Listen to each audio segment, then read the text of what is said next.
Chapter 551 Learn Alchemy. Nicolas naturally heard Marx's potential lines and was a little bit dumbfounded for a while. It is no problem for him to repair an alchemy item, but the key is that he injects emotions into this pendant to fill the vacancy. After all, it is a little inappropriate, so Nicolas shook his head and rejected Marx's request. I will teach you the relevant guide magic these days. Whether it can be fixed is up to you, Nicolas said. Marx couldn't help but brighten up. If he can learn the magic that guides his emotions, he can not only fix this crescent moon pendant, but he may also be able to make some powerful magic props to take his alchemy to the next level. By the way, teacher, can you see when this pendant was made? Marx suddenly thought of something and asked. Judging from the degree of wear and tear of the mithril, it should have been 14 years ago. Nicolas hesitated to answer Marx, then turned the pendant over and looked at the name engraved on it. Continue to speak. As for this name later,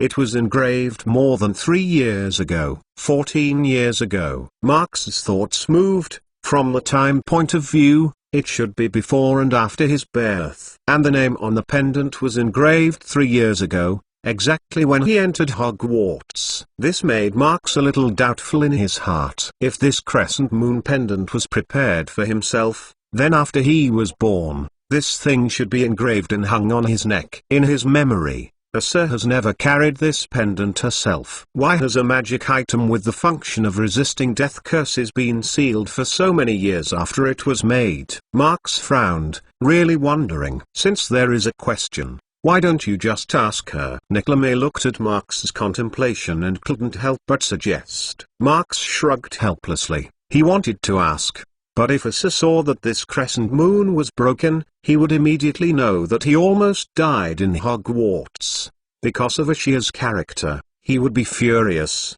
Not to mention, it is possible to go to Dumbledore to settle the account. So Marx kept dragging it down. Nicolas saw that Marx hadn't answered for a long time, so he understood that Marx had concerns, and stopped asking more, and instead continued to explain the advanced alchemy knowledge. Marx did not mention this matter tacitly, and temporarily set aside all the doubts before, and concentrated on studying. Unknowingly, the time of January passed in a flash, and under the guidance of Nicolas, Marx's alchemy level can be said to have improved by leaps and bounds. Although there is still a long way to go to level 7, the long proficiency has been filled in half. It takes more than a month to make such a big improvement. Marx is already very content, because according to Nicolas' description and his own guess, level 6 to level 7 may be a huge change. What makes Marx even more happy is that Nicolas finally let go of his apprenticeship, promising to accept him as his apprentice when he repairs the meniscus pendant. After having a clear goal, Marx worked harder and hesitated to use grade points to speed up his learning progress. A week ago, Marx read several books recommended by Nicolas. In the following time, Marx spent time in the studio experimenting with the alchemy knowledge he had learned, especially considering how to repair the meniscus pendant. A few days ago, Marx learned how to use emotional power from Nicolas, which can be roughly divided into 2 types. The first method is to use a specific magic spell to help inject strong and pure emotions into alchemy items. The advantage is that it takes a short time and is very convenient, but the disadvantage is that it is difficult. Once it fails, this alchemy item will become extremely unstable and may be accompanied by certain risks. The second method is more troublesome and takes a long time, so he doesn't even consider it. Marx was thinking silently in his mind, but the movement in his hand didn't stop, waving the carving knife in his hand and burning the magic text on a talisman little by little. Focus. Guide motions. Marx tried his best to follow the method given by Nicolas, and it took several hours to engrave the last magic text. I hope it works. Marx glanced at the talisman he had made with a guilty conscience. After thinking about it, he felt a little uneasy. Then he blessed himself with an iron armor curse. Then he closed his eyes and began to think about the situation when he was in danger. This magic is similar to the Pater and Saint curse that condenses happiness. Both are the power to condense emotions. Marx tried hard to recall, his heart full of willingness to protect himself, and then drew out his wand and put the talisman on the tip of the wand, trying to enter some magic power in. Strands of silver silk thread drifted along the tip of the stick into the talisman.mentalnovel.com. The magic inscriptions on the surface of the talisman lit up one after another. If Marx opened his eyes, he could see that the silver silk thread was not pure, it was still mixed with a little black and red light, and because of this, the color of the amulet became deeper and deeper, and it gradually became hot. A feeling of palpitation suddenly rushed to my heart, interrupting Marx's thoughts. He opened his eyes and noticed the abnormality of the amulet. Marx's face suddenly changed, and with a wave of his wand, a wave of air lifted off the talisman and flew out, and fell directly into a pool of water. The next moment, a silent explosion sounded, and the violent magic power in the talisman was completely out of control, and the pool water was blown up everywhere, and the whole studio was like a light rain. Unfortunately, I failed again. Marx looked at this scene, sighed, and a thin magic barrier flashed across his body, blocking the water droplets outside, and then waved his wand again and began to cast the healing spell to clean up the mess. A few seconds later, under the action of magic power, everything seemed to be back to the original state. Marx took out the badly damaged talisman from the pool,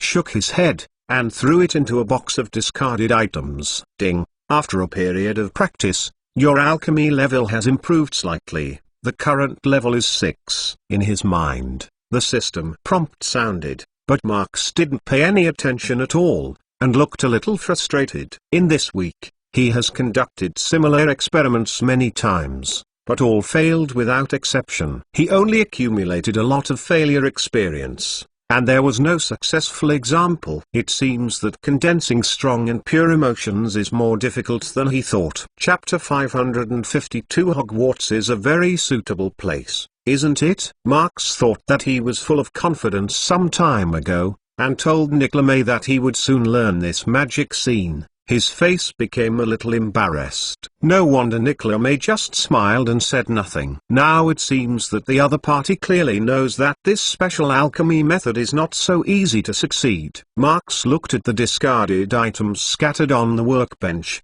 shook his head helplessly, glanced at the darkening sky outside the window, touched the empty stomach, and put down the carving knife in his hand. Troubles belong to troubles, but Marx still knows the principle of the combination of work and rest. After cleaning up the messy studio, Marx took the book all the way to the living room to enjoy today's dinner. And Nicola has already been waiting there. How is it?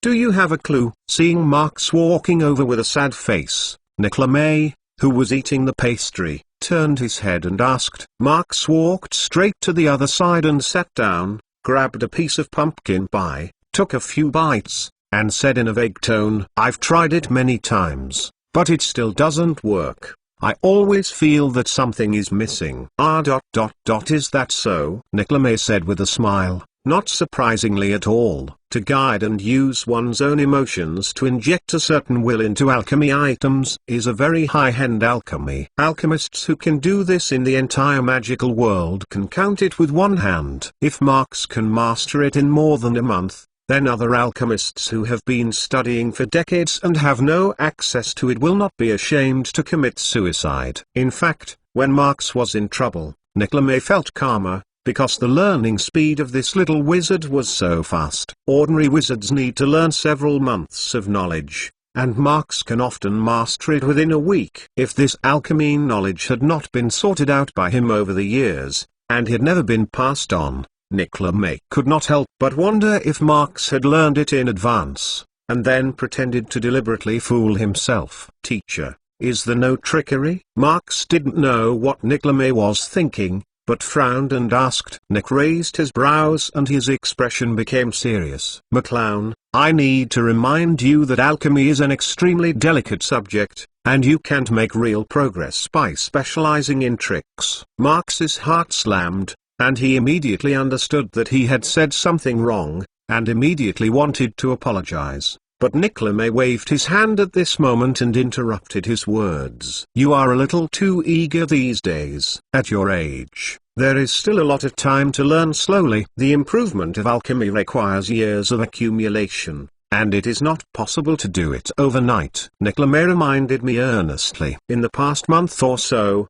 while surprised by Marx's ability to learn, Nicklaume has also been a little puzzled by Marx's hard work. In theory, shouldn't a little wizard of this age be more keen to play around? When Marx asked about the magic TV before, he was a little worried that Marx would be addicted to the cartoons produced by moles. As a result, the magic TV has not been turned on for so long. Nicklaume can't understand the reason, but he can only attribute it to Marx's precociousness and his ability to restrain his desires. "I see, teacher." Listening to Nicklaume's words, Marx nodded and quickly adjusted it. In the past few days, he was indeed a little too anxious. However, he can't be blamed for this. After all, whether it is the pressure caused by the prophecy, or the restless dark wizards in Knockdown Alley, they are forcing Marx to improve his strength as soon as possible. Otherwise, once you encounter a powerful enemy that is difficult to solve in a short period of time,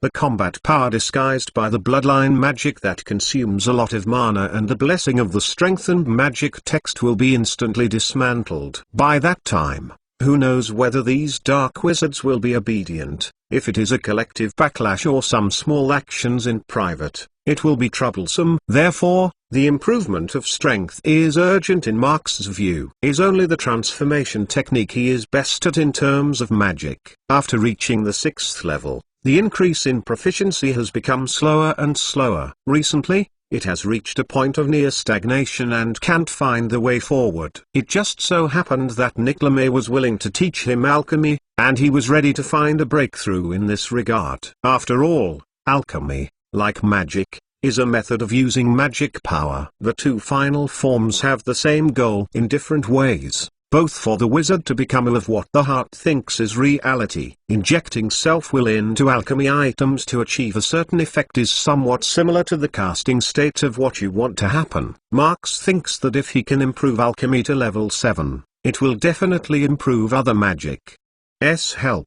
Of course, Marx did not say these thoughts, but hid them in his heart. The various experiences in Knockdown Alley taught Marx to shut up in time. Mentalnovel.com. Sometimes I said in front of smart people, too much is not a good thing, and maybe something extraordinary will be made up by the brain. Nicklaume did not say much after reminding him a few words. Instead, he took out a letter and placed it in front of Marx. Marx picked up the envelope and glanced curiously, noticed the HogWarts school badge on it, and suddenly guessed the contents of the envelope. This was sent by Phoenix Fox. "I think Albus wanted to remind you not to delay the start of school. You have lived here for a month and a half, and HogWarts is about to start even if you count the time," Nicklaume said with a smile. "So fast," Marx muttered to himself, opened the envelope and took a look. The content in is the same as in the past. It was told that he would go to London's King's Cross station on the train to go to school on September 1st, and attached the book list for this school year at the end. School is about to start, but Marx is not very happy. With his current level of magic, HogWarts has not much to teach him. The most important thing is that without Nicklaume's guidance, the growth of alchemy proficiency will probably become very slow, and you will have to wait another year to break through your bottleneck. McClown, blindly mechanical learning can't provide you much help, let alone let you experience this kind of strong and pure power. If you have never experienced it, how can you talk about using it? Nicklaume asked. Hearing this, Marx suddenly fell into contemplation. Nicklaume pointed to the envelope in his hand and continued. HogWarts is a very suitable place, isn't it? Chapter 553. Actually, we have no plans at all. Injecting will into alchemy items is an extremely special alchemy technique, and no one can help you in this process. But your talent is very good. Experience more things.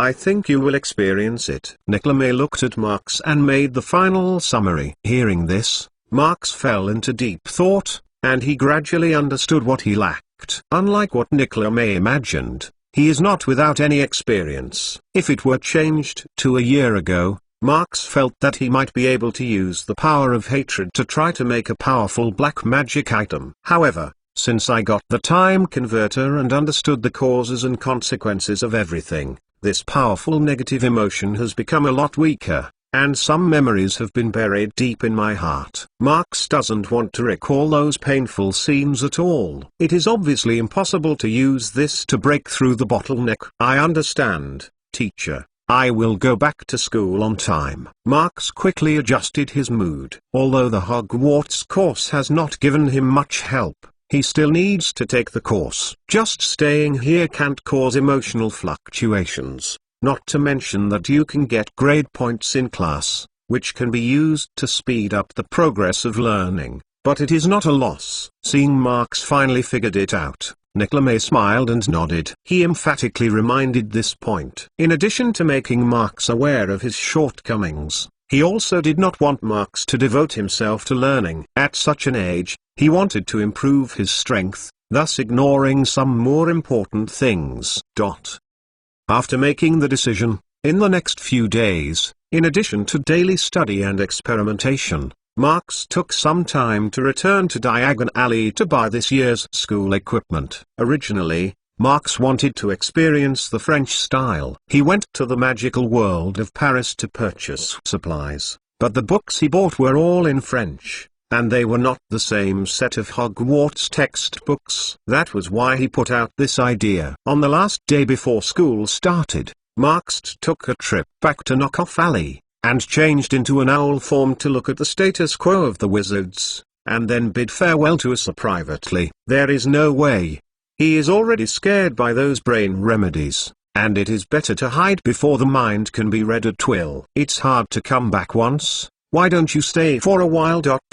I have lost so much weight and dark circles are coming out. Are you not used to living with your new teacher? Asa gently squeezed Marx's on his cheeks. He looked at Marx's eyes with some distress, because of the faint dark circles formed by staying up all night for a long time. No, I am used to living there, and I have learned a lot. Marx shook his head quickly, telling his own experience these days. From the alchemy creatures and magic potted plants that he saw after entering the door, to the later analysis of alchemy, Marx said in great detail, but selectively omitted the existence of Dumbledore and the related topics of the crescent moon pendant. As for whether this will affect the reclusive Nicklaume, Marx was not worried, because I knew that he had been visiting the alchemist master in the past 2 months, and if he wanted to get to this residence, he must have the corresponding coordinates, so it would not cause any hindrance. The only thing to worry about is the spread of some secret knowledge. Fortunately, after these days of understanding, Marx found out that Nicklaume has no doorway, nor is it the kind of wizard who hides knowledge and teaches others. So Marx tried his tone a few days ago, and now he dared to tell us of the conversation between him and Nicklaume. Under Marx's slow narration, Isaiah quickly sank into it, especially when he heard Nicklaume's explanation of the nature of magic and alchemy. His face was even more shocked. What the heart thinks is reality, Isaiah muttered. Well, the teacher told me this is the end of magic. Marx said. Isaiah would naturally not question Nicklaume's explanation of magic, but this kind of statement is so strange that she can't help but wonder, can there really be wizards that can do this? It is impossible to be called a person anymore. Omnipotence and omnipotence. By the way, did you just say that Mr. Nicklaume has not officially accepted you as a disciple? Isaiah thought of Marx's previous words and asked strangely. That's right, the teacher gave me a test, saying that I would consider accepting an apprentice when I passed it. Marx shrugged helplessly. Really? Then you have to work hard. What is the test? Asa said with a smile, not too worried. In her opinion, since Nicklaume is willing to teach Marx so much core knowledge, it proves that the other party intends to accept his child as a disciple.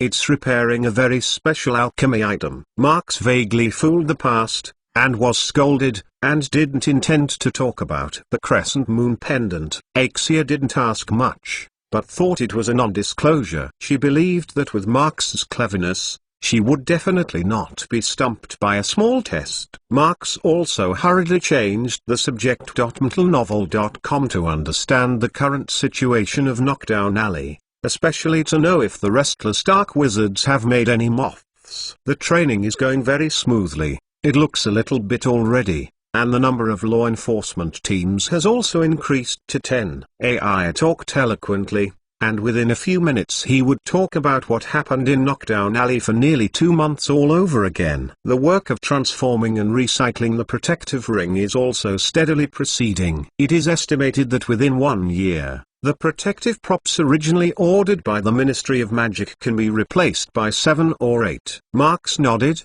as long as there are no problems. Then Marx handed over the alchemy notes he compiled and summarized during this period to Asa, which recorded a lot of tricks for setting up secret doors, all of which he asked about from Nicoleme.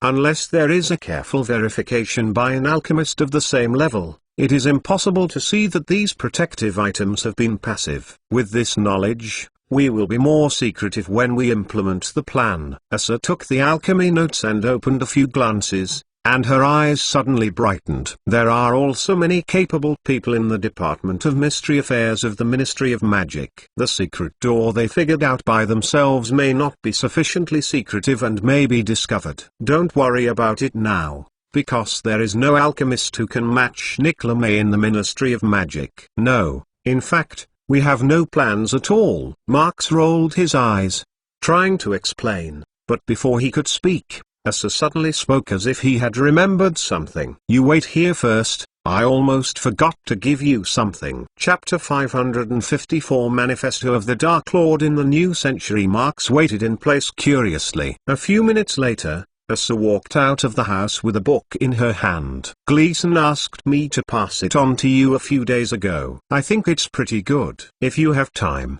take time to see if it works. Isaiah handed the book in her hand to Marx.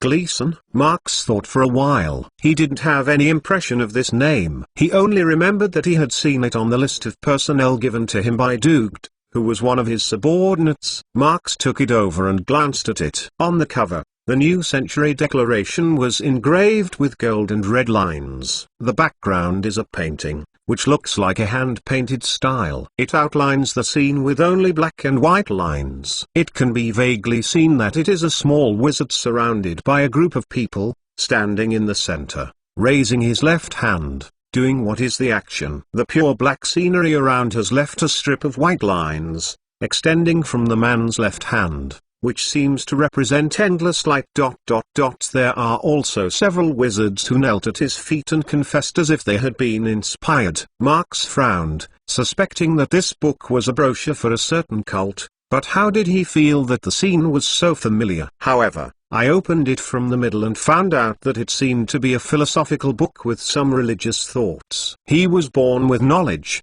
has great wisdom. He is the only light in the darkness, and will surely lead us to prosperity. After scanning a few lines, Marx curled his lips. He had never been interested in such books. He even suspected that Gleason was a fanatical religious man and planned to draw him into religion. In view of the special title and Ashir's suggestion, Marx closed his backhand and decided to take some time to read it when he went back. If it is the same as he thought, then he has to consider kicking Gleason out of Knockout Alley, so as not to fool other wizards. Mom, it's not early, I'm afraid I have to go back. Marx put away the book, looked at the clock hanging on the wall and said, I rubbed Marx's hair a little bit reluctantly, but didn't say anything to keep it, just reminding Marx not to forget to send her regular letters when he arrived at school. Of course.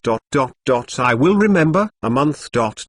Not once a week. Marx replied vowedly. It would be strange if you can remember. How many letters have you voluntarily sent me in the past few years? And you promised me every Christmas. Which time did you come back? Isaiah stretched out his hand and flicked Marx's forehead, and told Marx to write it down and hang it in a conspicuous place, otherwise he would forget it after turning his head. Marx shrugged helplessly. How could he be to blame? Every year at HogWarts, there will be a lot of messy things that need to be dealt with. In the past 2 years around Christmas, he was either embarking on a new blood fusion, or was pitied by Dumbledore and was helping him with his tail. How could he get it back? And this year Hogwarts will host the Triwizard Tournament, and Voldemort is secretly planning the resurrection. Marx does not have a bottom line about whether he can come back at Christmas, and he dare not give any guarantees at all.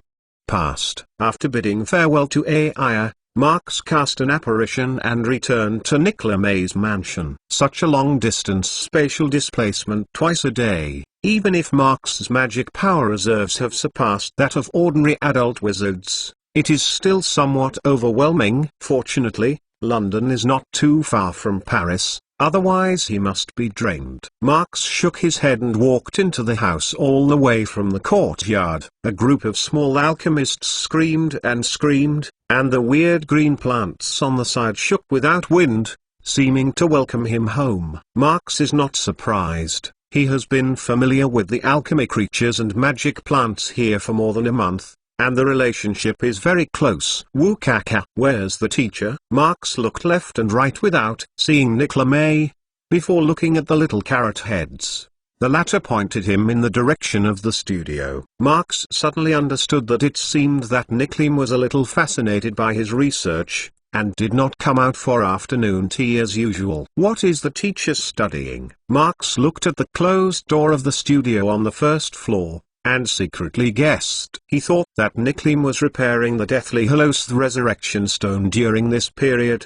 But when he entered the studio for advice yesterday, he unexpectedly saw the alchemist drawing a drawing. Even though I only had time to look at it a few times, Marx turned his eyes away, but because the impression was too deep, he clearly remembered that a strange device was drawn on the drawing. The whole thing is drawn with the magic text that guides the magic power, with a groove in the center, inlaid with a bright red irregular stone, which looks exactly like the magic stone he has seen before. Obviously, what Nicola May has concentrated on is related to the Sorcerer's Stone, not the Resurrection Stone he expected. But if he remembers correctly, the Philosopher's Stone has already been destroyed. What use is there to study this? Still saying, the destruction of the Philosopher's Stone was actually a fake news. Even if this is the case, Marx feels a little strange, because Dumbledore once clearly said to ask Nicola May to repair an item. He guessed that it had something to do with the Resurrection Stone. Other things simply don't correspond. Marx touched his chin. Until novel.com. I suspected that Nicklim might be studying multiple things at the same time. But after thinking about it, I think it's impossible. Dumbledore was very anxious at the time. He wanted to shorten the repair time as much as possible. With the friendly relationship between the two, Nicola May shouldn't share his energy by fishing and researching other topics. Alas, forget it. After thinking about it for a long time, I didn't understand. Marx had to shook his head and left it behind. Anyway, he couldn't control the affairs between these big guys. After teasing the alchemy creatures and watering the weird green plants, Marx went straight back to his room, curiously opened the New Century Manifesto and read it. Turning to the first page, Marx was stunned when he saw the gold-eared preface that was magnified several times. We should measure the value of a wizard by his level of magic rather than his blood. The theory of blood is just the humble opinion of the ignorant. This is the magic world, and magic is the power. Wait, isn't this what I said before? Why is it in this book? Marx was very surprised. Looking at the signature below, it turned out to be his own name. That cover. Marx suddenly thought of something, turned back and took a look, only to remember that it was the scene where he killed Reese not in the conference hall more than a month ago. No way. Seeing this, Marx already had a bad feeling. He hurriedly turned the pages of the book and continued reading a few pages, his expression unpredictable. Yep, what? Chapter 555. You can always come up with something new for me. After reading for more than an hour, Marx finally turned over the toe-finger-thick booklet, and his face became extremely exciting. This New Century Declaration is divided into 3 parts. The first part is to summarize and analyze the content of his previous speech. Each sentence is divided into a separate page, and at least 1,000 words of annotations will be marked below. Just looking at Marx, I felt my scalp numb and embarrassed. Even his understanding in his previous life was not so exaggerated. It was similar to the magical version of the Bible or the Analects. The second part is about his legendary experience in recent years. However, this part of the words and sentences has a certain deification meaning, and even it has been so magically changed that Marx can't recognize the born knowledge, great wisdom, and great magic power, Marx McClown, who will lead the wizard to create a new era. You mean yourself? Too exaggerated. The third part is based on his theory to explain the future changes in the magical world, which is slightly normal in Marx's view. The book also specifically pointed out that if you want to liberate the wizard's productivity, you need to change those old ideas, free the wizard from the meaningless and boring work, and invest in more meaningful magic research. Gleason. Marx turned to the last page and snapped the New Century Declaration together, muttering to himself with a headache. These people can do things like this. He hid in the safe house in Paris, and he didn't plan to let him go. If possible, Marx would like to drag the wizard named Gleason over to teach him a lesson, lest this guy think about how to make new tricks all day long to claim credit. Marx was a little itchy with anger. After calming down, he looked at the book again, but didn't know what to do for a while. Putting aside those prejudices, Marx also has to admit that the New Century Manifesto is indeed a book with progressive ideas,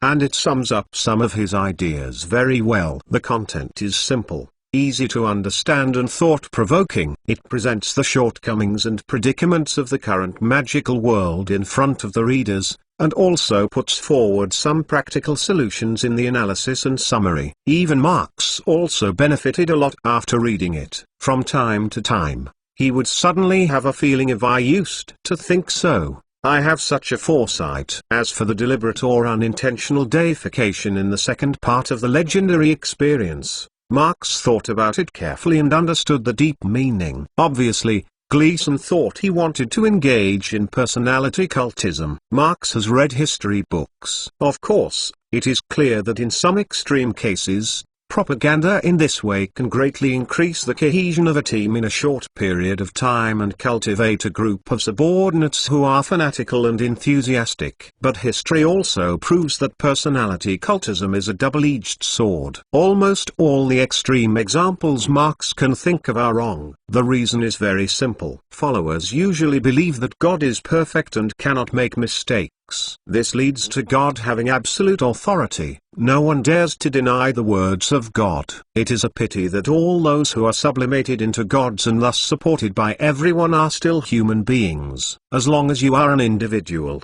it is impossible not to make mistakes forever, and to make absolutely correct choices in everything. Once an error occurs, the blind obedience of a large number of supporters can easily magnify this wrong behavior infinitely, and eventually become difficult to deal with. Marx reached out and took a piece of parchment from the side, holding a quill in his hand, but hesitated for a long time without falling. According to his original idea, he should write a severely worded letter, scolding Gleason for his self-assertion, so that he could restrain himself and burn the book or seal it up, because according to Gleason's idea, he handed out a copy to the wizards of Knockdown Alley. So I would definitely feel very uncomfortable in the future. Being deified is not a good thing. It means that every word and deed of oneself needs to be careful and maintain one's own image. When I first went back to Knockout Alley, Marx deliberately pretended to be a strong and vicious look and couldn't stand it in just a week in order to calm the dark wizards,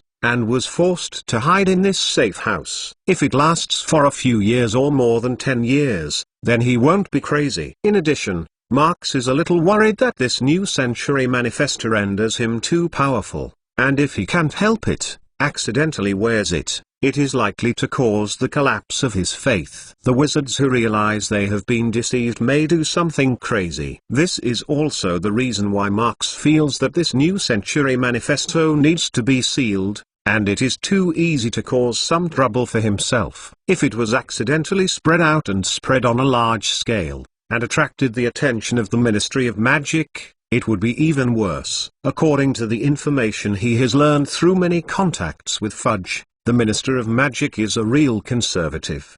His ruling philosophy is mainly to maintain stability. It is impossible to support such radical ideas, and may even be resisted and traced to the source.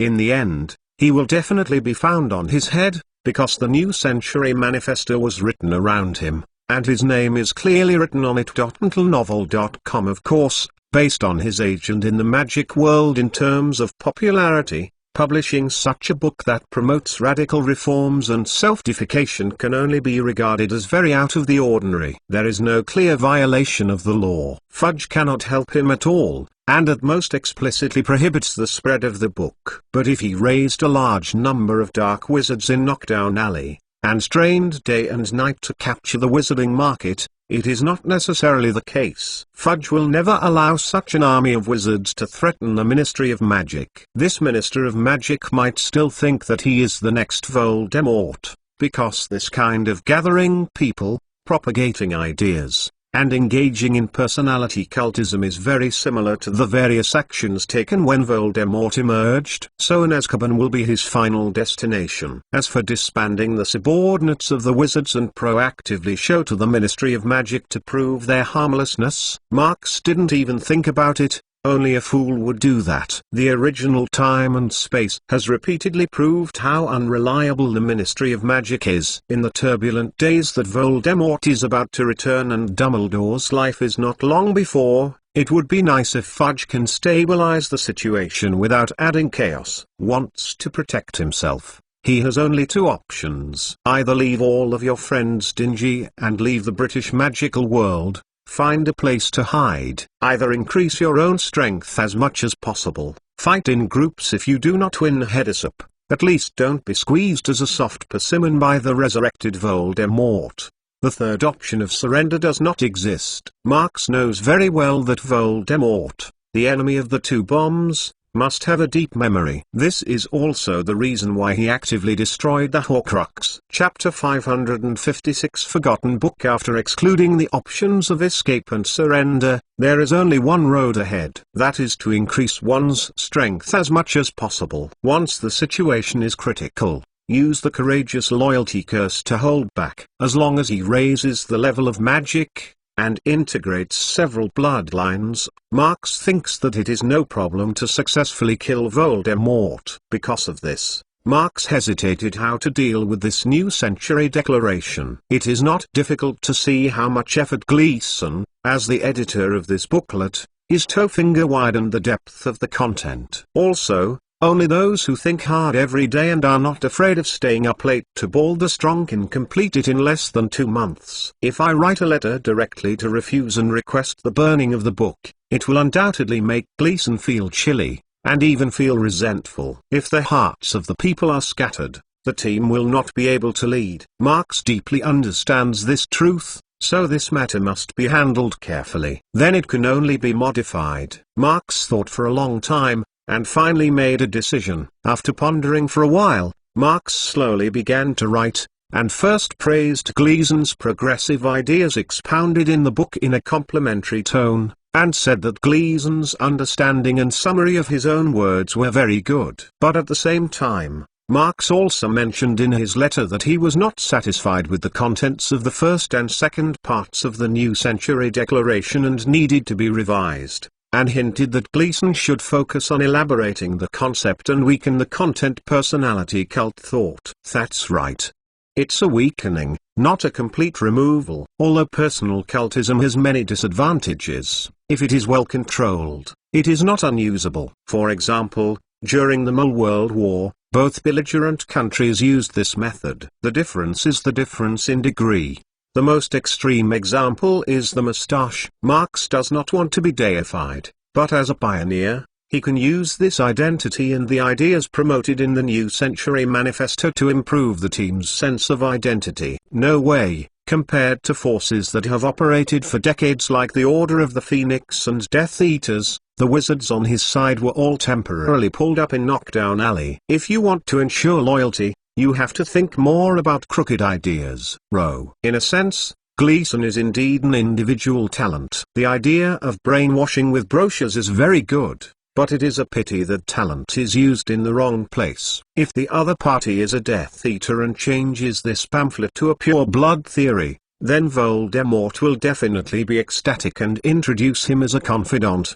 But he doesn't need such extreme concepts here, so these contents must be modified to some extent. It's really troublesome. Marx threw the book aside, muttering to himself in distress. He is a person who is not very good at management. Compared to being surrounded by a large number of people, he is more accustomed to fighting alone, so he has no worries. If it hadn't been for a desire to recruit people in Nocturne Alley because of some misunderstanding, he would really not consider developing power. At the beginning, I made good friends with werewolf wizards such as Fren and Walker only to test the effect of the wolf poison potion, and by the way to prevent the malicious dark wizards in Knockdown Alley. But now that's the end of the matter. Marx can only go on so black. After all, with his current strength, there is a big gap with Voldemort, far from being able to protect himself by fighting alone. In the original Time and Space, McGonagall, Slughorn, and Kingsley briefly contained Voldemort in the first battle of Hogwarts, which shows that in the Wizards' battle, the number is not completely useless. It is still necessary to have more trusted helpers, at least to help contain the large number of Death Eaters. Marx lay exhausted on the bed, thinking about the Goblet of Fire to be held this year and the strange snake face after Voldemort's resurrection. The next morning, Marx was awakened by a loud noise. When he opened his eyes, he saw a large number of small alchemy creatures beating on the bedside table. Obviously the sound he heard just now was caused by these little guys. Marx frowned and was about to complain a few words when he saw these little carrot heads pushing a large clock over. The time above points to 10:20. It's actually so late. Marx's face changed, only to realize that this group of alchemy creatures kindly wanted to remind themselves. "Thanks, Wukaka," Marx said apologetically, and Akarp quickly sat up, quickly got dressed, and after washing in the bathroom, Marx grabbed his suitcase as quickly as possible, lifted the owl's cage, and rushed downstairs. It's okay if he doesn't hurry up. The Hogwarts train departs at 11 o'clock. And he has been delayed for several minutes just getting dressed and washed. Thanks to him, he had prepared everything he was going to bring a few days earlier. "See you next year, Wukaka." Marx went out hurriedly. When the door closed, he did not forget to say goodbye. The alchemy creatures in the room waved their hands at Marx, yelling goodbye in their mouths. www.mentalnovel.com. After the door was closed, they piled up and assembled into a small robot 70 centimeters tall. The routine began to make the bed and clean the room. After stacking the beds and putting everything in place, the alchemy creatures unexpectedly noticed a book that was thrown into the corner, and gathered curiously. At the same time, Marx walked downstairs, passing by the living room, and happened to see Nicola May coming out of the studio. "McClown, if I hadn't asked Yukaka to call you, you might have missed this year's train." Nicola May looked at the clock on the wall and said jokingly, "I'm sorry, teacher, it was a little late yesterday." Marx awkwardly scratched his hair, because last night he thought about Voldemort's things before going to bed, and in his sleep there was the snake without a nose. The face was so ugly that he almost woke him up. "Then you have to hurry up." "No, I'll save breakfast for you. Let's eat a little bit later." Nicola May smiled and pointed to the polenta and a few slices of bread on the table. Said. Marx nodded, took the bowl of polenta and drank it cleanly, grabbed a piece of bread and stuffed it in his mouth, ran out, and said goodbye to Nicola May without a word. "Teacher, see you next year." Nicola May looked at the back of Marx hurriedly leaving, shook his head amusedly and said nothing. Ran all the way to the courtyard outside the hut. Marx thought of Kingdom Cross Station in his mind, waved his wand vigorously, and recited the spell. Apparition. A vortex of space engulfed Marx in an instant. Chapter 557. Nick, if it weren't for this book, I don't even know you are doing this again. After bidding farewell to Marx, Nicklim took the drawing and sat on the sofa in the living room, drinking morning tea while pondering the idea of improving the device. At this moment, There was a sudden boom boom down the stairs on the stairs not far away, which sounded very hurried. Nicolas turned his head strangely and looked over, and he saw a 70 centimeters tall little robot holding a book and quickly jumping down the stairs. Perhaps because of his short height and being too anxious, the little robot suddenly failed to step on the right steps. His body suddenly lost his balance, and fell heavily on the next step, just like a thump thump thump obedience all the way. It rolled down. The alchemy creatures that make up the robot screamed in panic, clutching their companions with both hands. But due to inertia, many alchemy creatures outside were thrown out, and finally hit the ground. At that time, it just fell apart and broke into one place. Seeing this scene, Nicolas shook his head. It seemed that these alchemy creatures had to be improved a little bit. The little turnip heads scattered on the ground quickly regrouped after a few seconds of panic. But they weren't grouped together, but like an ant-moving house. He lifted up the thick booklet and moved it slowly in front of Nicolas. "What is this?" Nicolas picked up the pamphlet curiously, and was fascinated by the picture on the cover. New Century Declaration. Nicolas looked at the name of the booklet and couldn't help frowning. The little alchemy creatures are talking about something. Although it sounds like meaningless words like cholera, Nicolas can accurately hear what they want to express. "You found it in the corner of McClown room." Nicolas nodded. "It should be something Marx forgot to bring." Nicolas drew out his wand and wanted to cast a spell to notify Dumbledore, asking Fox to pick it up, and return it to him when Marx arrived at the school. Just looking at the picture on the cover of the booklet, Nicolas hesitated. This kind of thing that is easy to carry around and painted with weird patterns always reminds him of the catastrophe that spread across Europe decades ago. When Grindelwald emerged in the European magic world, he often promoted his ideas through speeches and distributing brochures. This New Century Proclamation seems to him to be the same thing, and Nicolas can't help but worry about whether Marx will be fooled by others. After all, a 14-5-year-old little wizard is in the process of shaping the three views, and he is very easily affected by some extreme concepts, leading to an evil path. Nicolas originally intended to accept Marx as a disciple, and it is even more impossible to let it go.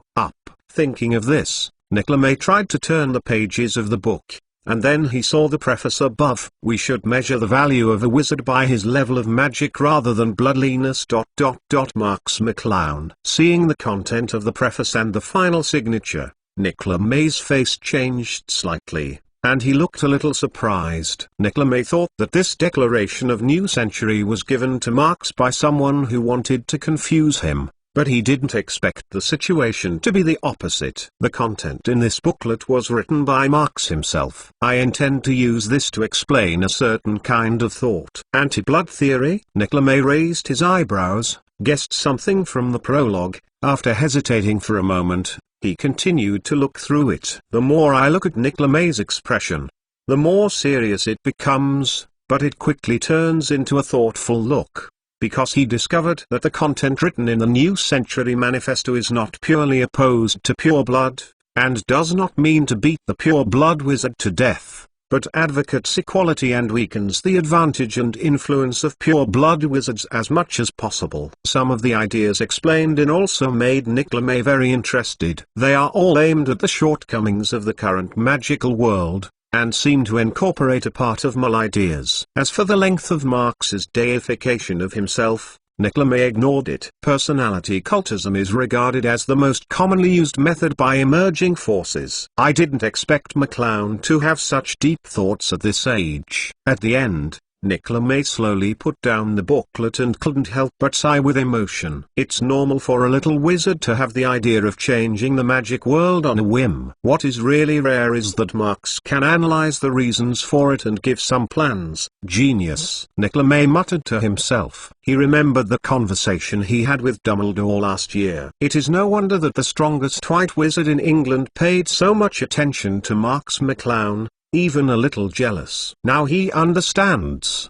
During the 1.5 months in this mansion, Marx has been gentle and polite, like a precocious big boy. If it weren't for this New Century Proclamation, Nicolas would never have thought that Marx would have hidden this, such a big ambition. This skill of disguise and forbearance is really shocking. No, it's not right. Until novel.com shouldn't be pretended. Nicolas shook his head and rejected the idea. He lived more than 600 years old. Naturally, he has a way of seeing people, no matter how old the little wizard pretends. There is no reason to hide it from him. There is no conflict between being ambitious and being gentle and polite. Unfortunately, it's still a little tender. Nicolas looked at the booklet placed on the table and said with a sigh, "The concept of ignoring ancestry and that all people are equal based on ability is too idealistic. It is okay to shout slogans. If you want to really implement it in the magical world, there is a lot of resistance, and it will inevitably meet opposition from all parties." Of course, in the eyes of Nicolas, these are all small things. With Marx's talent, the magical world will have no rivals in 10 years. And it will be a big deal. The important thing is that Marx wants to completely reform the magic world and promote communication between moles and wizards. This will touch the bottom line of many people, break the hundreds of years of tacit understanding between moles and wizards, and make it unpredictable.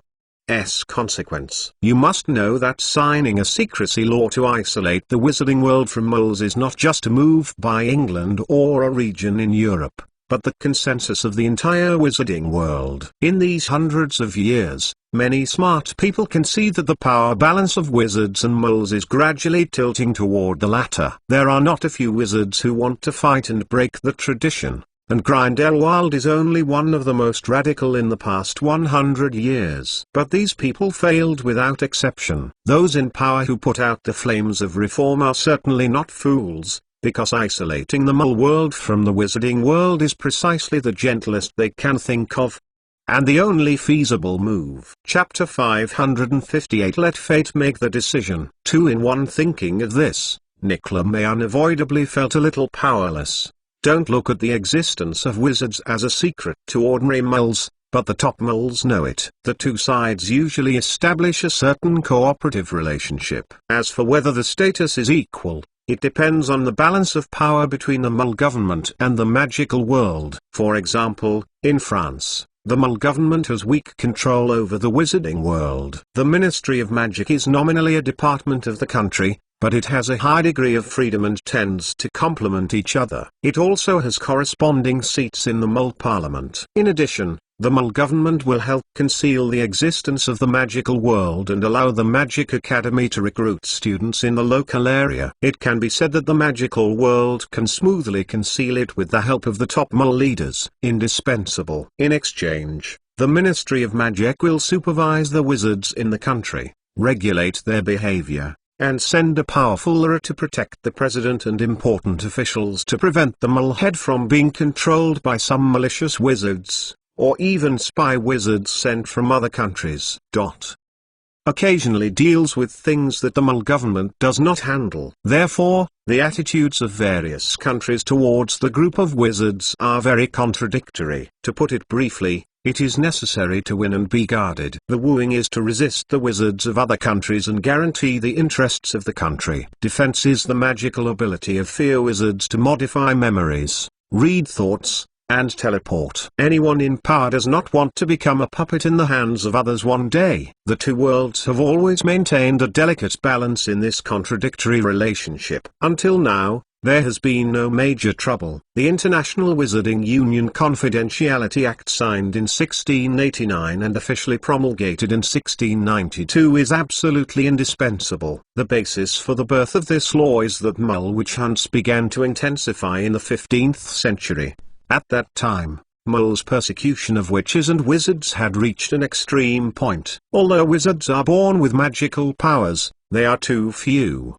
At that time, the total number of wizards in Europe was probably less than 10,000, and they were scattered in various countries and regions. Most of them had not been systematically studied. They could only release some weak magic by instinct. The strength was very weak and difficult to resist the persecution of moles.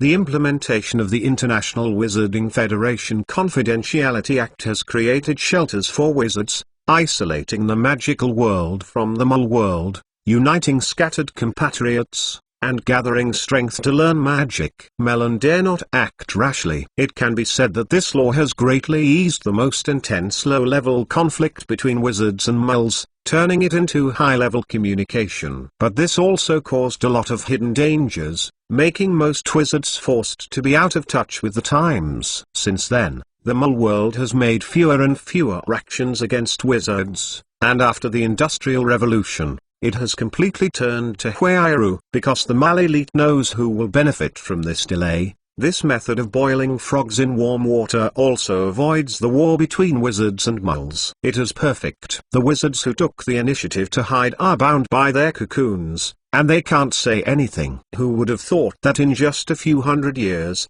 the muggle world would have undergone earth-shaking changes? In comparison, the speed of magic changes is far less than that of technology, and the wizards are all trapped in a small circle, and the ideology is obsolete, which causes the gap to widen. When they finally made up their minds to make changes, they found that this state has been going on for hundreds of years, and it has become the consensus of the world. Change means facing greater obstacles. Not everyone has this courage and is willing to bear the consequences. Turn a blind eye, maintain the status quo and wait for the successor to deal with it, becoming the first choice of most people in power in the magical world. Niclame sighed slowly, opened the New Century Declaration again, and looked at the beautiful imagination of wizards and muggles in the book, and felt more naive. But there is also a trace of yearning, peace, communication. New era, Niclame muttered to himself.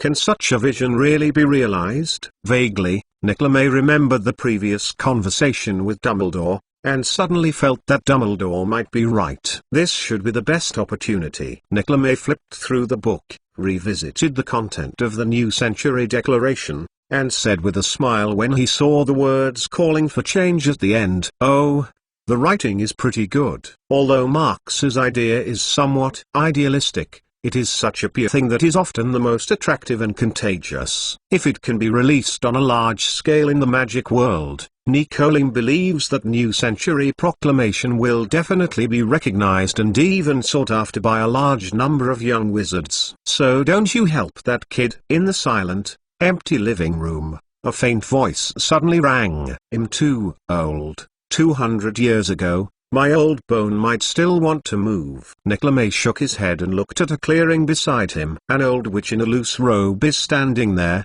Her face is peaceful. Wrinkles all over her face tell the traces of the years, and more importantly, her body is illusory, with a faint mist spreading like a ghost.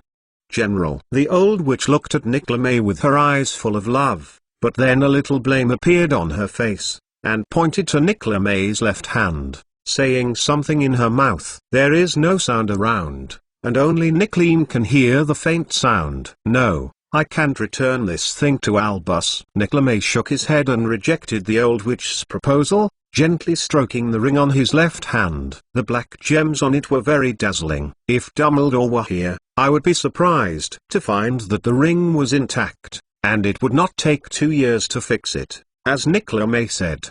But the resurrection stone did not hurt the core. For an alchemist like Niclame, eliminating those minor effects is naturally easy, and it doesn't take much time. I said that deliberately because after a period of research, Niclame found that the energy contained in this Deathly Hallows was amazing, and it was not inferior to the Philosopher's Stone.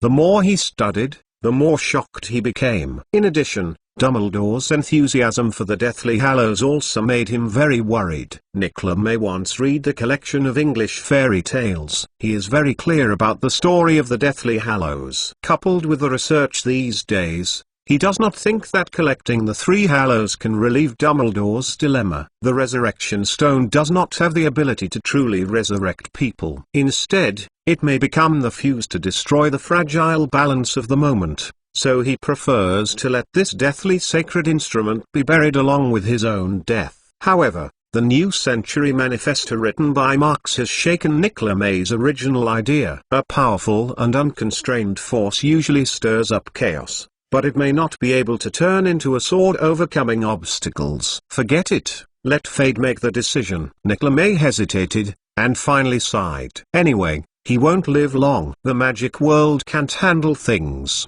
so he can only leave it to the reserves to toss. Thinking about this, Nicklemy frowned and gradually loosened. Looking at the old witch in front of him, his face became more and more peaceful. He took off the ring from his hand, and talked one by one in his mouth. "When I finish the last thing, I will accompany you." The old witch's figure slowly faded, before disappearing. She smiled and nodded, and responded to Nicklemy's words. At the same time, London's Kingdom Cross station, along with a shift in space, Marx's figure appeared out of thin air in an alley near the station. Ding! After practice, apparition has been upgraded. The current level is 6. Has the phantom shift upgraded? It's pretty fast. Marx glanced at the system's skill bar and said with emotion, "It seems that the frequent ultra-long distance teleportation these days can still achieve the effect of exercise. No wonder he has recently felt that the consumption of this magic has been reduced a lot,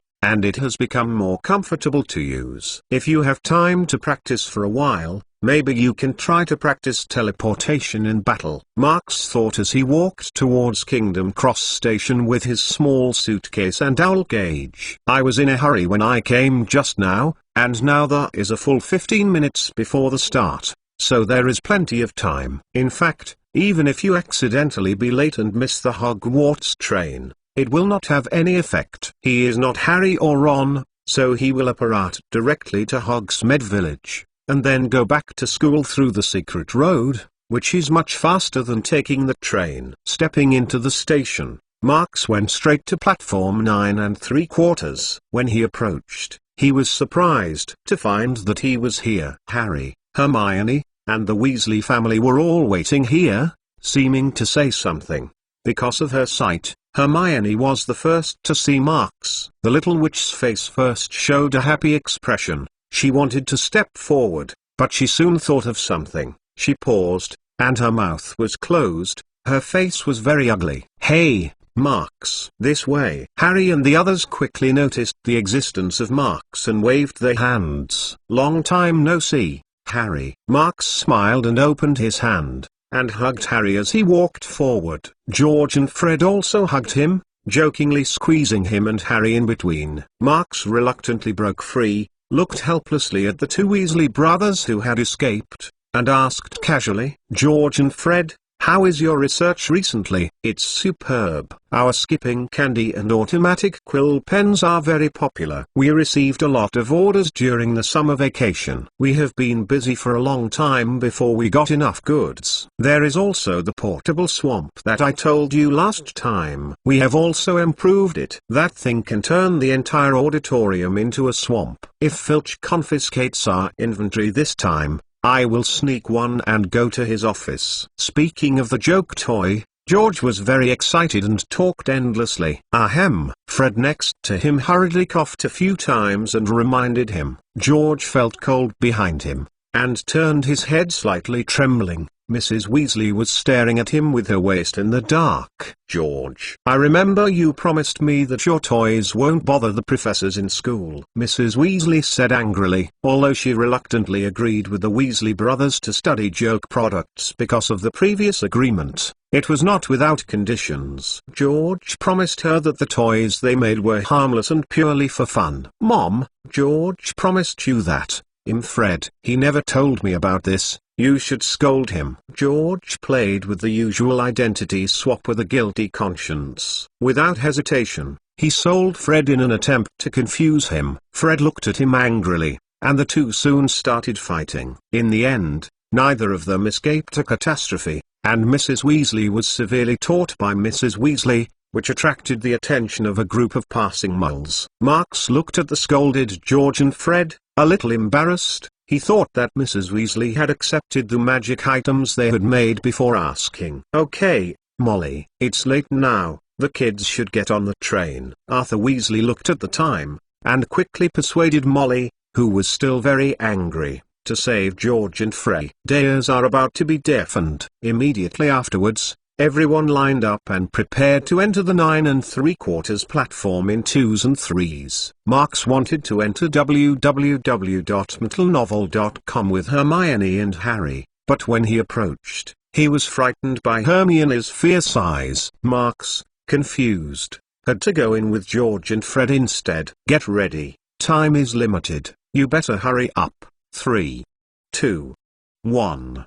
Punch. Mrs. Weasley issued a command. Marks took the lead, holding his suitcase and owl cage, and hurriedly ran into it according to the instructions, and passed through the wall to the wizard's station. As the departure time was approaching, the wizard station was very lively and there were noisy noises everywhere. 7 or 8 little wizards crowded in front of the train and waved goodbye to their parents. A timid freshman even cried on the spot because of leaving home for the first time. 2 or 3 seconds later, George and Fred also passed through the wall behind. "I'm sorry, George. I shouldn't have asked that before," Marks said apologetically. "It's okay, it's not your fault, it's because Mom managed to be too wide." George waved his hand indifferently. Fred also smiled and said, "It seems we have to make up a communication code next time." "Yes, then Mother won't find out." George patted Fred on the shoulder and said very excitedly, "Fred,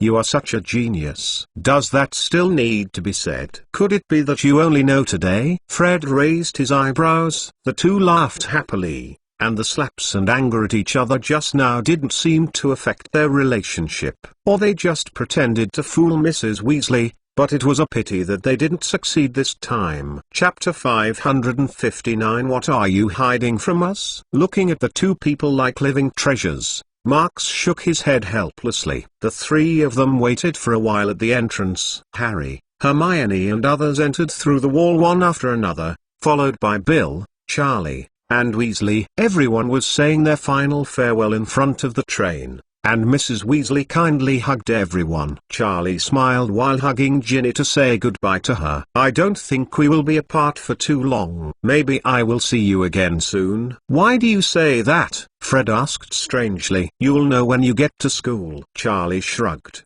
and then added, "By the way, don't tell Percy that I mentioned this. You know, this is top secret information, and it will not be released until the Ministry of Magic considers it appropriate. If there is a choice, I really hope I can go back to Hogwarts school this year." Bill on the side also looked at the Hogwarts train in front of him with emotion, with a melancholy expression. The mysterious appearance of the two of them dangled everyone's interest, and made George, Harry and others very curious. "What are you hiding from us?" George glared at the two angrily, and asked reluctantly. However, no matter what he asked, Charlie and Bill were secretive and inconvenient to disclose, making George and the others very depressed. Marks did not participate, because he knew that what Charlie and Bill were hiding was the Triwizard Tournament to be held this year. Although activities such as firefighting dragons, mermaid fighting, and mazes can only be regarded as small sins in Marks's eyes,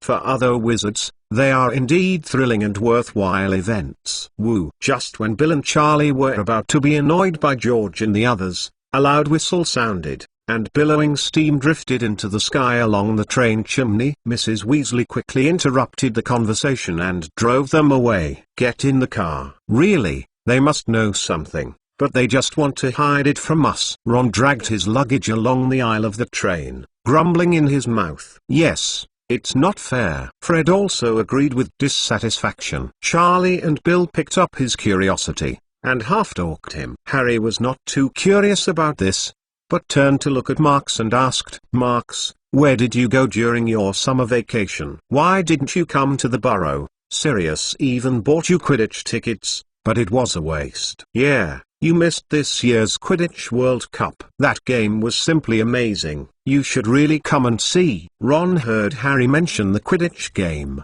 and hurriedly got together, talking endlessly about the wonderful contest between Ireland and Bulgaria in the World Cup. Especially when talking about Crumb, Ron seemed very excited. He talked loudly about how Crumb used Dronsky fake moves on the court, and successfully deceived Irish seeker Aidan Lynn. Let the opponent fall heavily to the ground. After that, Crumb successfully won the snitch and ended the game. Ron finally concluded, enthusiastically, like he himself caught the snitch in the World Cup. "But I heard that the Irish team won. Didn't you?" Marks replied casually, wanting to test whether his butterfly has affected the progress of the game. If he remembers correctly, the Bulgarian team's Crumb succeeded in catching the snitch, but still lost the game because the score was lower than the Irish team. That's not to blame Crumb, is it? He has done well. It's all other Bulgarian players who didn't cooperate well. Ron yelled for Crumb. What? At the end of the game, the score gap was very small. The Bulgarian batsman scored 2 more goals. Crumb can turn defeat into victory, etc. Marks rolled his eyes, not wanting to hear Crumb's glorious record, looked straight at Harry, and explained, "Professor Dumbledore gave me a special training this summer. I really don't have time to watch the Quidditch game." It was not convenient for Marks to disclose the matter related to Nicola May, so I had to throw the pot to Dumbledore. Anyway, the old professor won't explain it even if he knows it, so there is no need to worry about the risk of being dismantled. It turned out to be like this. No wonder you didn't reply to us during the whole summer vacation. Harry nodded. Reply? Marks was startled. Yes, we didn't wait for you during the Quidditch game, so we sent you a few letters, but after waiting for a long time, we didn't wait for your reply. Harry gave an explanation, then smiled and told Marks about the funny things that happened when they were a guest in the burrow. For example, once, they finally waited for an owl. Hermione mistakenly thought it was Marks's letter and was happy to fetch it. But when she opened it, she discovered that Sirius had given it to herself. Harry talked endlessly, but before she could finish her words, she was so scared that Hermione's fierce eyes shut up. Marks's mind was stunned, and he finally remembered what he had forgotten. It turned out that he had forgotten to write to Hermione during the summer vacation. But this can't be entirely blamed on him. Everything was fine originally, after all. Who knew that so many messy things happened once home? He was a little wizard who had just entered the 4th grade and became the king of Knockdown Alley somehow. He was forced to fight with those restless subordinates every day, and his head became bigger. How could he remember writing letters? I'm sorry, Hermione, Professor Dumbledore took me to a very special place, so I can't receive your letters at all, and my owl can't fly out, Marks said with a guilty conscience. Then you should inform me before where you are going. I mean, inform us. Hermione looked very upset, her brown eyes fixed on Marks, and retorted. Marks was speechless for a while. He forgot the incident directly. Of course it was impossible to inform Hermione. Without Marks's response, Hermione couldn't figure out what was going on. So you forgot again, didn't you? You do this every time. The little witch snorted angrily, turned aside her face, holding her luggage, and walked towards the empty box in front of him. He slammed his shoulder hard. God, McClown, you forgot all of us. George pretended to be angrily and stepped up and scolded Marks fiercely. Fred did the same. The two sang Marks out loud, deliberately speaking very loudly so that Hermione could hear it. But Hermione didn't even look at them, went straight into the box, and closed the door heavily. The Weasley brothers stopped then, and gave him a helpless, self-seeking look.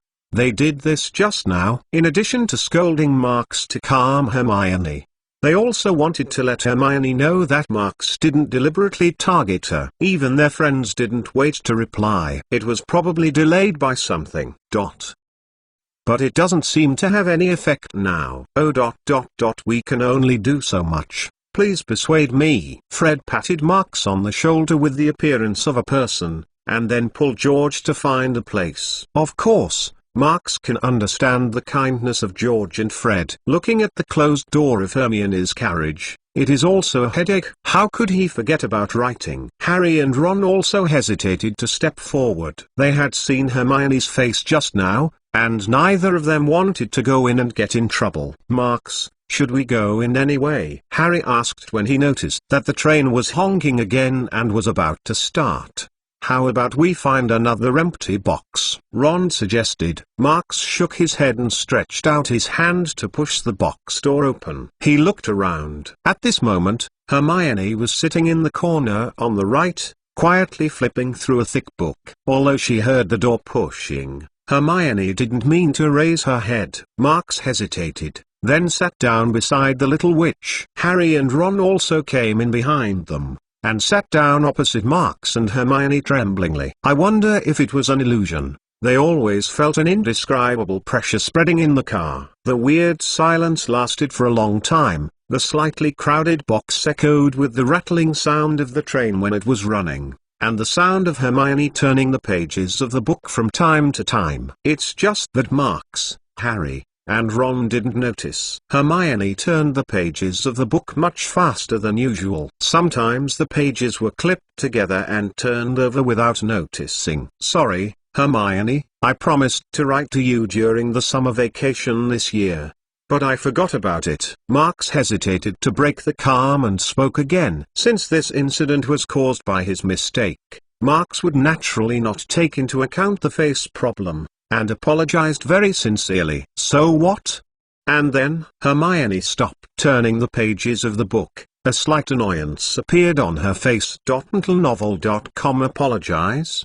That's it. During this summer vacation, she thought Marx would be watching the Quidditch World Cup, so she waited happily, but Marx did not show up on the day of departure. Hermione was very disappointed, wanting to know why Marx didn't come, and expected that Marx would abide by the agreement and send her a letter telling her all this. As a result, she waited for 2 months, nothing. Marx opened his mouth, intending to explain, but the words got stuck in his mouth and couldn't speak. Normally, he can always find countless reasons to flick the other party for a while, but today he doesn't know why it failed here. Yeah, you always do this. The year before last year, this year ...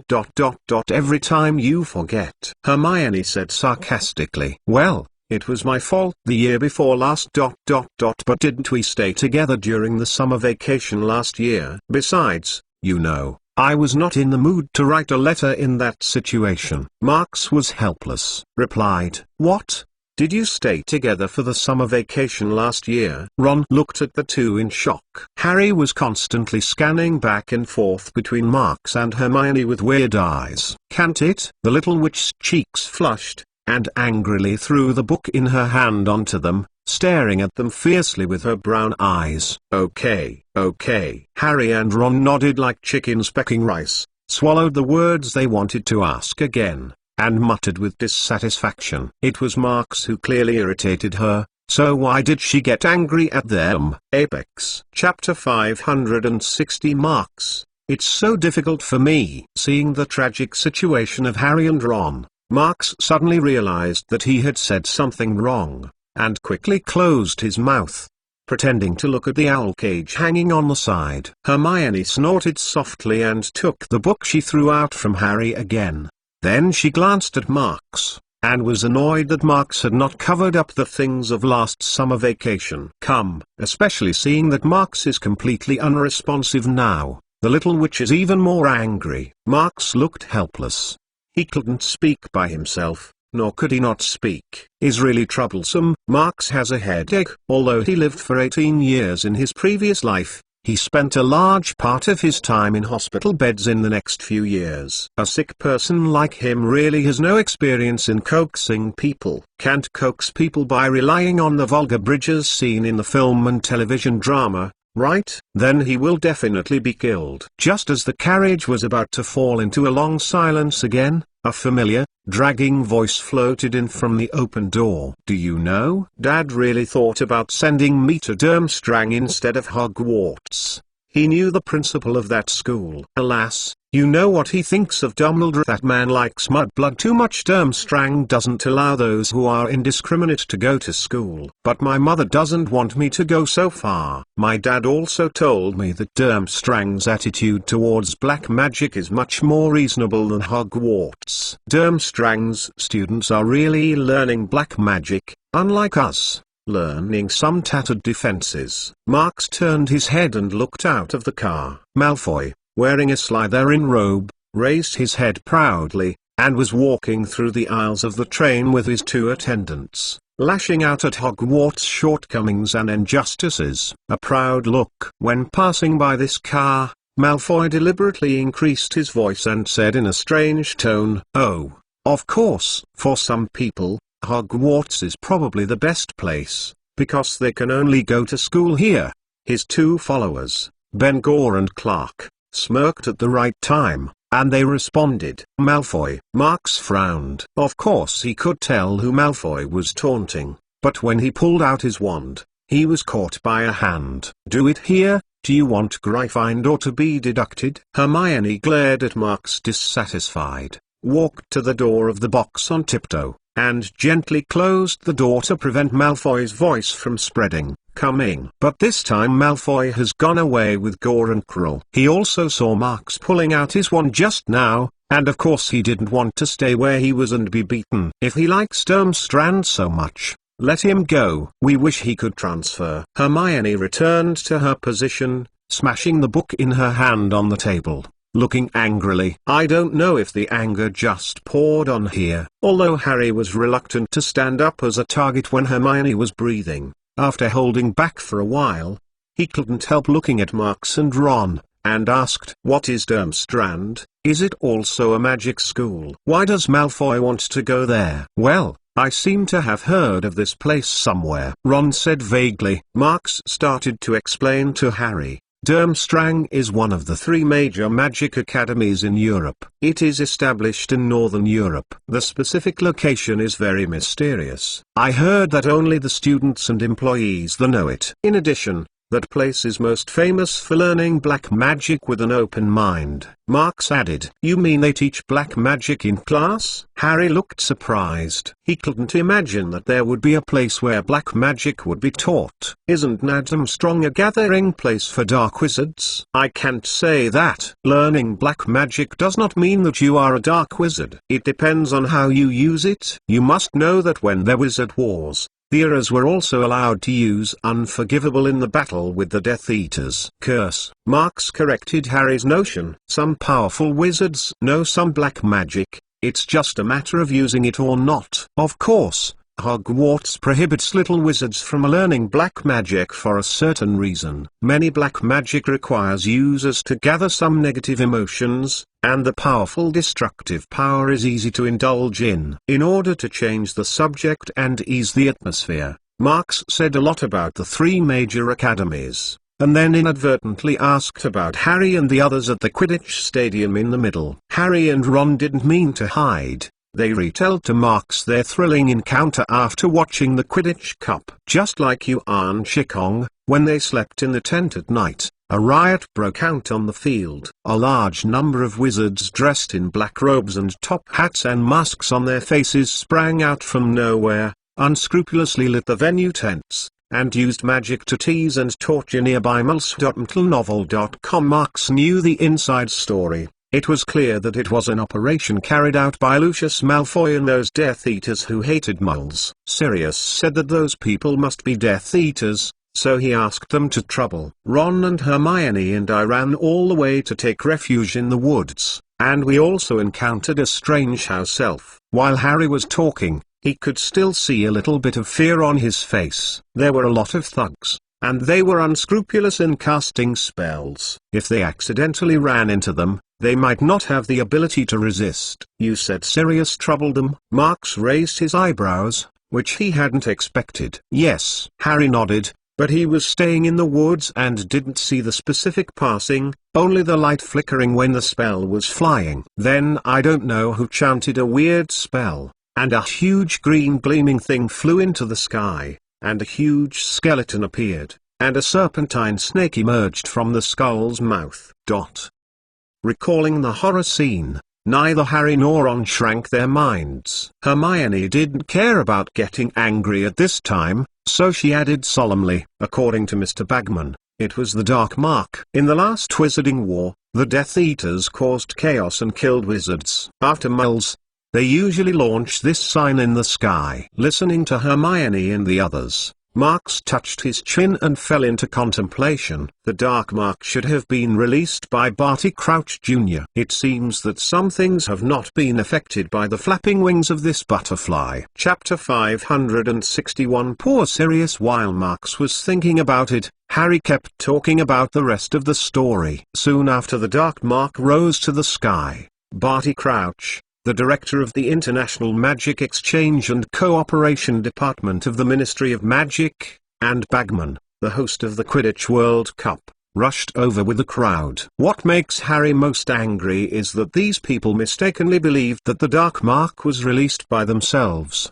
because his wand was accidentally lost and happened to be nearby again. Summoners who maintain order in the arena also arrested Sirius, trying to accuse Sirius of creating chaos with the masked black wizards. How can they wrong us so much? Sirius just wanted to catch a troublemaker and ask what was going on, but those Aurors didn't care about the black-robed wizard who ran away, and caught him first. Lys' body was trembling, looking very angry. Marx's expression became a little weird. It seems that poor Sirius was almost caught in Azkaban again. But this strange Sirius appeared too coincidentally as a heavily wanted criminal of the original Ministry of Magic. How long did Sirius clear his suspicion? Run to the World Cup Stadium to watch the stadium like a gay person. It happened that a large-scale riot broke out there, and it was suspected that the Death Eaters did it. The Aurors who came to see Sirius nearby, of course they would doubt him. What happened later? Sirius is okay? Marx asked curiously. Harry shook his head. They explained for a long time. Those Aurors checked Sirius' wand carefully and confirmed that he had not set fire or cast any mal spells. In addition,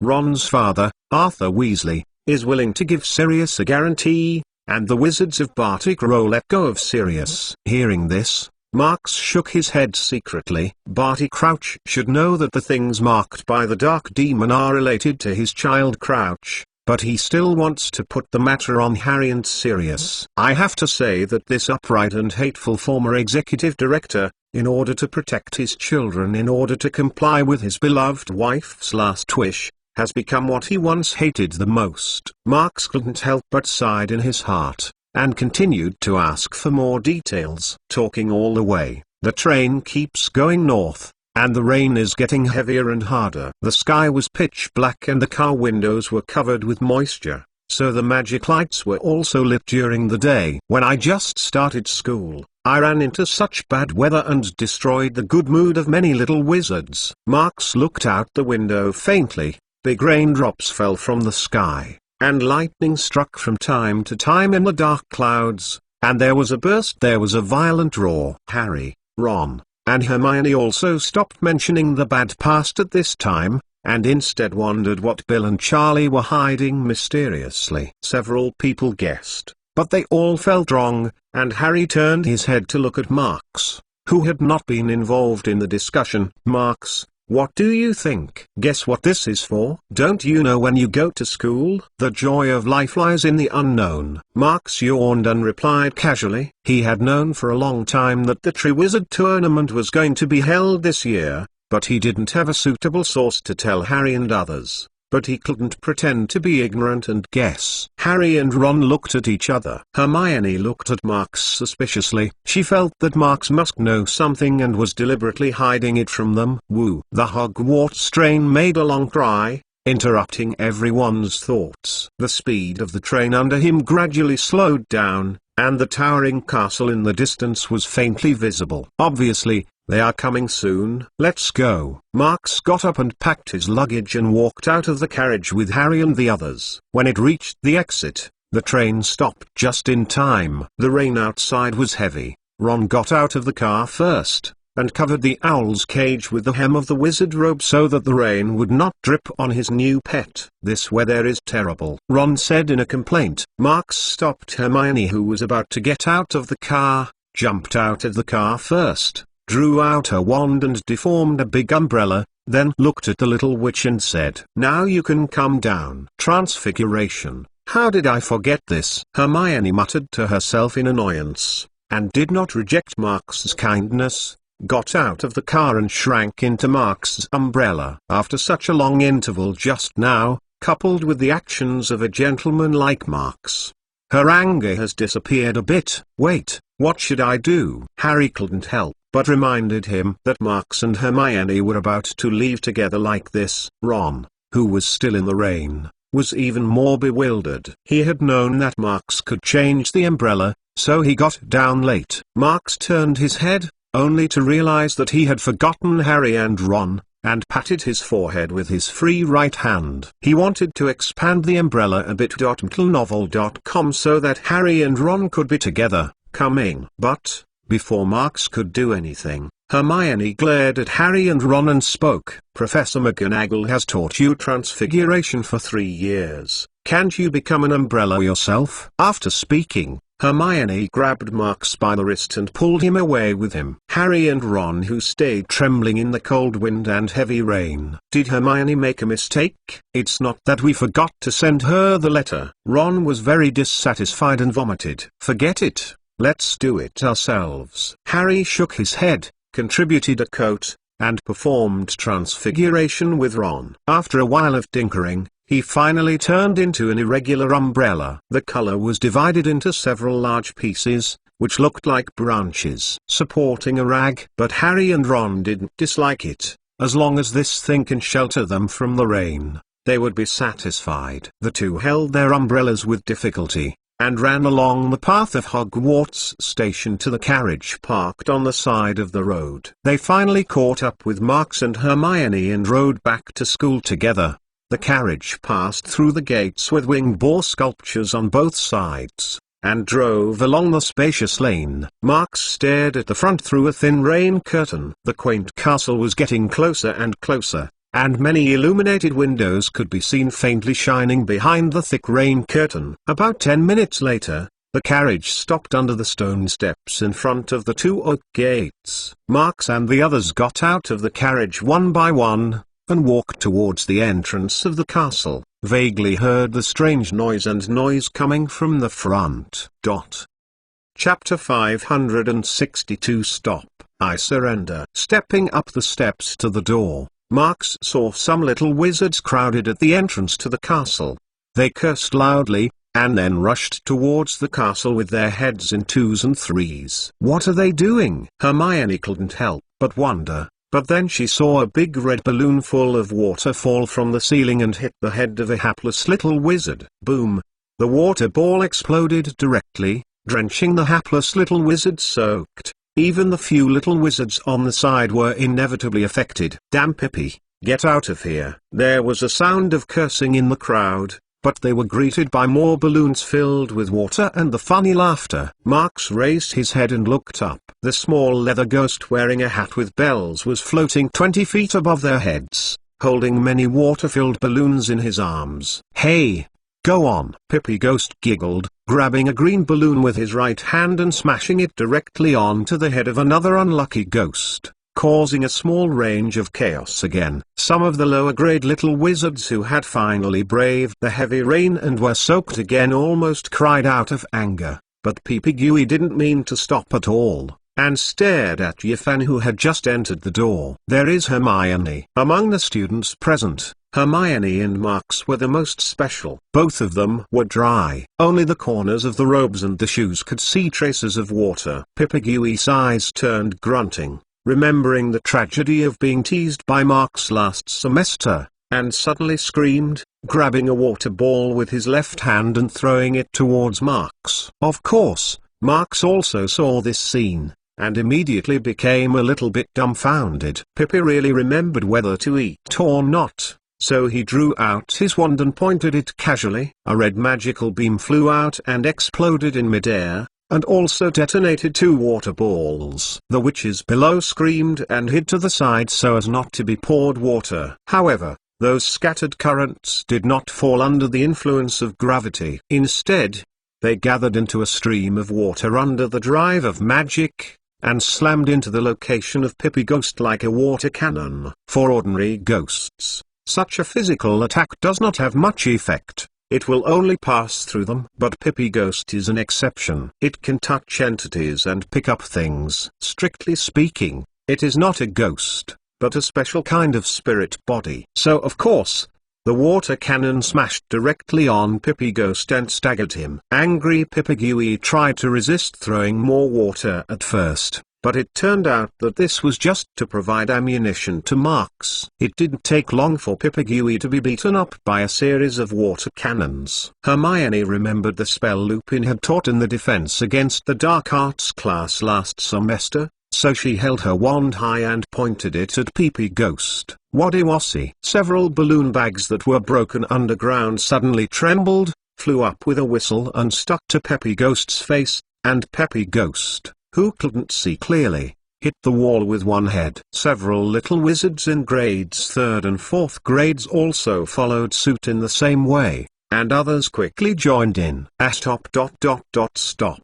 I surrender. Pee-Pee couldn't stand it anymore, let out a piercing scream in embarrassment, and rushed directly into the auditorium. Although these attacks did not cause any harm to it. It can be uncomfortable to be beaten too much. Okay, stop for a while, kids. Just as some of the little wizards were still interested, Professor McGonagall's voice came from the auditorium. While everyone was distracted, Pippi squeaked out of the window. Professor McGonagall glanced at the Pippi who was escaping in a hurry, did not care about it, turned his gaze to Marks, and said with appreciation, "Good job, McClown. I think with this lesson, Pippi will be willing to stop for a while. I just solved some small troubles easily." Marks replied very modestly, "Very good, Gryffindor plus 5 points." Professor McGonagall nodded in satisfaction, shouted loudly, and then looked at the other people. Although it didn't feel good to be in the rain all the way, I was harassed by Pippi again when I entered the door.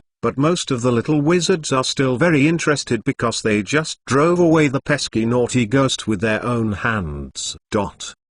Professor McGonagall didn't hesitate to praise him. After a few words of praise, he asked the prefect to take everyone to the auditorium. Perhaps in response to the upcoming Triwizard Tournament, the interior of the auditorium has been specially decorated, making it more sounding than ever before. Hundreds of candles floated above the table, shining golden plates and goblets gleaming bright. Under the leadership of the prefect, the little wizards of the 2nd grade and above sat on the chairs of the long table in an orderly manner. The ghosts floating around greeted them politely and welcomed them back to school. MiddleNovel.com. Nearly headless Nick came out directly from under the dining table.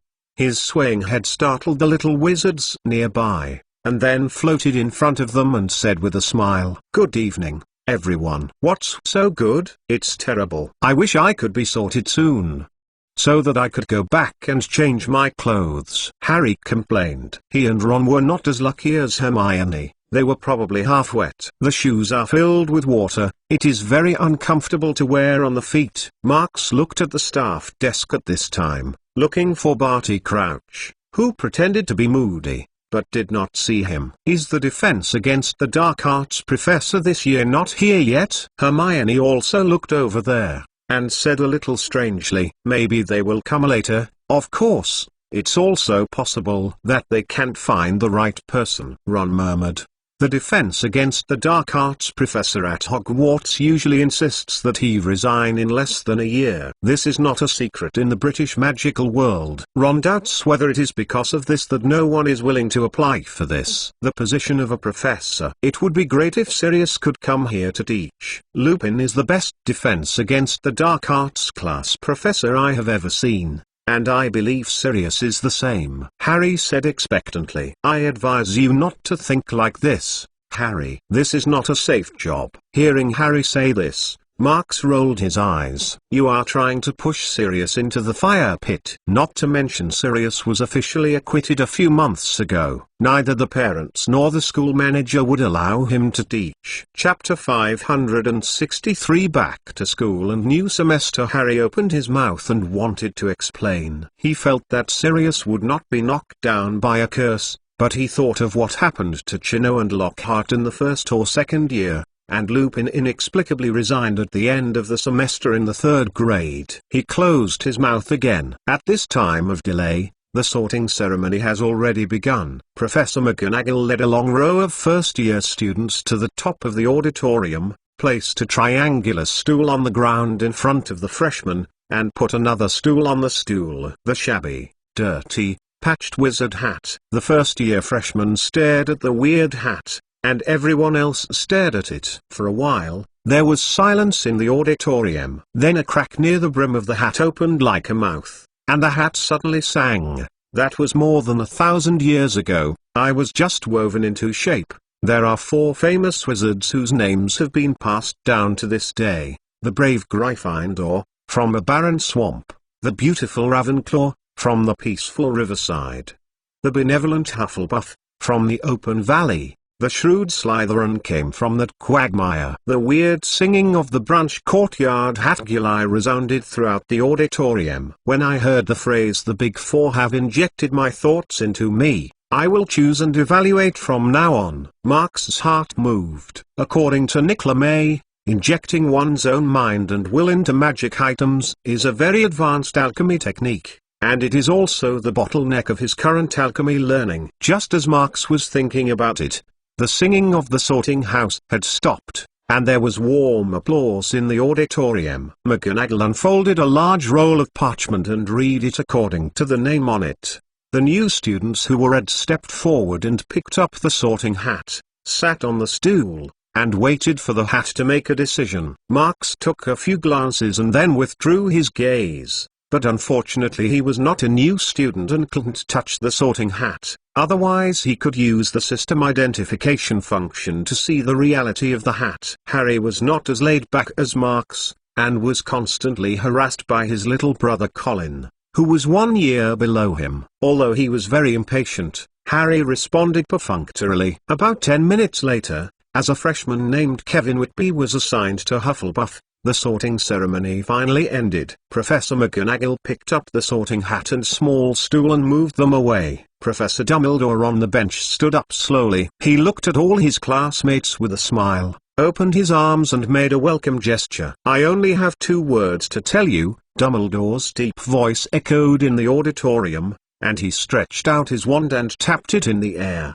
speaking loudly. "Eat." As Dumbledore's words fell, the empty plates on the long table were suddenly and magically filled with various foods. "At last it's time." Ron hurriedly grabbed the spoon placed on the side, dug a spoonful of mashed potatoes and stuffed it into his mouth. After sitting on the train all afternoon, he was already hungry. Marx also put aside the complicated thoughts, and started to enjoy the meal in front of him intently, cutting off a juicy piece of steak and slowly chewing in his mouth. Nearly headless Nick wandered around them. Seeing them feasting, he was a little greedy, but the ghost couldn't eat the food of living people, so he could only watch it like that. "Hey ...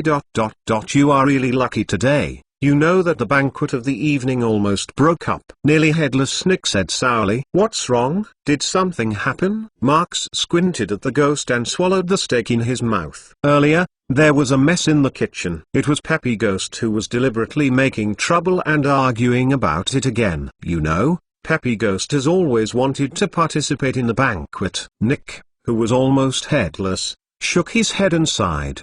His neck with skin didn't look very stable, and he almost threw his head off. Marx and others were worried about him. Fortunately, his head didn't fall off in the end. After a pause, Nick, who was almost headless, continued. "You should be aware of Peepagew's virtues. He has no education at all. When he sees food, he throws it everywhere." We held a ghost meeting to discuss this matter. The fat monk advocated giving him this opportunity, but Blood Ren Barrow firmly disagrees. "I think he is very wise to do so." No wonder Peppies are making trouble at the door. Ron slapped his mouth. Usually Peppies didn't have the guts to block outside the auditorium to tease them when school just started. "Then, Nick, what did Pippi do in the kitchen?" Harry asked curiously. "It's not the same old thing," Nick shrugged. "It's just ruining it." Peppy Ghost messed up everything.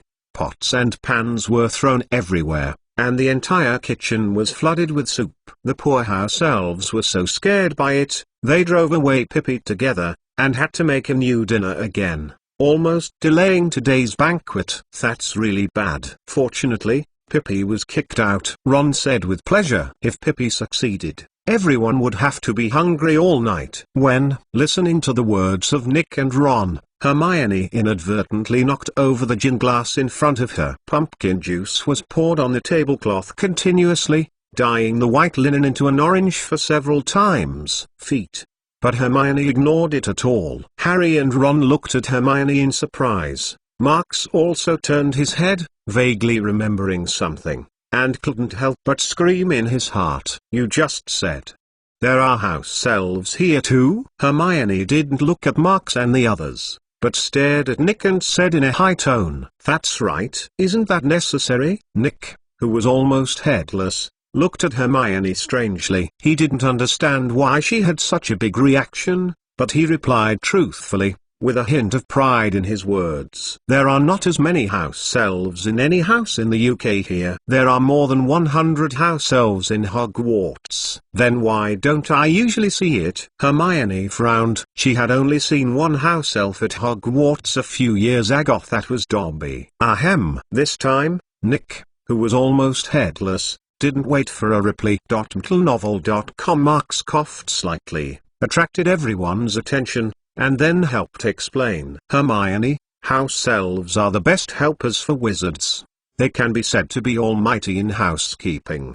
There are so many little wizards in Hogwarts, and they always need some house elves. Then they get paid. Do they have holidays?" Hermione continued to say seriously without being fooled by Marks. "There are sick days.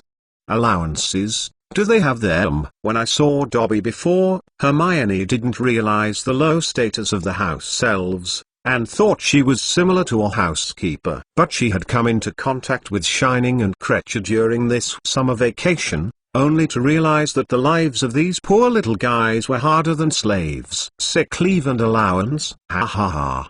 The floating ghost seemed to have heard some funny news. He almost lost his breath with a smile. The wheel-shaped, ruffled collar crooked.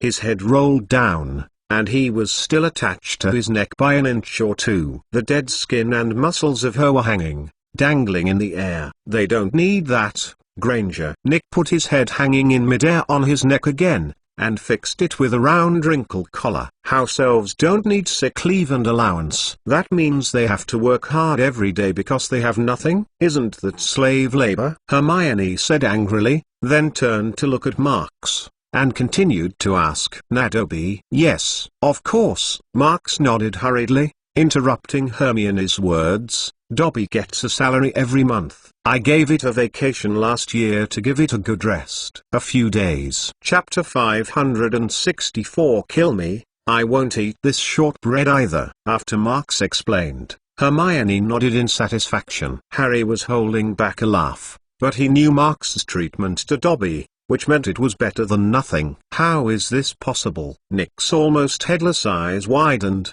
and his body trembling in the air. He didn't want to believe Marks's rhetoric at all. For house elves, wages and holidays are an insult to them. They just love to work. Nick added, "No creature is born to like to work." Hermione glared at Nick, and then went on with a vow. "They must have been forced by wizards to do that." "Isn't Marks's house elf Dobby just got a salary and a vacation?" "What if Dobby is a very special house elf, Hermione?" Marks interrupted Hermione's words, looked at her seriously, and continued to speak. "I always respect Dobby's wishes. It wants wages and vacations, so I gave it to it. Similarly, I also respect the ideas of other house elves." Hermione choked on her words, and after a while she stammered in retort. "But that's not what they really think. Who doesn't like a freer life?" She has seen Shining and Cretcher before, and of course she knows the morbid concept of servant in house elves, but she thinks it is the result of long-term enslavement by the master and should be corrected. "Freedom." Ron chuckled, and while eating the cream pudding, he didn't forget to interrupt. "If you really talk about freedom with those house elves, they will be terrified." While talking, Ron took another gulp of orange juice, smashed his mouth, and said again, "Also, Hermione.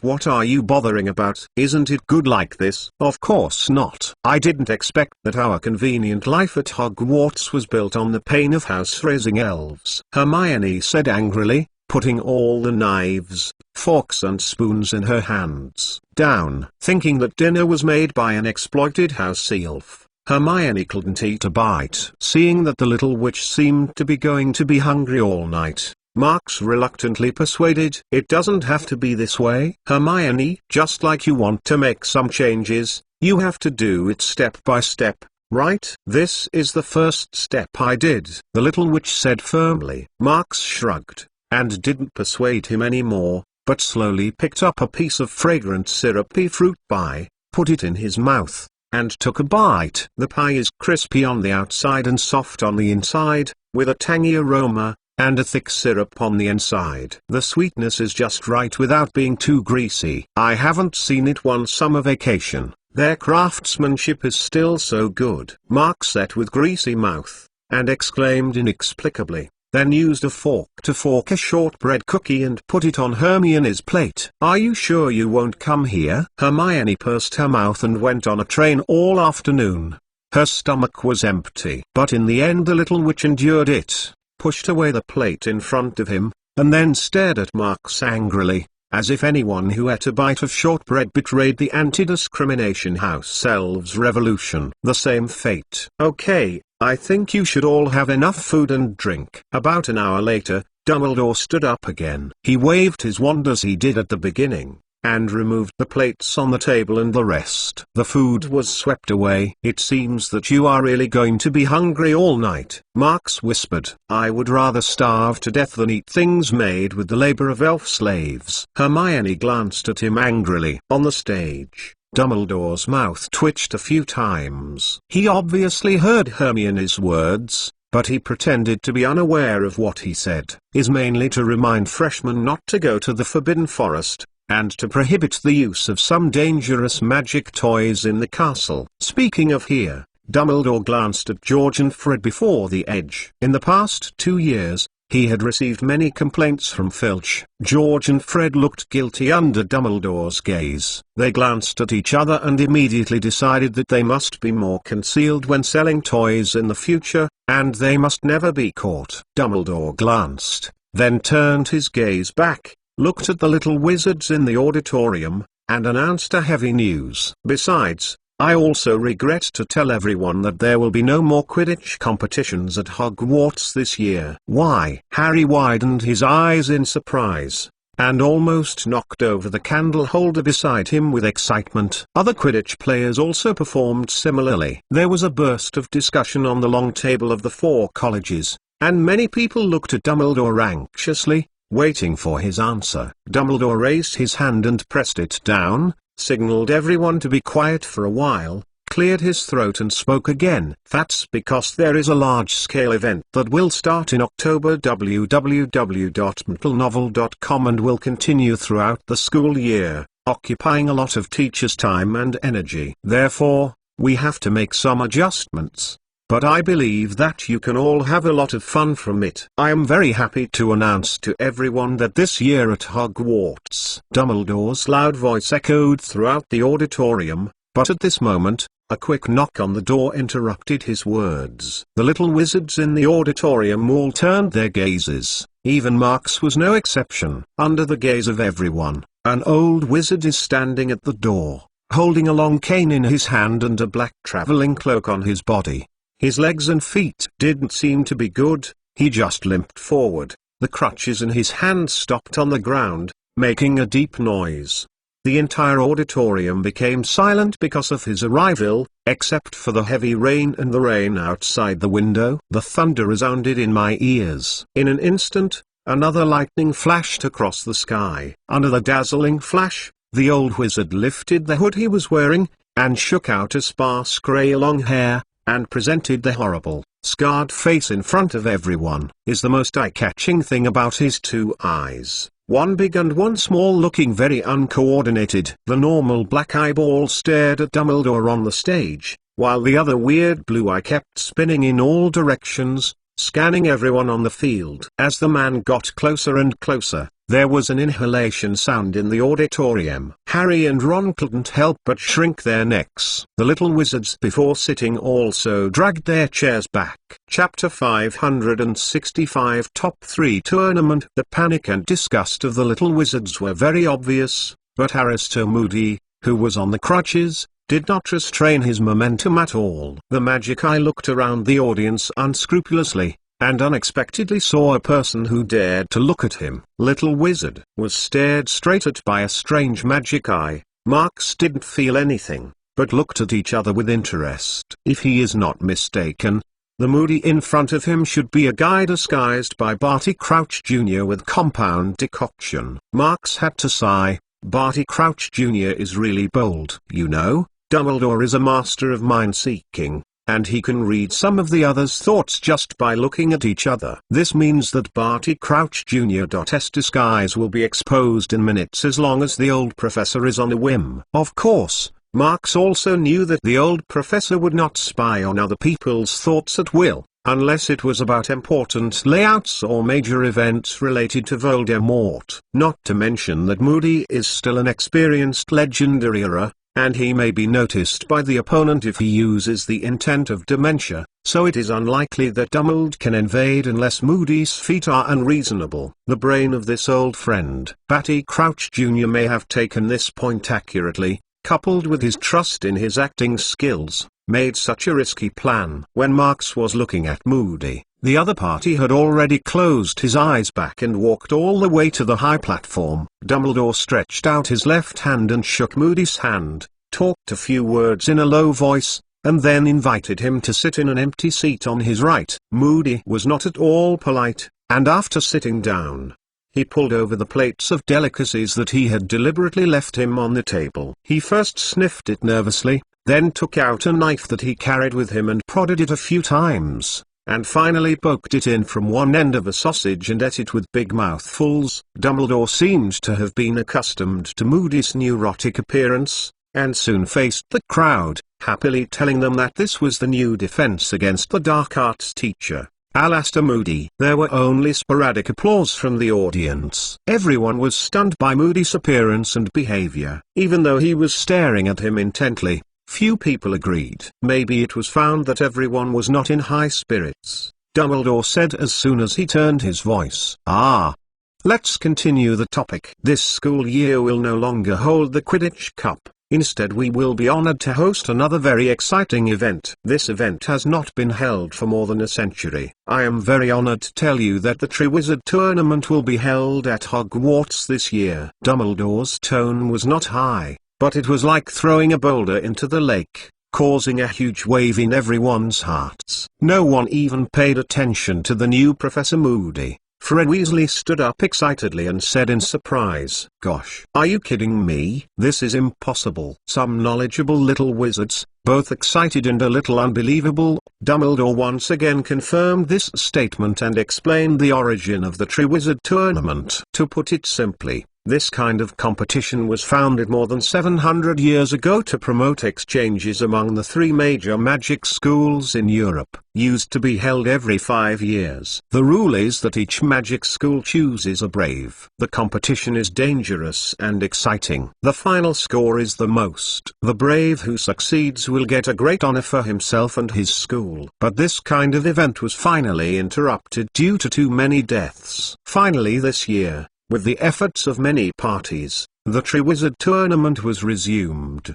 Triwizard Tournament. Marx touched his chin and whispered in a low voice. In his opinion, this is an opportunity to get legendary points, but he hasn't figured out whether to participate in it or not. He is not the same as Harry. There is no little Crouch to help. Even if he finds a way to put his name in, the Goblet of Fire may not choose him. While Marx was meditating, Dumbledore had already finished his description of the Triwizard Tournament. The atmosphere in the entire auditorium became meager. Many little wizards were ready to move. Everyone wanted to be Dumbledore's hero who represented the glory of the entire academy. "We are going to participate." George and Fred looked very excited, especially when they heard Dumbledore say that the winner of the game could get 1,000 gallons prize money. Their eyes came out. "I don't know how the Warriors will be selected. Do you draw lots by luck?" Ron was also a little moved. Whether it was Glory or Gingy Arlong, he was very tempted.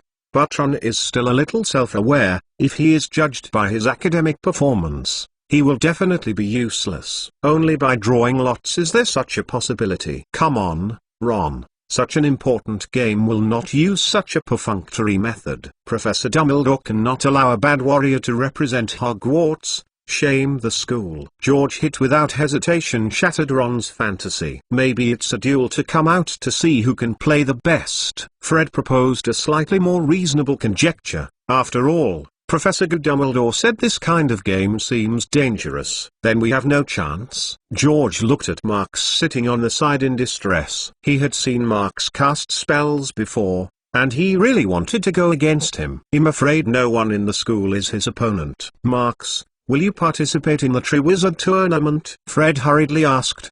If I can be selected. Marks shrugged. www.mtlnovel.com casually replied. Then we have no chance. George and Fred said with a sigh. They both felt that if Marks were going to run for the election, then they would probably be out of play.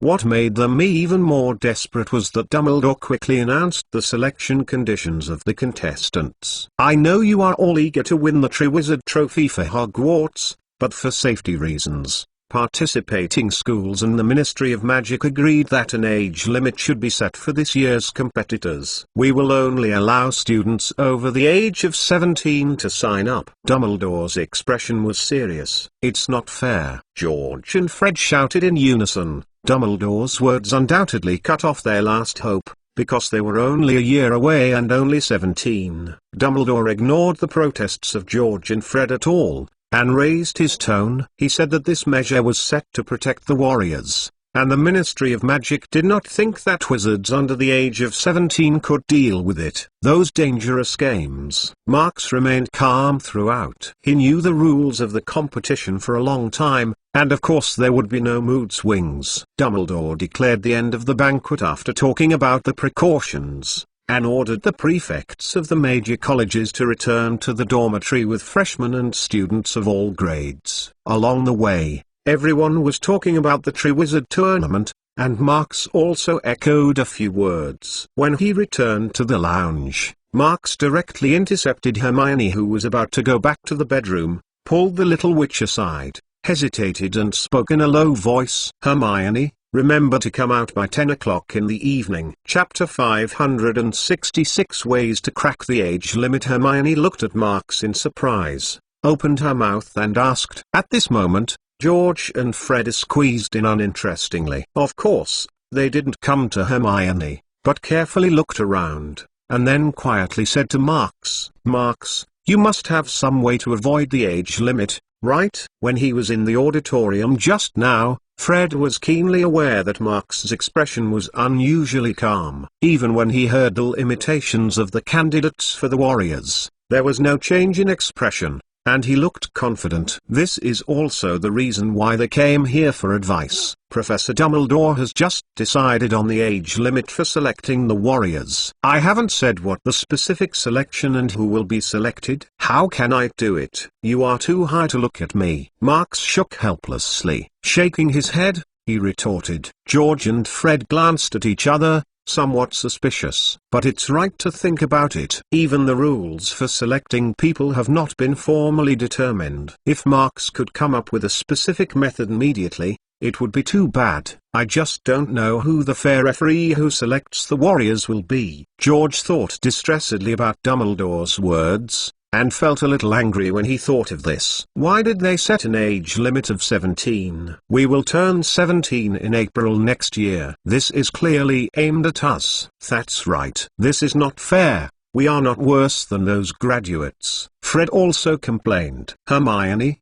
who had been listening, couldn't help it at this time. She couldn't help but retorted. Professor Dumbledore's arrangement is definitely to ensure our safety. You must know that in the past Triwizard Tournament, many people died. That was years ago, didn't it? Fred said nonchalantly. Professor Dumbledore also said that this year's Quidditch Cup will be very safe. They spent a whole summer preparing to make sure that every warrior will not be in danger of life. Yeah, I can't die. But that's for contestants of the right age. The professor didn't guarantee that you won't miss your arms or legs, or get hurt all over. Hermione scolded angrily, especially looking at Marks with some worry, because she discovered that Marks seems to be keen to participate in the Triwizard Tournament. Oh, that's great. Hermione's words didn't scare George and Fred. They slapped their palms in excitement. For wizards, such injuries will not cause much hindrance as long as they are treated in time. George and Fred even had a fantasy in their minds. After they became the Warriors of Hogwarts, They broke through many obstacles with their wounds and resolutely, amidst the screams of the audience, they won the scene of victory. Just thinking about it makes people excited. The two can't wait to discuss with Yifan a way to break through the age limit, and come up with a seemingly reliable plan, that is, an age-enhancing agent. Like its name, after drinking the aging agent, the appearance of the wizard will become much older than the real age. George and Fred think that they only need to drink 1 or 2 drops of the aging agent to become 17. The appearance of 8 years old. I don't think it will work. Whether it is judging people or some magic, it is unlikely that you will be deceived by this little trick. Marx shook his head and said persuasively, in the original time and space, George and Fred tried to use the aging agent to fool through the level. The final result was obvious. Not only did they fail to succeed, they were also attacked by magic. This road is absolutely unworkable. No one in Hogwarts can break through the magic set by Dumbledore himself. Even Marx doesn't think he can do it. After all, the gap is too big. That's why Dumbledore firmly emphasized when he was in the auditorium that there will never be students underage who will become the warriors of the Triwizard Tournament. But Marx felt that Dumbledore was definitely going to be slapped in the face this time, and he couldn't make a frontal breakthrough. He still had all kinds of tricks, and he thought of 3 in a while. The first plan is to grow up to 17 years old in the past few months. This is not impossible, provided that you have a time converter. Like last school year, he spent more than half a year in the past. Strictly speaking, he is almost 15 years old this year. The second solution is the cracking method Dumbledore said himself. Find a little wizard over the age of 17 to vote instead. This is the easiest one. Just find a reliable senior student to say it. It's just not very insurance. Although Marx is very confident and thinks he is definitely the best student at Hogwarts, but who knows how to choose the Goblet of Goblet? What if Goblet of Goblet likes Cedric? As for the third option, it is more risky. You need to threaten or control Barty Crouch with an Imperious Curse, let him impose a Confusion Curse on the Goblet of Fire, add a spot, and get yourself in. Just like Harry in the original time and space. The advantage is to become a 100% warrior, but the disadvantage is that it is very risky. Novel.com Barty Crouch Jr. is not a good role to deal with. While thinking in his mind, on the surface, Marx continued to discuss ways to break the age limit with George and Fred on the surface, and wanted to see if he could get some inspiration from them. Professor Dumbledore won't let you succeed. Hermione watched Marx and the others continue to discuss, could not help but snorted, turned her head and ignored them, turned and walked towards the girl's bedroom. Marx then remembered that Hermione seemed to have not promised to be there for the evening, so she hurriedly reminded Hermione, don't forget to come out tonight. In order for Hermione to hear her, Marx's voice was loud. Some of the little wizards who were still stranded in the lounge looked at them gossiping. Got it. Hermione, who had already reached the entrance of the girls' dormitory, turned her head back and glared at him a little shame. A bit. Ahem. We didn't disturb you just now? George looked at Hermione's leaving back, then looked at Marx, coughed slightly, and said with a guilty conscience, of course not. I saw Hermione didn't eat anything at the party, so I planned to bring her some snacks tonight. Marx shook his head and explained. We all understand. You don't have to explain so much. Fred looked like a person came over. Even in order to make up for the fault that disturbed the two before, Fred also introduced Marx to the places in the castle suitable for the night with a strange smile, and taught Marx some tricks to make girls happy. Chapter 567. It's so late, what are you calling me out for? Come on, Marx, if you can do it, we won't bother you. George patted Marx on the shoulder and left with Fred on his shoulders. Marx was a little bit dumbfounded for a while, but was too lazy to stop them to explain, and just let them think about it, and went straight back to the bedroom. As soon as he opened the door, Marx heard a sound of discussion inside before he even entered. It was closer to discover that Ron, Harry, Seema and others were discussing the warriors' candidates for the Triwizard Tournament, and even Neville said a few words weakly. It seemed that there would be more little wizards expecting this honor than he had imagined. Marks shook his head secretly. Everyone except Hermione probably forgot the danger mentioned by Dumbledore. If they knew that the first event in the Triwizard Tournament was dragon fighting, they wouldn't know. Can you afford such interest, Marks? Have you and George figured out a way to break the age limit? Ron hurriedly approached and asked after seeing Marks coming in. Harry, Seamus and others also looked at Marks expectantly. It's not yet. How can it be that easy? Marks hesitated for a moment, and panicked freely. Although he has some clues, he does not intend to reveal it. The Triwizard Tournament was too dangerous. And it was also related to Voldemort's resurrection plan. Even the leader of the graduates, Cedric, was killed. It was really not something that a fourth-grade wizard could handle. Secondly, he felt that Ron's big mouth was really unreliable, and Seamus was a bard who ran a train with his mouth full, and many of his legendary deeds were blown out by Seamus abruptly. If they know how to break the age limit, then it goes without saying that this method will spread throughout the school in a few days. When it reaches Dumbledore's ears,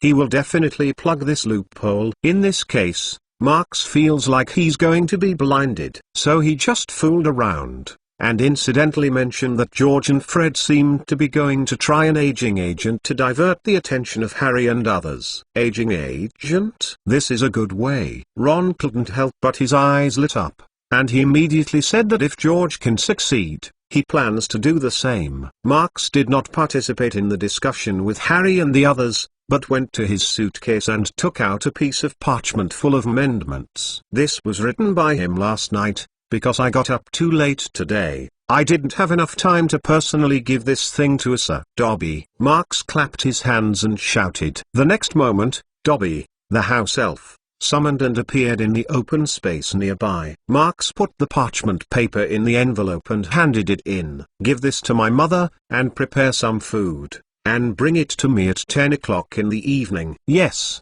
sir. Dobby nodded vowingly, took the thing, snapped his fingers, and disappeared in place. At 9:50, there was silence in the boys' bedroom in Gryffindor. The exhaustion accumulated after sitting on the train for a day makes the energetic little wizards have to go to bed early. Marks got out of bed lightly, so as not to wake Harry and the others who were already asleep, slowly opened the door and walked towards the Gryffindor common room. There was loud thunder outside the window, and heavy raindrops hit the glass and made a rattling noise. With good eyesight, Marks can see clearly in the dark. After entering the lounge, he accurately waved his wand and lit the fireplace. The orange flame rose up, driving out the cold and darkness of the rainy night. Marks walked to the armchair in front of the fireplace and sat down. Dobby also took the plates one by one and put them on the table in front of Marks in time. Weird, it's 10 o'clock. Is Hermione not here yet? Marks muttered to himself, somewhat confused as he looked at the clock.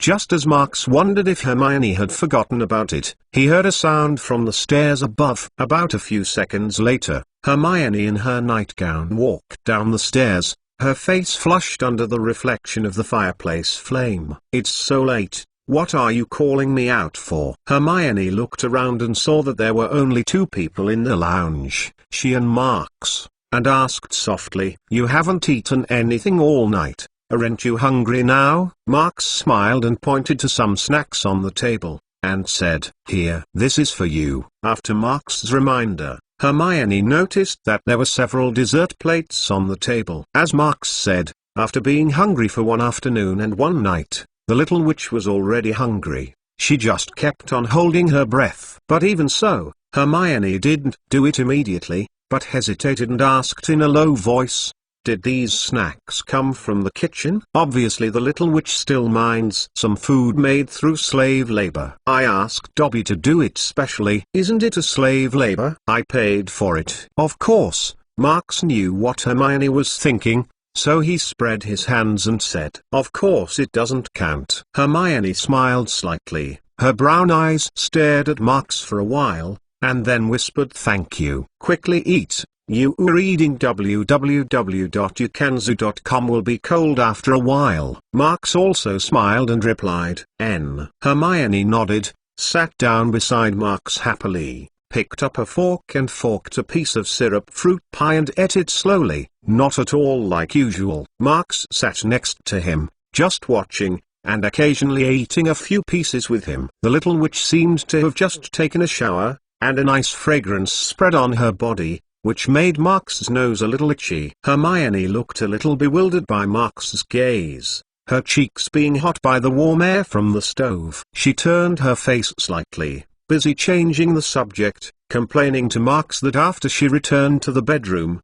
she explained to Parvati and the others the idea of anti-discrimination house elves but was laughed at. Although she was talking about some unhappy things, Hermione's face always had a sweet smile. Marx had forgotten to write to her before, and she had long been tossed aside. Marx was able to take into account that she might be hungry, and the act of preparing snacks especially in the big evening made her son so warm. She even thought that Marx must be in a hurry during the summer vacation, not deliberately forgot to send the letter, just like last time. Sir, your snacks. Dobby put the last 2 snacks on the table, and then picked up the empty plates. Dobby's arrival interrupted Hermione's thoughts. The little witch remembered the anti-discrimination great cause again. She looked at Dobby, then looked at Marx, and said with emotion, If only all wizards could treat the house elves like you did to Dobby. Chapter 568 There is no cruelty,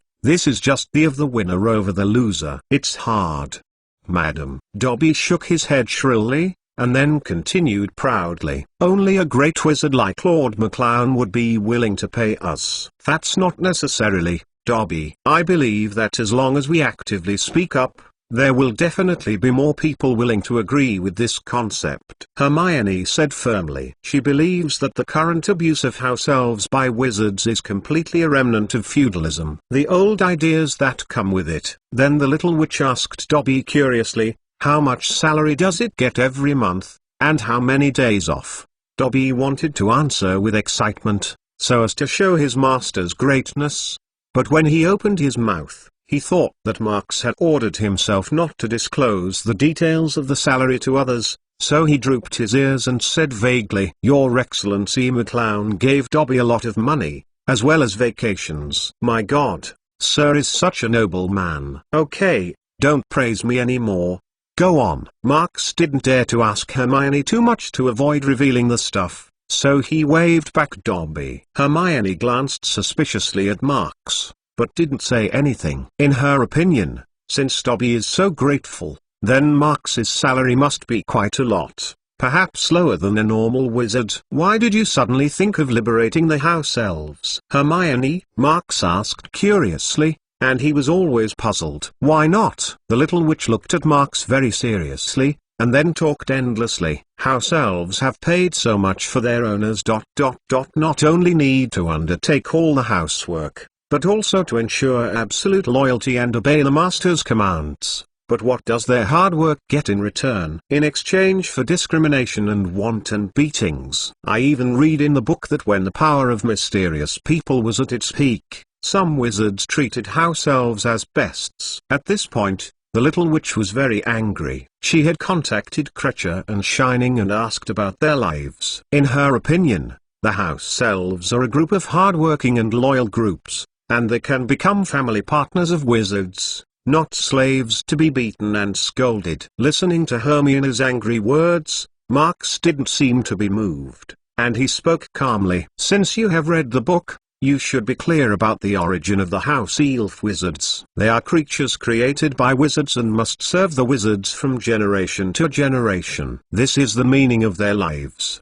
Do you really think so? The wizard created the house elves? They are obviously so similar to the elves. Hermione retorted, after a pause, then guessed. Maybe some wizards deliberately tampered with history in order to enslave them, so that the house elves will perish forever. Also they are intelligent creatures just like us. They also think, shouldn't be treated like this," Hermione added finally. Marx looked at Hermione in surprise. He didn't expect that the little witch would question the contents of the book one day. "What's wrong? Did I say something wrong?" Hermione looked a little uncomfortable seeing Marx not replying for a long time. She nervously stuck a fork in a piece of cake in front of her, and the cream splashed on the table. "No, it's nothing. It's just surprising that you could have thought of this." Marx laughed. He had read that book, and of course he knew what was going on. The group of house elves is indeed not the creation of wizards, but a kind of magical creatures enslaved by wizards in the process of controlling the magical world. After all, wizards are not strong enough to create a group of magical creatures with human-like intelligence and natural ability to cast spells. That is already the category of God. Marx thinks that this may be the reason why the wizard group has always been defensive against house elves and has been committed to cultivating servility for thousands of years. But the practice of those wizards is not a problem in Marx's view. It was not as good as it is now, and the wizards are not good at mixing in the magical world, and now they have the right to speak abruptly. Horsemen, fairies, mermaids. All the magical creatures living in the magical world need to be controlled by wizards, including house elves of course. This is the dominance of the ultimate winner over the loser in the cruel survival competition. Is like the ancient human ancestors expelling ligers and domesticating cattle and sheep. But the house elves are highly intelligent, so they appear more cruel. If you want to talk about the problem, it is not without it. Except for HogWarts, the vast majority of house elves are monopolized by pureblood families and become their private property. Civilian wizards cannot enjoy this convenience at all. The house elves have not played their due role at all, and the ability to cast spells is very limited. Even the arrogance of the pure-blood wizards has caused the overall number of house elves to decrease. Despite thinking like this, Marx was a little bit awkward when she spoke, not knowing how to persuade Hermione. Directly told her that this world is actually very cruel, and that the weak and the strong are the survival rules of the race. Once the house elves are completely liberated. Novel.com. Will they compete with the wizards for rights? It's weird if Hermione can understand it. Marx knows very well that his teenage years are the age when the little ghosts are compassionate and have a sense of justice. They have not been beaten up by the society, and usually think that their own power is enough to correct those injustices. Just like when he went to elementary school in his previous world,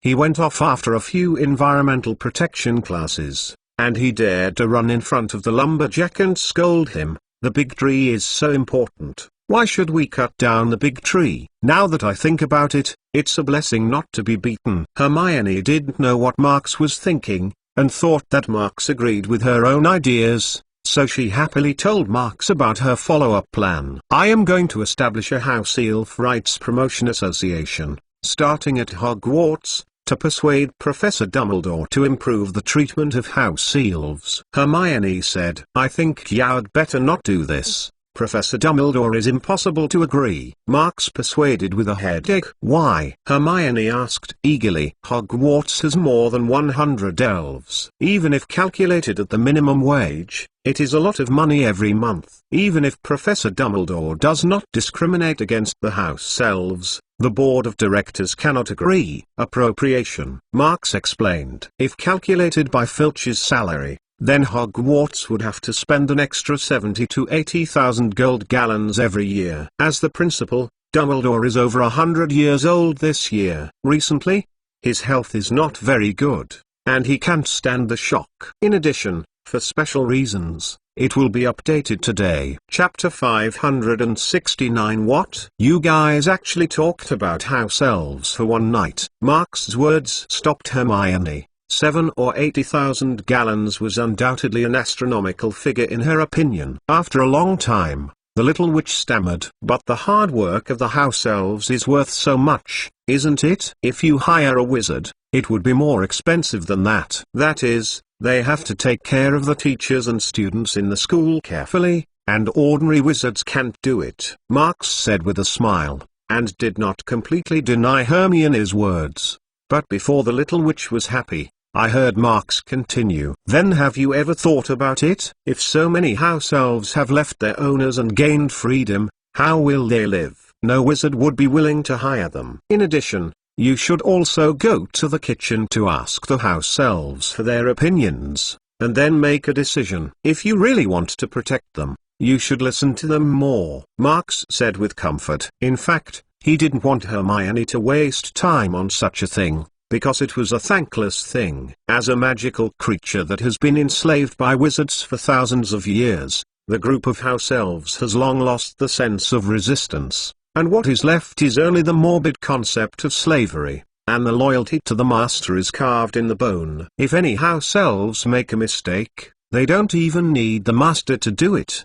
They will punish themselves. Marks's words reminded Hermione of what happened to Shining. After being abandoned by the owner, Crouch, no wizard was willing to take Shining. In the end, Sirius suggested that it stay at the Black's house to solve the problem. Also, if you really want to change something, you might as well take a look at this. Marks suddenly thought of something, took out a book from his pocket where he had cast an extension curse, and handed it to the little witch. From the clerk to the Minister of Magic, how do the wizards reach the pinnacle of power? Hermione took the book in surprise, looked at the cover and read the title. Hermione looked at Marks with a weird look, and didn't quite understand why Marks would give herself this kind of book. When you become the Minister of Magic, can you really change the situation of the house elves? Marks seriously suggested. He felt that Hermione cared so much about the status quo of the house elves. Apart from the sudden burst of sympathy, in the final analysis, it was too idle. So it's better to find something to do for her,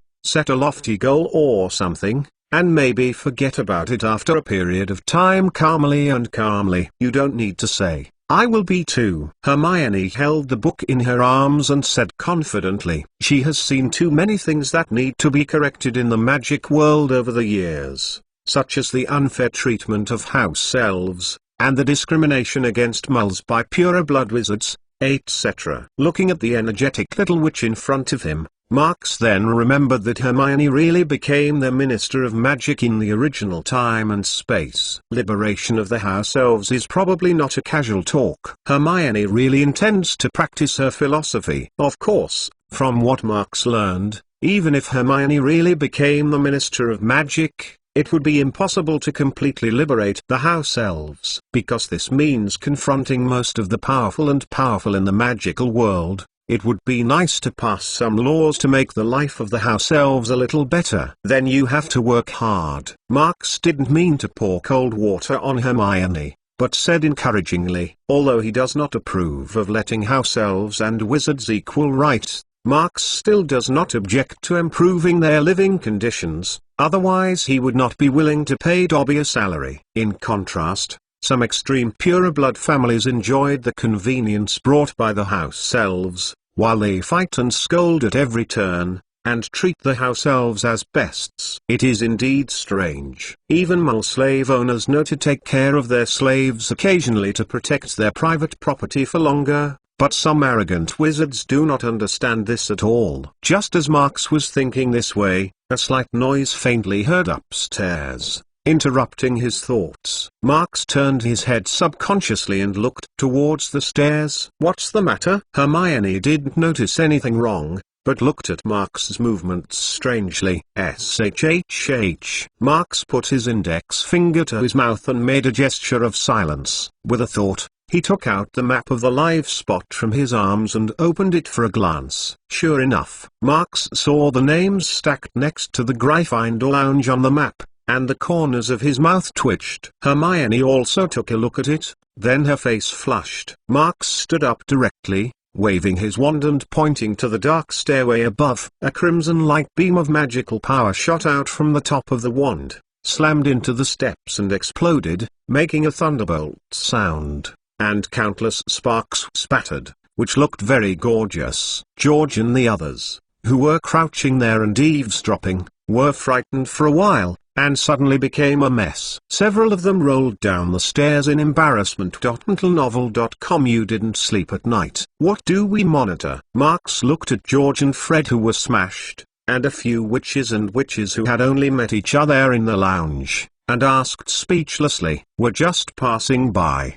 Passing by. George touched his still aching chest, and said nonchalantly, while talking. George glared at Fred behind him fiercely. If it weren't for the uncomfortable squatting just now, they had to change their movements and make some noise. They wouldn't be caught. Yes, too hungry at night. We are going to the kitchen to find something to eat, Fred also hurriedly explained. They had heard that Marx and Hermione would be dating in the Gryffindor lounge tonight, so they couldn't sleep at night, gossiping, and they were ready to learn to observe. Who knew that Marx and Hermione had a chat with the house elves all night? This is so strange. Knowing this a long time ago, Fred thought he might as well sleep in the dormitory. Other little wizards also found various reasons to prove that they just passed here by coincidence. House elves also need a rest. I advise you not to trouble them at night. Hermione glared at George and the others angrily, then looked at Marx again, hesitated for a while, and finally whispered, "I'm going back to sleep now." After finishing speaking, Hermione hurriedly returned to the girls' bedroom with the book without waiting for Marx's response. Seeing that there is no excitement to watch, George, Fred and others also drove off, one by one running faster than the rabbit, for fear of being intercepted by Marx. Chapter 570 Little Crouch. Within a few minutes, Marx was left alone in the lounge again. A farce came to an end. Marx shook his head and extinguished the fire. Fortunately, his purpose of easing relations with Hermione tonight has been achieved, so Marx has no intention of pursuing the troublesome George and others. By the way, just look at what he is doing, Marx muttered to himself, walking in the corridor back to the bedroom, and opened the map of the spot again, ready to find Barty Crouch Jr. whereabouts. Confirm his whereabouts. However, Marx's gaze swept across the map, but unexpectedly did not find a trace of Barty Crouch Jr. Did Little Crouch run out temporarily and wasn't in the castle? Marx was puzzled, but he quickly overthrew the idea because a familiar name came into view. Aristo Moody. This. How is it possible? Marx felt a chill in his heart as he watched the slowly moving names on the map. Moody in the school is actually real, not Barty Crouch Jr. pretending to be. Otherwise, even if he could find Moody's name on the live map, he should have been trapped somewhere, instead of wandering around the campus at night. Marx faintly felt that things exceeded his expectations. Could it be that Voldemort changed his resurrection plan? But why is this? Will it be related to yourself? Countless thoughts surged into my heart at the same time, and Marx's brows became more frowning, which meant that he might lose the advantage brought by the prophet. But what did Moody's run out at night? A doubt came out of Marx's heart again, staring at the map of the live spot in his hand. Judging from the location, Moody's was wandering in a corridor of the castle at this time. After a while, he entered the staff lounge and stopped in place, probably ready to go to bed. Would you like to take a look? Marx touched his chin and wanted to sneak into Moody's lounge to check, but hesitated to dispel the idea. As an experienced and suspicious error, Moody's room can't be furnished without corresponding arrangement. I'm afraid I'll be found out as soon as I enter it, and it's not good to make a mistake. Damn it, what about the Triwizard Tournament? Marx put away the map of the live spot in anguish. He originally wanted to control Little Crouch to release the confusion curse,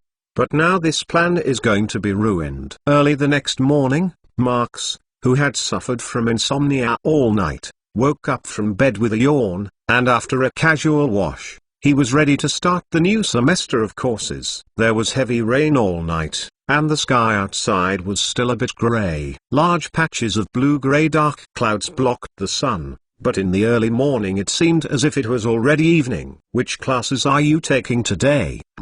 Herbal medicine class, magic animal protection class, and divination class. Harry looked at the class schedule and rummaged in the suitcase for the corresponding books. I really hope it doesn't rain today, or else the protection of magical creatures class will be over. Ron looked at the gloomy sky outside the window and complained. But soon Ron stopped thinking like that.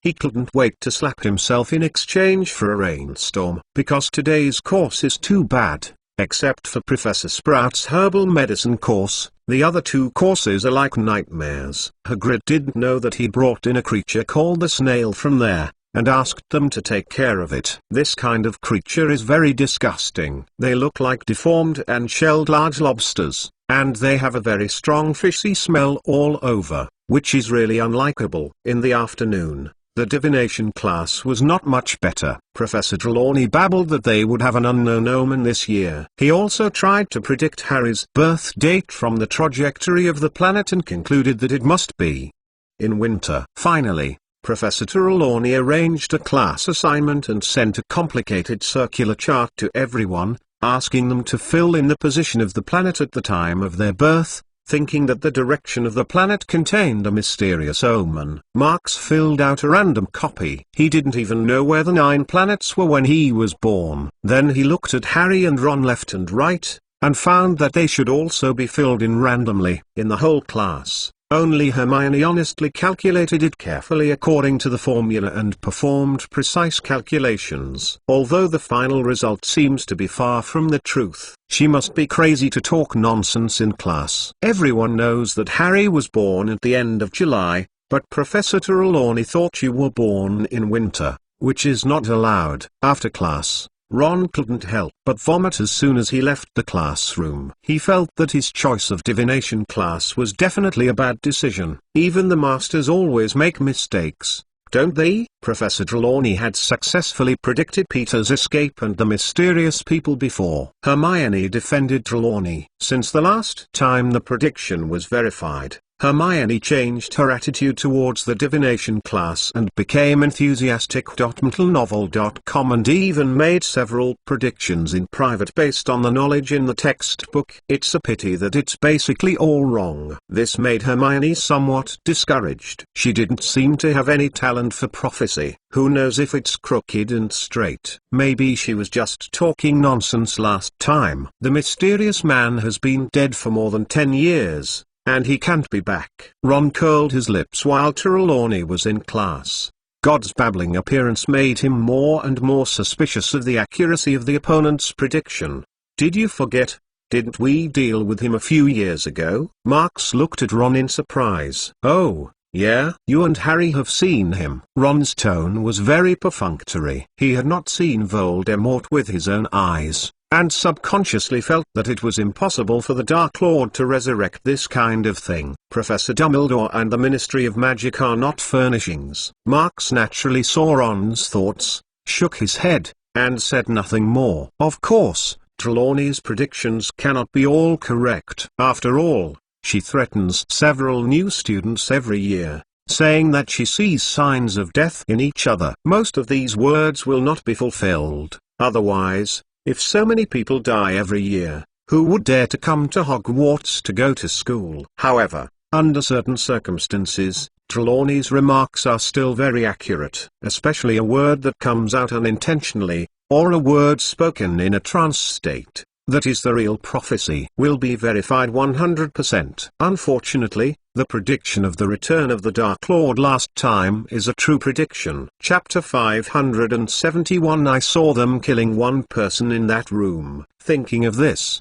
Marks frowned. Trelawney's prediction was undoubtedly proof that Voldemort was planning his resurrection at this moment. It's just that the process may not be as I thought. Harry at the side of was also a little dazed. He gently stroked the lightning-like scar on his forehead, recalling the dream he had had during the summer vacation. Harry! A shout interrupted Harry's thoughts, and he turned his head to see Marks looking at him worriedly. Hermione and Ron also noticed Harry's abnormality at this time, and immediately ignored the argument and looked over. Do you have anything on your mind, Harry? It has something to do with mysterious people? Marks asked. Harry hesitated, wondering if he should say it. There are some things. I suggest you better not hide it in your heart. Aren't we friends? Maybe it can help you, Marks said in a soft tone of comfort. This time Moody's question made Marks realize that the advantage of his familiar plot is becoming weaker and weaker. If he doesn't want to be pitted, then he has to look for clues again. Harry is a good breakthrough here. If he remembers correctly, Harry should have dreamed of what happened in Riddle's mansion during the summer vacation in the original time and space. Just as Marx thought, Harry hesitated. About 2 weeks ago, I had a very strange dream at home. I saw a dark room with a fire burning next to it. Then, I saw someone talking in the room through the crack in the door, one of which was short. The tall man should be Peter, and the other one seems to be the voice of Voldemort. What? You said you saw Peter and you heard the mysterious man talking? Before Harry could finish speaking, Hermione asked in surprise. That's a dream, isn't it? It's not surprising that anything can appear in a dream, Ron argued before Harry could reply. No, it seems a little different this time. Harry shook his head, touched the scar on his forehead again, and said slowly, after I woke up from my dream, this scar was so painful. The last time I was like this was when I faced Voldemort several years ago. Really? Are you sure? Ron widened his eyes and looked at Harry in disbelief. He opened his mouth to say something, but in the end he swallowed again. This must be some kind of prediction, Hermione said firmly. I have seen in the textbook of divination that some wizards can have a certain sense when their relatives and friends are about to encounter danger! Dreamland is one of the most common. You mean Harry and the mysterious person are relatives or friends? Come on, this is really funny, Ron said with a sneer. He felt that the textbooks of divination were not reliable at all. It's a fool. But they are the enemies of the prophecy. This is also a connection, isn't it? Hermione interrupted Ron's words directly, and then, without looking at him, took Marx in one hand and Harry with the other hand, and went to run in the direction of the principal's office. Let's quickly notify Professor Dumbledore. Wait for me. Ron hesitated and followed. Ran for a long time,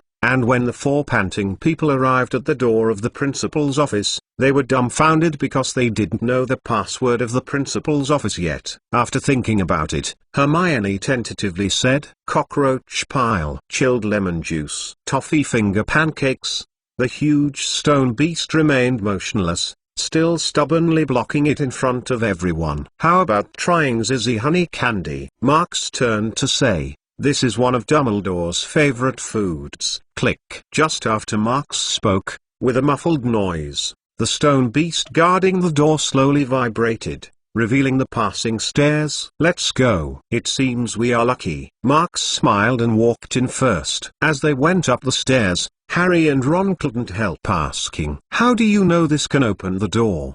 Because Professor Dumbledore usually uses some sweets and drinks he likes as his password, Hermione explained, then turned her head to look at Marx. It was when Marx had guessed the password of the principal's office last time that she thought of this. The 4 of them chatted in this way and soon entered the principal's room. After many days, everything here is business as usual. The only difference is that there are many documents and newspapers stacked on the central desk. Marx sneaked a glance after approaching. Except for a few daily profits, the others should be about the goblet of fire. McClown, what's the matter with you guys coming to me at this time? Dumbledore turned the file over and covered it calmly. His eyes under the half-moon glasses scanned Marx and the others, and asked, Professor, this is the case. I had a very strange dream during the summer vacation. Harry gritted his teeth and repeated all the things he had said to Marx and others. Dumbledore's expression became more solemn when he heard Harry talk about the scene he saw in his dream. Of course he knows what it means. Novel.com. This proves that Voldemort's power is being retold so that he can establish a certain connection with the Horcrux. How did you see that scene? Dumbledore asked suddenly. Dumbledore's solemn expression made Harry a little nervous. He swallowed and stammered. I seem to be like looking up on the ground, Professor. Crawling forward on the ground, like a snake. This thought came to Harry's mind, but he didn't say it because it was so weird. Hearing Harry's reply, Dumbledore's frowning brows loosened a little, his body leaned forward and his eyes looked straight at Harry. And he continued to ask in a gentle tone, then do you remember what they said in the dream? Marx also stared at Harry closely. He needed to know what had changed in the content of the dream before he could judge Voldemort's next move. They mentioned the World Cup. A guy named Nagini also mentioned me. Harry tried very hard to remember that scene again. But now it has been more than 2 weeks since the time of dreaming, and the memory has become very hazy like a veil. The more he desperately tries to grasp those details, the more quickly they disappear, slipped through the fingers. Only the deepest scene remained in his memory. Harry's face became worse and worse, cold sweat formed on his forehead, and the lightning-like scar seemed to faintly hurt again. Finally, Harry yelled almost hideously, "I saw them in that room. Killed someone." Chapter 572. Isn't it just 2 dung eggs? As for keeping the hate for so long, Harry's words stunned everyone present, and Hermione covered her mouth with her hand and looked at him in astonishment. "Who? Did you see who it was?" Dumbledore asked, looking as usual. "It's an old man. He looks like a mole." He stood outside the door and listened to Peter and Voldemort's conversation. And then he was found. Harry panted heavily, his body faint, trembling. He seemed to have taken a lot of effort to say the rest. It was Voldemort himself. Personally ended him with a killing curse. Dumbledore thought for a while, tapping the tabletop with his left index finger, making a slight noise. The spacious headmaster's room seemed to be filled with heavy pressure. Both Hermione and Ron were frightened by Harry's dreams. If Voldemort could cast spells freely, wouldn't it prove that the Dark Lord has now recovered? "Professor, do you think this is just a dream?" Harry couldn't bear the heavier atmosphere in the principal's office and couldn't help but ask. "No, I think that might be true." Dumbledore shook his head, with a serious expression. He looked at Harry and said again, "Voldemort must be planning something.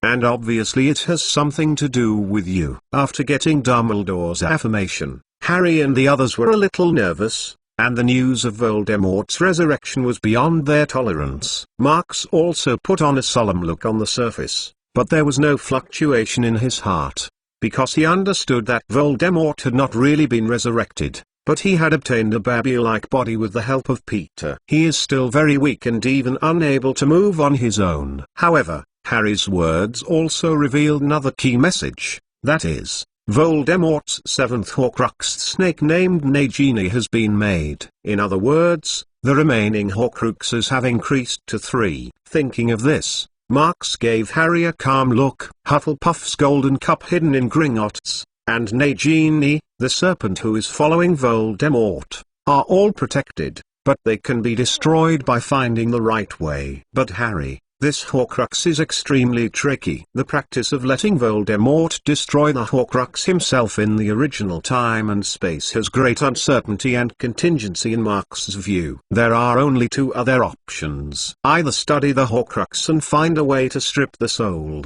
or you must kill Harry, the Horcrux carrier. Just as Marx was thinking about it, Dumbledore also noticed the solemn expressions of everyone, and he comforted him. "Don't worry too much, Harry. According to what you saw and heard in your dreams, I don't think Voldemort was able to fully restore his strength. Otherwise, he would probably have gathered his followers again instead of, and Peter is hiding somewhere together." Dumbledore's gentle words seemed to have a certain magical power, soothing the hearts of Harry and the others, making them calm down again.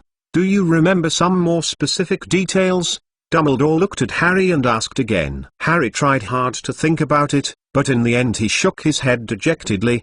He couldn't think of more things. "Don't worry, you can think slowly." Dumbledore stared into Harry's eyes, and his words became light. Harry found that Dumbledore's eyes seemed to have some kind of light, and then his brain became a little groggy. He seemed to be in that dream again. And in the dream he became that crawling again. The snake. Sense of God. Marx realized this immediately and immediately performed a clemency, only to realize that Dumbledore had no intention of targeting himself, so he relaxed. Compared with the secret casting before, Dumbledore's performance is more obvious this time. But it's right to think about it. The current form is much more severe than in the original time and space. Dumbledore is already in a total weakness, not far from death, but Voldemort is about to regain his strength and return. At this special juncture, Every news about Voldemort is extremely important, and it is likely to determine the ultimate success or failure. Marks also wanted to know if there was any key information in Harry's dream,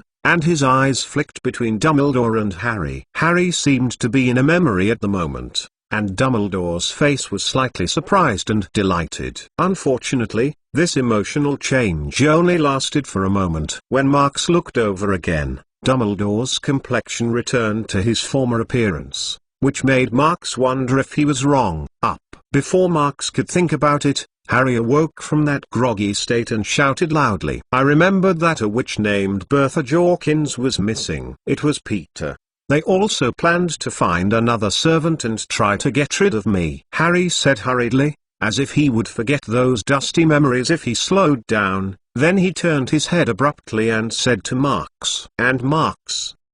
They also mentioned you. Me? Marks pointed to himself in surprise. Harry nodded, recalling. Yes, Voldemort looked very angry when he mentioned you. It's just that I was so far away and didn't hear what they said specifically. Marks frowned. www.mtlnovel.com. Being hated by people like Voldemort is not good news. Marks also has a new understanding of the Dark King's careful eye. You must know that before the real resurrection, the subject and the Horcrux were weak. The news that the Horcrux diary was destroyed in the original time and space was confirmed by Voldemort from Lucius Malfoy. Except for the Horcrux, Marks didn't think he had a lot of risking each other.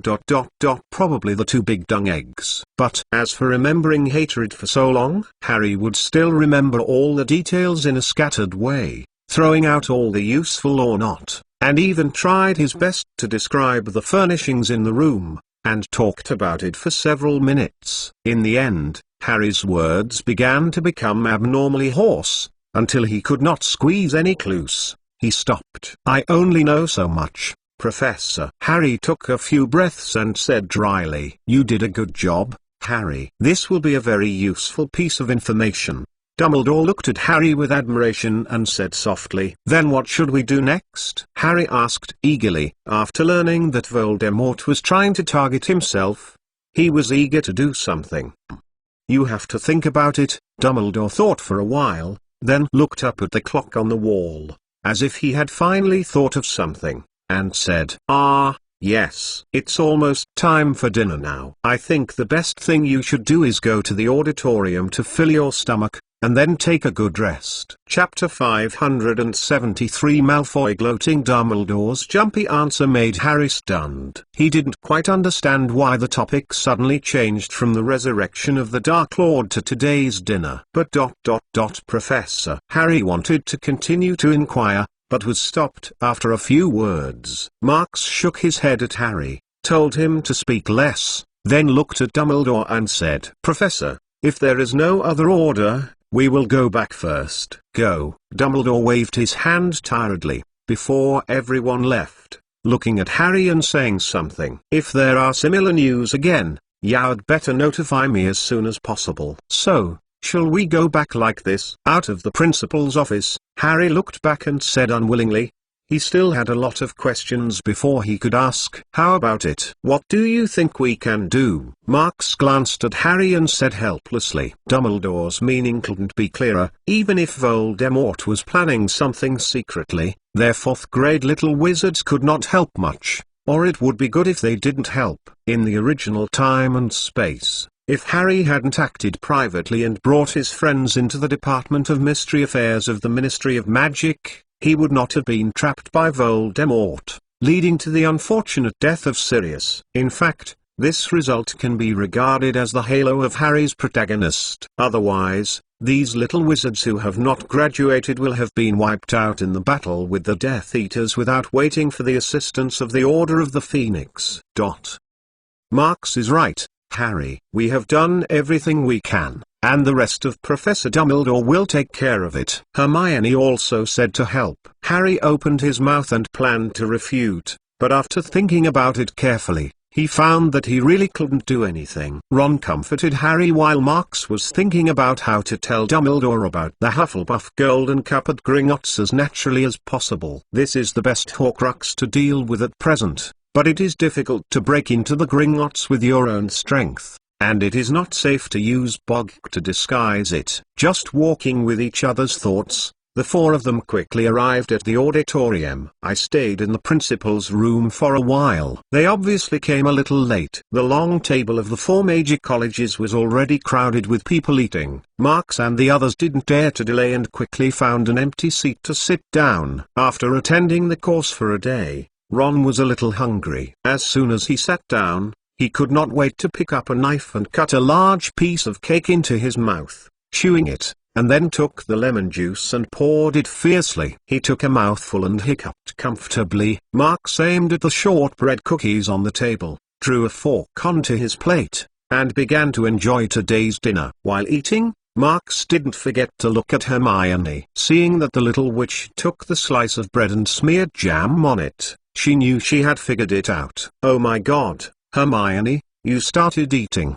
Didn't you say that you would rather starve to death than eat food from slave labor?" Ron noticed this at this time, and said in surprise, "Because I have already figured it out.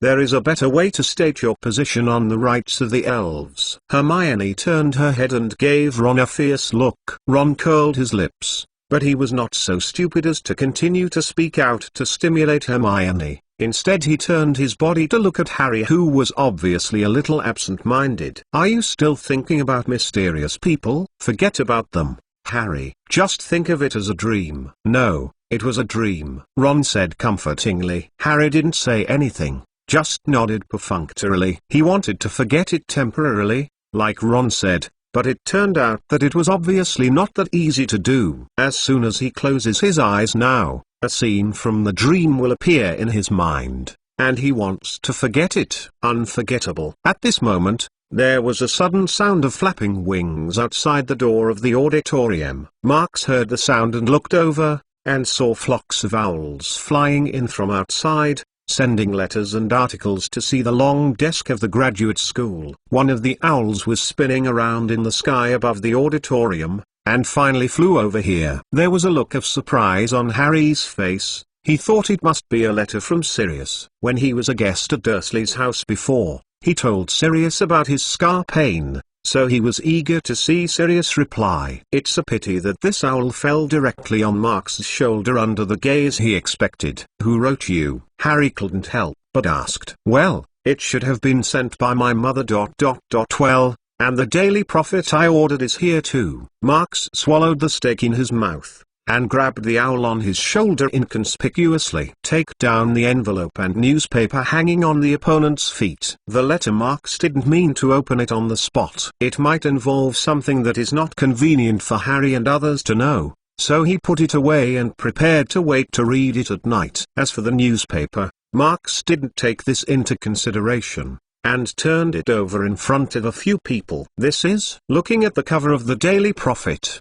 Marx frowned involuntarily. It was a chaotic camp. Novel.com. There were flames on all sides, and a large number of people who didn't know whether it was a wizard or a mole were fleeing in panic, rendering the whole scene terrifying. "Isn't this the chaos that happened on the day of the World Cup?" "It was filmed." Hermione leaned her head and said in surprise. When Harry and Ron heard this, they looked over curiously. After just a few glances, the faces of the two of them looked like they had eaten flies, because in addition to reporting the chaotic scene at the beginning, the Daily Prophet also specifically mentioned the mistakes of the Ministry of Magic and the fact that Sirius was almost caught. "Your dad is in the newspaper." Weasley. Malfoy, who was full and drunk, walked over with his two followers, holding a copy of the exact same Daily Prophet in his hand, and gloating on his face color. After taunting Ron, Malfoy turned his gaze to Harry's body again. "Oh,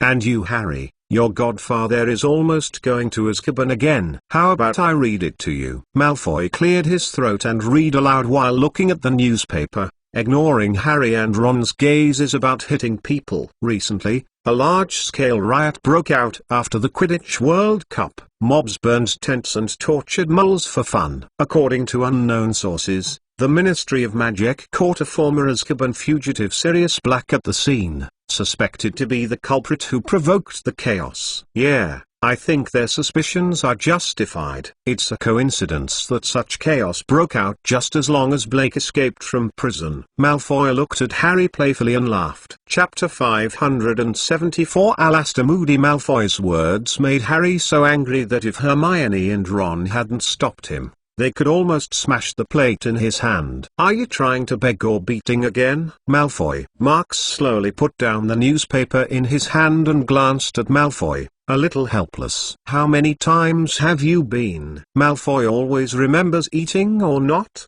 Or is Harry really that attractive? You. Malfoy's pale face flushed suddenly, and he wanted to put down a few ruthless words so as not to lose his momentum. But when he saw that Marks was showing signs of pulling out his wand, he immediately came to his mouth. The words were swallowed. The previous lessons made him deeply understand the gap between the strengths of the two sides, and he was completely asking for trouble. I'm just here to congratulate Weasley's father and the Azkaban fugitive on the newspaper. Malfoy finally dared to add a strange sentence, and then angrily took his two followers and prepared to leave. At this time, Marks said suddenly, "That's all thanks to your dad taking the lead in making trouble during the World Cup, isn't it? Otherwise, it won't cause such a misunderstanding." Nonsense! Malfoy shouted loudly, with a panic on his face. Harry also looked at Marks in surprise, not understanding why he said that. Ron was excited. "Marks, you must have found something, right?" I knew Malfoy his father was not a good thing. Marks did not pay attention to Ron, but kept paying attention to the changes in Malfoy's expression. Seeing the excited appearance of the other party, he became more affirmed of his previous guesses. The chaos of the Quidditch World Cup was mostly planned by Lucius Malfoy. "You Aslander." My father stayed in the tent to sleep that night, and he didn't go anywhere. Malfoy shouted loudly.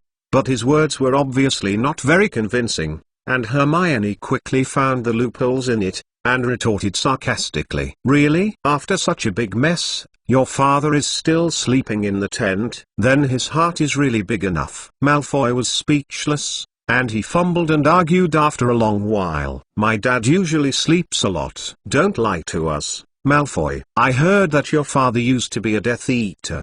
Didn't he?" Ron gained power and continued to ask, even eavesdropping at home about the truth. The gossip news was told. "When the mysterious man lost power, your father lied that he was controlled by the Imperious Curse, and he escaped by luck." "Death Eaters? Who is talking about Death Eaters?" A hoarse voice suddenly interrupted the conversation of several people. Everyone looked in the direction where the voice came from, but Moody limped and walked over from the other end of the auditorium. Moody got closer and closer. The hideous scars on his face twitched from time to time, and the large blue magic eye on the left turned frequently left and right, sweeping across Harry, Ron, Malfoy and others. After that, he finally stopped on Marks's body. "I heard Death Eaters just now." "Tell me, who actually said that?" Moody asked loudly. Harry, Hermione, and Malfoy were all taken aback by Moody's overwhelming reaction. Ron's body was trembling and he dared not make a sound, because he couldn't figure out whether he was right or not, and he didn't know Moody's. What is his attitude? Judging from the rumors he has heard about Moody these days, the new Defense Against the Dark Arts class professor seems to have a problem with his brain. The Ministry of Magic retired because Moody could no longer distinguish the difference between a normal handshake and an attack. Marks was upset, ready to test Moody, but Malfoy was a step ahead. "We were talking about Sirius Black. Professor, the running dog of the mysterious man, the escaped prisoner of Azkaban." Malfoy's eyes grunted and looked at Harry viciously, opened his mouth and said, "Want to lie to me? You are still very tender, kid. I know that Black. He is not a Death Eater." Moody yelled loudly.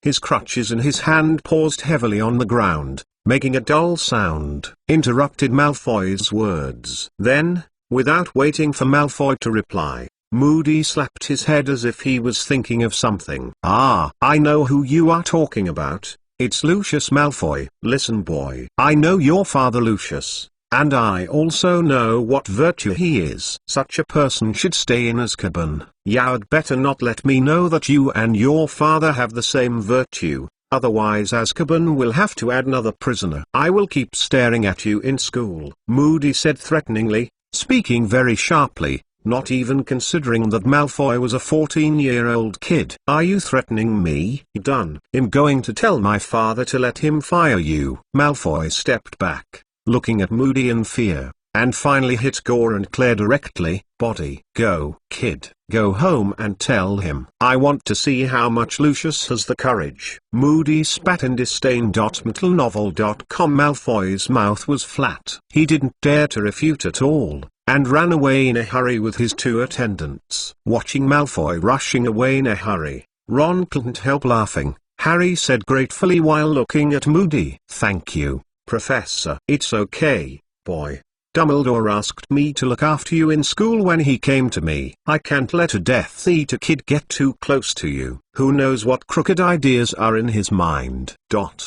Moody waved his hand and continued speaking in a low voice. I have seen some Death Eaters. What they do best is to disguise, put on a harmless look like humans and animals close to you, and then suddenly use the killing curse to attack you without paying attention. Harry, Ron, and Hermione felt that Malfoy didn't have the guts, but they were very useful for Moody's maintenance. Several people even think of Lupin in the last school year, and their attitude towards Moody's has also changed 180 degrees, at least not because of some rumors and the hideous scars on Moody's face. Marks did not relax his vigilance because of Moody's words of defense. In his opinion, even the name seen on the map of the live point yesterday is not enough to confirm the identity of the other party 100%. So after Moody's arrival, Marks looked at the older who was over 60 years old in front of him, especially at Moody's waist, trying to find the possibility, full of the hip flask of compound decoction. Chapter 575. Moody, are you doubting me? Unfortunately, Marks was disappointed to find that there was nothing there. Are you observing me? Why? Moody keenly noticed Marks's gaze, suddenly turned his head around, and the blue magic eyes stared at him. Marks's expression rushed. He didn't expect Moody's feelings to be so sensitive. After a short stunned, Marks reacted, showing an apologetic expression, and began to explain. Please forgive me, Professor. I think you should also be aware of rumors about the position of Professor of Defense against the Dark Arts. Do you mean that legend? Every year the wizard who holds the post of the Defense against the Dark Arts professorship is unlucky? Moody asked. I think this is not just a rumor. The previous professors have unfortunately been fulfilled. No one can coach for more than a year. Marks talked freely and flattered by the way, but I think you are so legendary. Maybe the era of the United States can break this curse. Stop flattering me, kid. Moody sneered and waved his hand. He didn't take this set. He bent down, staring at Marks with the weird blue magic eyes, and said word by word. I guess that's not what you really want to say. The look in your eyes just now told me that you were suspicious of me, right? Why do you think so? Professor? Moody's words were out of Marks's expectations again, and he frowned. I did my homework before I came here, kid. Moody grinned, and the crutch he was holding in his right hand paused heavily on the floor. I have to say that Albus was indeed lack of consideration when choosing people. The Defense Against the Dark Arts class professors in the past few years were very special. One was a dark wizard, a liar with no abilities, and a werewolf. I heard that they were all picked up by you, and you suspect that I am normal. When talking about Lupin's identity, Moody kept his voice down to ensure that only Marks could hear him. Harry, Ron, and Hermione were all surprised, and didn't quite understand how Moody knew the identity of Professor Lupin. Marks is not surprised. Moody and Lupin are both members of the Order of the Phoenix, and it is normal for them to know each other. The only thing that unexpectedly came out of him was that Moody directly picked his suspicion on the bright side, which made Marks somewhat embarrassed. Fortunately, Marks's cheek is very thick, even if he is exposed to the face. There is no change on the face. He turned to admire. The professor is worthy of being a legend in the Era world. It seems that he can't hide anything from you. I apologize to you, Professor, for the previous offense. Hey, The flattery this time is a bit sincere. Moody sneered, then continued. Besides, you don't have to apologize to me for this. It's a good habit to be vigilant at all times. I understand that feeling too well, McClown. Moody lowered his head, his face suddenly became nervous. I have captured too many Death Eaters in my life, and many dark wizards who flee away. Will I take it as a thorn in my eye, if given the opportunity? They will definitely get rid of me at all costs. So I have to do this every time. While talking, Moody picked up a donut on the table, put it in front of his nose and sniffed, then took out the silver knife in his arms and poked it a few times to confirm that it was not poisonous, and finally threw it away with confidence in the mouth. Well, these desserts look okay. I have to take some back to eat. Moody slapped his mouth and muttered. Marks looked at Moody's neurotic and cautious behavior, and immediately became a little speechless. Isn't he afraid of splitting his nerves all day while worrying about the feared life? Moody didn't think there was anything wrong with his behavior. He had already regarded this caution as a habit, and after swallowing the donut, he spoke again. I read the newspaper a few months ago, and I have to say that your debate in the trial court was very exciting, McClown. I wouldn't dare if Dumbledore hadn't told me some of your stories. I believe that a little wizard can have so many legendary experiences. I dare say that if you come to the Ministry of Magic after graduation, you will definitely be the best terror ever. Moody looked at Marks, unabashedly admiring him. If there is a chance, I will consider it. Marks shrugged and said non-committal. Really? Moody heard the perfunctory expression in Marks's words. His face showed a little disappointment, but he didn't persuade him anymore. He took a plate and fork and took some desserts on the table, before leaving. Don't forget to turn his head to remind and say, remember to always be vigilant, kid. Watching Moody's way back, Marks's doubts dispersed a lot. Regardless of his speech and demeanor or his keenness, the other party was really Moody. It seems that we will have a great defense against the dark arts class professor this year, just like last year, Harry said with emotion. He is a real master of defense against the dark arts, a legendary era in the magic world. Hermione nodded in agreement. Then the little witch looked at Marks again and continued to speak. I think Professor Moody is right. Marks, you are very suitable to be an era. If I become the Minister of Magic, how about I hire you as the executive director? Wait, Hermione, haven't you been going to liberate the house elves recently? Why did you get involved with the Minister of Magic again? Ron asked strangely. Mentalnovel.com. This is not a conflict, is it? Only by becoming the Minister of Magic can we really change the wizards' discrimination against house elves. During this time, I plan to go to the kitchen to ask more about the thoughts of the house elves. Hermione vowed to say, and even thought about assigning positions to Harry and Ron. But neither of them paid attention to Hermione's whimsical rhetoric. It was so easy to become Minister of Magic. Marks was secretly glad that his words last night had some effect. At least in the near future, there is no need to worry about Hermione taking out the vomiting badge and forcing them to wear it. Thinking this way, Marks turned his gaze to the unfinished Daily Prophet. In addition to the front-page photo of Death Eaters attacking the camp, Marks also saw the scene below: Sirius being captured by several Aurors. Sirius is too reckless. The Quidditch stadium is so chaotic. He should stay in place to protect you. Marks shook his head and couldn't help speaking. I think Sirius must believe that we can protect himself. Harry began to defend his godfather. Marks rolled his eyes.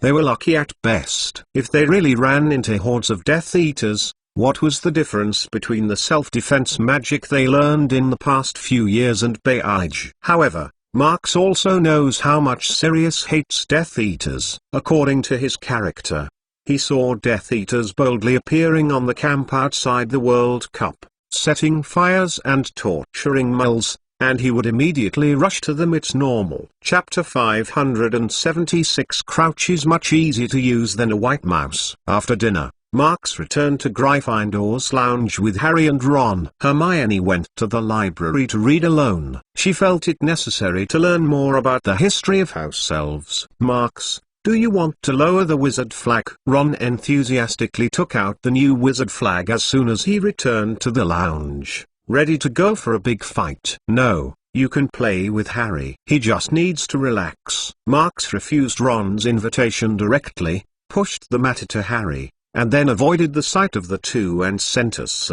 The incoming letter was opened, and he glanced at random. I have received the letter you asked Dobby to bring, and the revised comments have been given to Gleason. He probably understood what you meant and promised me that there will be no mistakes again this time. It was because we didn't think about it well before. There is no concern about the newly added Pure Blood Wizard. We will refer to the opinions of more people for this modification. Seeing the content of the letter, Marks was at a loss. I really couldn't figure out what Gleason had learned from the amendments he gave, and what did it have to do with the Pure Blood Wizard.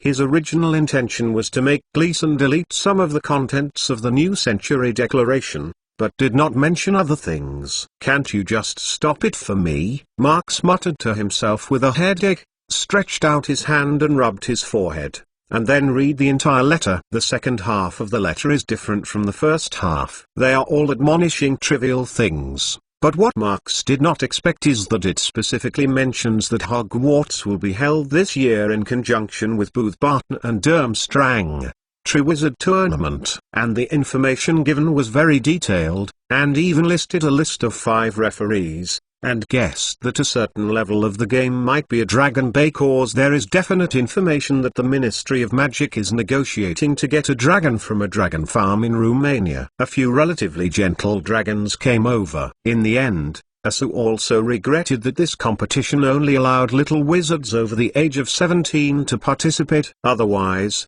she believed that apart from Marks, HogWarts definitely had no candidate for a second warrior. It's weird. How did they know about the Triwizard Tournament? Marks raised his eyebrows and was a little puzzled, and then realized that it must be the news from Doogt. When discussing to target the Ministry of Magic, Doogt volunteered to say that some of his friends were in high-level positions at the Ministry of Magic, and they could get first-hand information to ensure that they were in a superior position in terms of information. Now it seems that Dooget's intelligence network is still somewhat useful, and he can detect the specific content of the game. After reading the contents of the letter, Marks folded and cast a spell to burn the envelope to ashes, so as not to be accidentally seen by others. Then, Marks went back to the bedroom, took out a pen and paper from the drawer, and wrote a reply carefully. After accidentally forgetting to reply to Hermione's letter,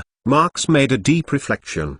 He knew that he could easily forget these things when he was busy, so it's better not to delay. Macca, send it to my mother. After finishing the letter, Marks opened the owl cage, tied it to Macca's feet, and ordered. As a maverick owl, Macca doesn't like to stay in a public owl shed, where it will fight with other owls. In addition, Macca is very smart and doesn't bark, so Marks usually keeps it in the bedroom. Cuckoo. After receiving the order, Macca nodded lazily. It has been locked in a cage for several months, and it has not received a task to deliver a letter. Every day I live a leisurely life of eating and going to bed and eating when I slept, so that I almost forgot that I could fly. You are too fat, Macca. Seeing Macca flapping its wings, Marks almost didn't fly. He was slightly worried that the owl would fall from the sky with exhaustion. But at this point Dobby should cook and wash dishes at home. He is too far away to feel his call, so Marks has to choose this primitive mailing method. Just right. This fat owl should get some exercise. Watching Macca figure disappear into the distance, Marks reached into his pocket and took out the damaged meniscus pendant. Marks stroked the conspicuous crack on the pendant, thinking of Nicolame's words. Of course he knew what this master alchemist meant by letting himself go back to HogWarts. Harry, Hermione, Ron and others are all my friends. If they are in danger, they will naturally develop the idea of protecting each other. As long as this kind of protective emotion is injected into them, they should be able to repair the meniscus. Fall. Before, Marks also tried to use brain supplement data to achieve all of this. For example, I imagined an extremely critical moment and wanted to stimulate this emotion. but it was useless. Inject pure and strong emotions, Marx muttered to himself, but had no clue, so he had to put the matter down first. He has to do more than this semester. Repairing the crescent moon pendant is just one of them. In addition, he also needs to obtain enough legend points. Novel.com to complete the next blood fusion, so as to deal with the crisis of the resurrection of the dark demon in the future. The practice of the last sedentary mind cannot be left behind. Marx doesn't want to experience the experience of summer vacation again next year. Only if he has a thorough grasp of the mind and the ability to read the memory through the eyes, can he calmly restrain those minds who have a lot of thoughts. After sorting out his thoughts, Marx suddenly found that he was probably busy this semester. In the next few days, Marx temporarily gave up the idea of tracing Moody's and devoted himself to learning and research. By the way, he ordered Dobby to buy some guinea pigs for his own practice of the mind. In fact, Marx's original white mouse was Barty Crouch Jr. In this way, there is no delay in getting information or practicing magic. It is perfect. Not to mention Barty Crouch Jr. is still a wizard, much easier to use than real guinea pigs. But because the other party didn't pretend to be Moody's, Marx was only disappointed to dispel this idea. HogWarts was also calmer than he thought. Nothing happened. Those bad foreshadowings didn't seem to exist. Even Harry had slackened a lot. He had forgotten the weird dream behind the head. Great. There will be a defense against the dark arts class by Professor Moody this afternoon. On Thursday morning, Ron, who was checking the class schedule, shouted in surprise. After talking with Moody in the auditorium the other day, he was looking forward to this year's defense against the dark arts class. Especially George and Fred, who have already taken classes, quietly revealed to him that Moody's courses will be very exciting. Chapter 577 Moody's Defense Against the Dark Arts lesson. However, Ron was not happy for long. When he turned his gaze to the morning class schedule, his excited face suddenly became very ugly. His expression was like eating a fly. Because before Moody's Defense Against the Dark Arts class, they still need to spend a Snape Potions class. I wish we could skip this potions lesson, Ron grumbled. Harry also agreed. If you are willing to spend more time doing some pre-class preparations, then Professor Snape will not be able to grasp you, Hermione retorted. Save it. Even if we don't make a mistake, he will find other reasons. Ron murmured and said, previewing is impossible. It is impossible in this life. Snape lived up to Harry and Ron's expectations, and kept a shady face during class. As long as the two of them make the slightest mistake in making the potion, Snape will suddenly appear behind them, and then skillfully deduct points, plus a ridiculous ridicule. It wasn't until Neville accidentally burned the cauldron in potions class that he diverted Snape's attention and prevented them. But this also made Snape furious in class,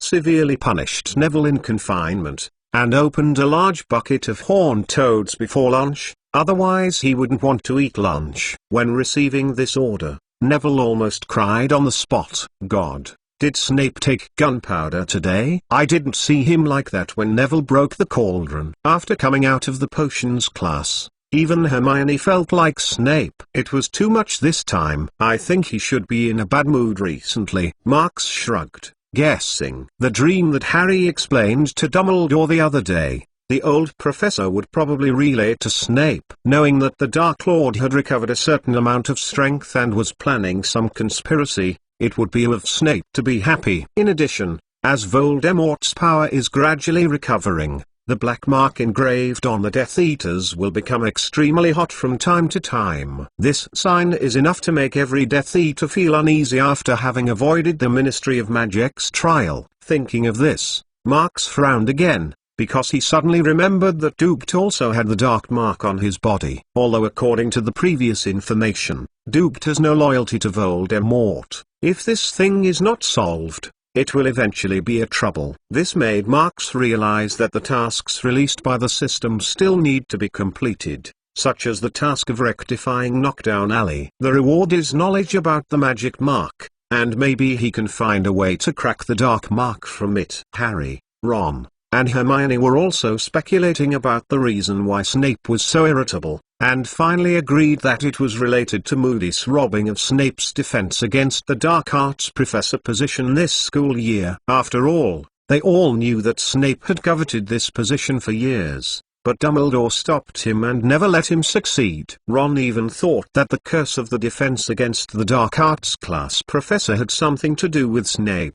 Maybe he was secretly casting a curse to make those professors unlucky, so as to drive them away. He must think he can't deal with Professor Moody this time. He will be so angry when he is gone, Ron said swearingly, almost convinced Harry and Hermione. Marks was feeling the heavy burden on Snape's shoulders. In addition to being a double-sided undercover agent, he was also responsible for carrying various pots. After lunch, Marks and others hurriedly took textbooks and rushed to the Defense Against the Dark Arts classroom in order to grab a front row position. There are obviously many people who think the same way as them. When they entered, the classroom was already half of the people. Yifan and the others had to find a relatively forward position to sit down. After a while, a sound of puff wooden feet came in from outside the door, and then Moody's figure appeared at the door of the classroom. He almost arrived at the time of class. Just put away the textbooks, these things are not usable in my class. Moody slid his cane and walked to the middle of the podium, ignoring the black magic guide to self-defense that Harry had placed at the table. Said gruffly. Upon hearing this, the little wizards put away their textbooks one after another, and then looked forward to staring at Moody. Judging from their experience with the Defense Against the Dark Arts class professors over the years, the professors who can only follow the textbooks are often not good enough. Like Moody's, those who let them lay down their textbooks are ready to teach some real skills. Moody's routinely took out the roster and started to roll the names one by one. The normal right eye moved down the list, while the weird blue magic eye turned restlessly to stare at each student who responded, turning the appearances in mind. Very good. It seems that no naughty ghost dared to be late for my first class. When the last little wizard finished answering, Moody said with satisfaction, and then threw the roll on the table, and stepped a few steps closer with his wooden legs,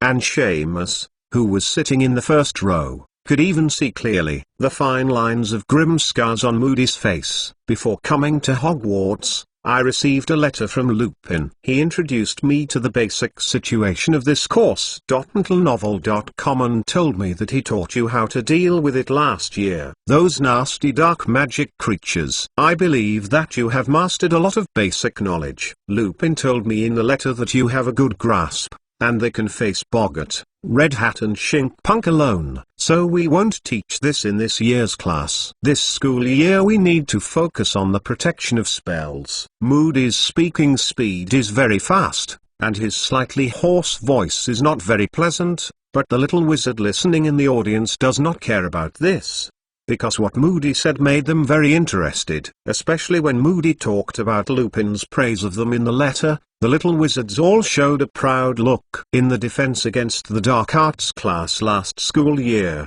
they successfully defeated many monsters. Several little witches also curiously asked about Professor Lupin's current situation. Moody didn't mean to answer, but suddenly asked after a turn of his voice, "How much do you know about black magic?" After Moody's voice fell, only Hermione raised her hand high. But Moody's magic eyes keenly noticed that Hermione kept looking at the other side with her lips, and the others were also not interested in answering the question. Lacking appearance. When he was feeling strange, Mark's voice came over. "I know a little bit, Professor." The Ministry of Magic divides offensive spells into 3 types: curse, hex, and jinx, according to different types and strengths. The evil black magic we know belongs to curse, such as the 3 unforgivable spells, and hex and jinx are mostly restrictive and restrictive spells, and some less dangerous evil spells are also included. Chapter 578. I am not giving you another lesson,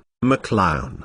The reason why the Ministry of Magic lists some spells as black magic is because these spells are generally highly lethal. Deep black magic such as the killing curse requires the caster to have a strong killing intent. Marx was talking in the closed defense against the dark arts classroom. He talked for several minutes. After thinking about it, he didn't miss anything. And he stopped still. "I only know so much. Professor," Marx said at last. Moody looked at Marx with a weird look. He was just asking for a starting point to explain the dark magic to the students, but he didn't want Marx to say all the things he was going to say later. "Professor?" Marx asked tentatively when Moody hadn't responded for a long time. You said it well." Gryffindor adds 10 points. Moody quickly reacted to Marx's reminder, said coarsely, and then turned to look at the other students. As McClown said, many dark magics require malicious intent from the caster to exert their true power. This is why Hogwarts does not teach dark magic publicly. I have seen many talented wizards. They are drunk by the powerful power brought by black magic, and they have devoted themselves to the research of deep black magic, so that their temperament has changed. In my years as an Auror, I have captured at least 24 such wizards. They are either dead or staying in Azkaban. Moody's words were very sharp, and his scarred face made the hearts of the little wizards present chill. For a while, there was silence in the defense against the dark arts classroom until Marx suddenly spoke. "Professor Moody, do you think wizards should not learn black magic?" Marx is a little curious about how the legendary Auror views the issue of black magic. Ever since he realized the influence of snake eyes and black magic knowledge on temperament during the summer vacation, he has been wondering whether he should continue to study. The Slytherin students also looked at Moody nervously. They had learned to hand-it curses more or less, and some belonged to the category of black magic. "Of course we shouldn't learn those evil black magic." Before Moody could answer, Hermione couldn't help but speak. But to Hermione's expectation, Moody interrupted her directly. "No, Miss Granger, I don't think wizards need to completely isolate themselves from black magic." "You mean, do you agree with us to learn black magic?" Hermione asked in surprise. She originally thought that a legendary Auror like Moody's hatred would resist black magic very much. "I mean, we have to know some dark magic knowledge to know how to deal with them," Moody explained, pacing in the classroom with his wooden prosthetic legs. His eyes scanned across the faces of every student. After a pause, he continued, "Just now I just wanted to remind you not to indulge in it, and don't try to learn dangerous magic beyond your ability. It's best. Don't research privately, this is very important. Actually, I suggested to your principal Dumbledore 2 days ago to let go of some low-risk dark magic for senior students to teach. There is a teacher who teaches it. It's better than you think about it yourself." Moody's hoarse and dull tone kept reverberating in the closed classroom. He didn't think blindly banning the teaching of black magic is a good thing, because these students will always have the opportunity to come into contact with black magic. For example, the Hogwarts Forbidden Book Zone is a good way to gain knowledge of dark magic. Every year, some clever little wizards learn by themselves by reading books and master a lot of advanced dark magic. But because of lack of guidance, I might go astray one day. After Moody's finished speaking, the little wizards present whispered to discuss. Marx feels that Moody's ideas are very appetizing for him. He always believes that there is no need to be afraid of black magic. Proper research and learning are necessary. If you really want to completely ban them, the principles of the past generations will not allow these so high-level dark magic books to be stored in the forbidden book area. The significance of setting up the defense against the dark arts class at Hogwarts may be to let the professor guide the students to carefully understand the knowledge of the dark arts and protect themselves from harm. Unfortunately,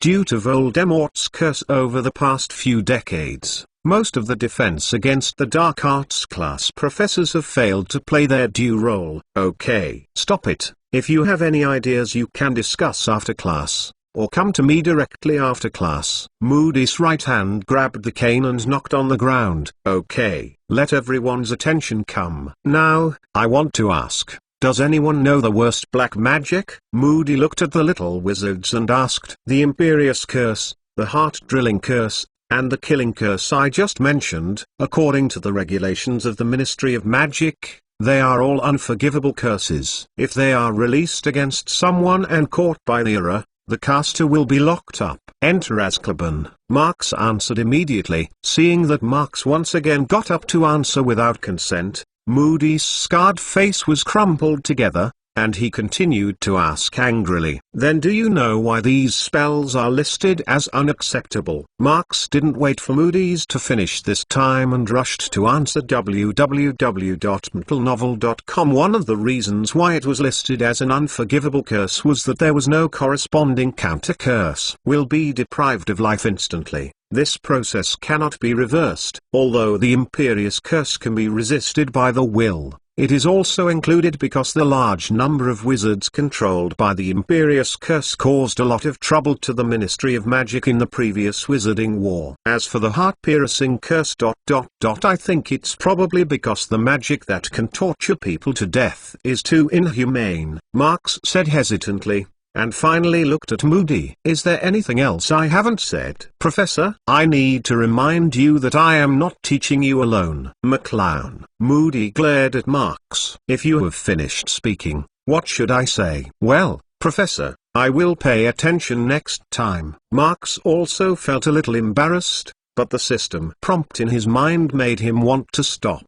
Moody didn't know what Marks was thinking in his heart. He mistakenly thought that Marks had realized the mistake, so he nodded with satisfaction, and then added, You just said in detail, but there is one thing I need to correct you, McClown. Although the killing curse is powerful, it needs a powerful magical power as a foundation. If you used to me. Moody looked at Marks, swallowed what he had said, and pointed his cane to Harry and Ron beside him. I mean, if you recite Avada's life to me, the spell will probably not work. At most, I might have a bit of nosebleeds. Chapter 579. Use Avada. Weasley for me. Suddenly Moody's pointed at Harry, and Harry looked dumbfounded, but Ron looked a little eager to try. Are you true, Professor? Even if we use the killing curse on you, you will only have some nosebleeds. Ron looked at Moody curiously, and doubted what Moody had just said. Other little wizards also watched. Moody's temporary change just now was too funny,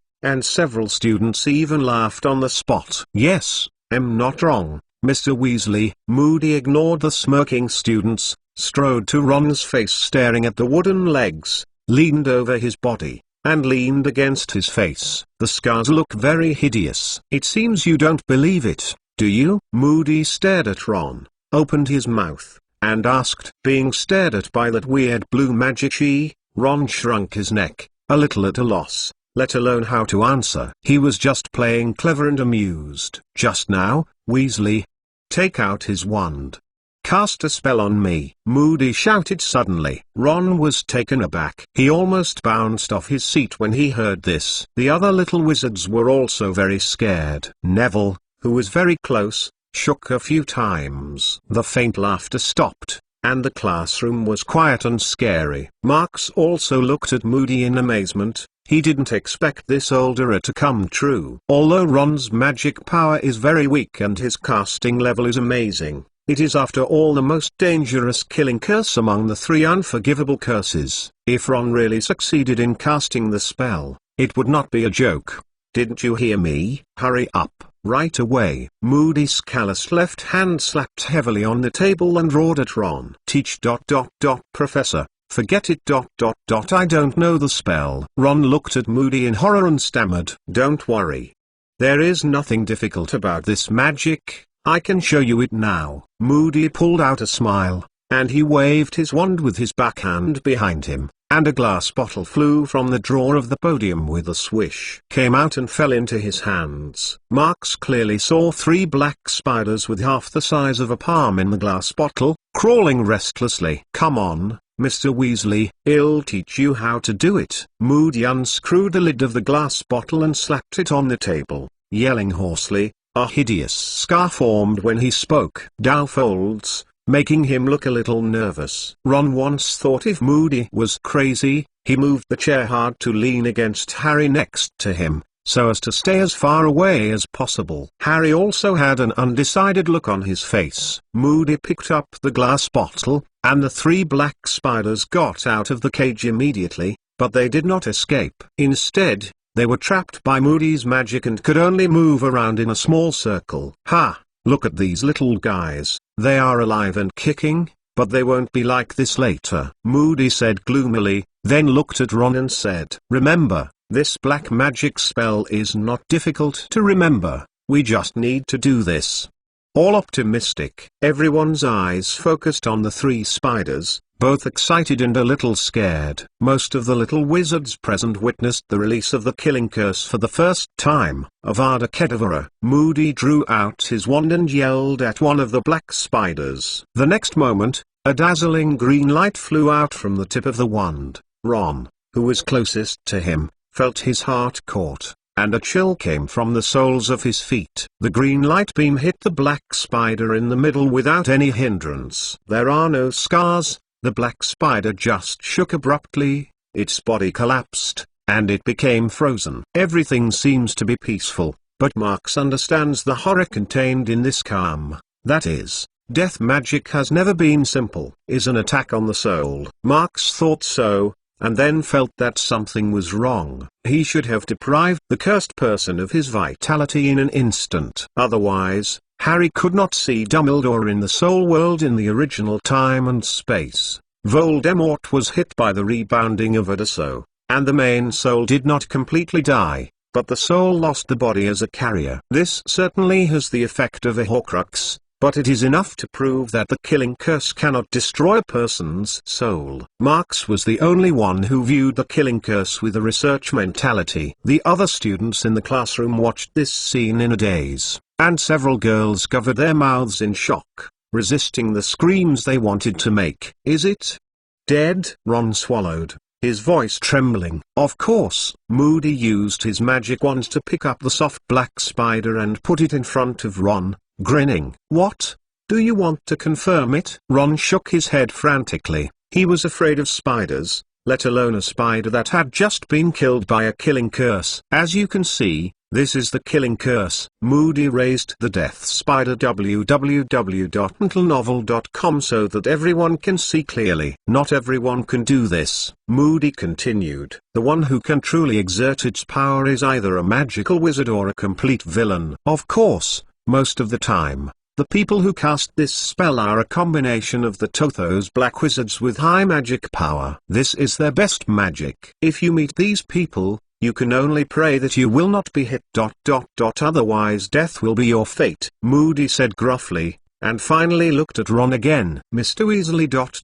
It's you." "No, I dare not. Professor." Ron trembled in fear. He felt that he couldn't even hold his wand now!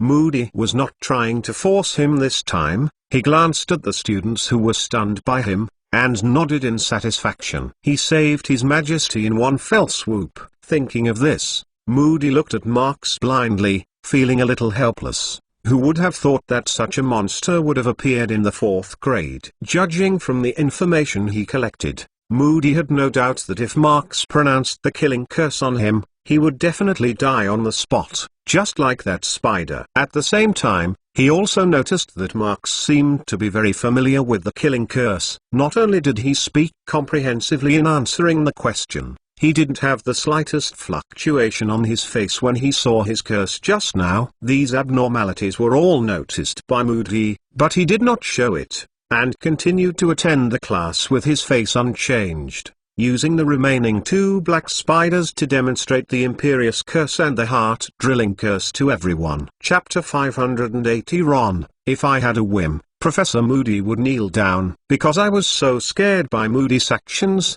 in the next class, everyone did not dare to neglect, and honestly took notes. Until the end of Get Out of Class, Hermione couldn't help but asked, "Professor Moody, why do you teach us about the unforgivable curse? I have seen in the book this knowledge that should be taboo. The Ministry of Magic will not allow it to be taught in class, and we are only in the 4th grade this year." Moody stopped. He looked back at Hermione, then looked at the little wizards who were also curious, and explained. Good question. Normally, Hogwarts will not teach you this until you graduate, but there have been some changes in the current situation. Principal Dumbledore believes that you need to learn more about the dark arts. Fortunately, you can protect yourself in the future. Obviously, I am better suited to do this than anyone else. This is why Dumbledore asked me to become a defense against the dark arts professor. Moody talked freely, pacing in the classroom staring at the wooden legs, then continued to add, "Of course, I'm just here to help, and I'll be responsible for teaching you for a year, and then if the situation is stable, I will live my peaceful retirement life again." Professor, do you think we may encounter any danger in the future? For example, being chased by a black wizard who can kill curse? Seamus said with a sneer. Yes, it's very possible, Mr. Finnegan. I didn't mean to be joking with you. Moody looked at him seriously. You shouldn't wait for the danger to really come to regret what you learned. Not enough. Moody's words stunned Seamus, and there was no reply for a long time. Moody ignored him, looked at the others in the classroom, and warned. When I was an Auror, I met a lot of innocent people like you, and some of them were trainee hitters who followed me. At that time, the Iron Armor Curse was a magic that the striker must learn, but there were always people who were not careful enough. When they were actually facing a battle, they realized that the protection magic they had was far from enough. They probably thought their opponents would be merciful, like a duel of a wizard in a house. Moody's voice became very hoarse, and he continued mockingly. It's a pity that they made a mistake. When those dark wizards take their lives, they won't have any mercy. Hearing this, the little wizards couldn't help laughing. But Moody's roar interrupted the next moment. It's nothing funny. I'm not telling you stories again. I guess you don't think about the fate of these people. One of the strikers was hit by the black wizard smashing curse in a battle and died on the spot. Now, we don't even have time to send him to the hospital.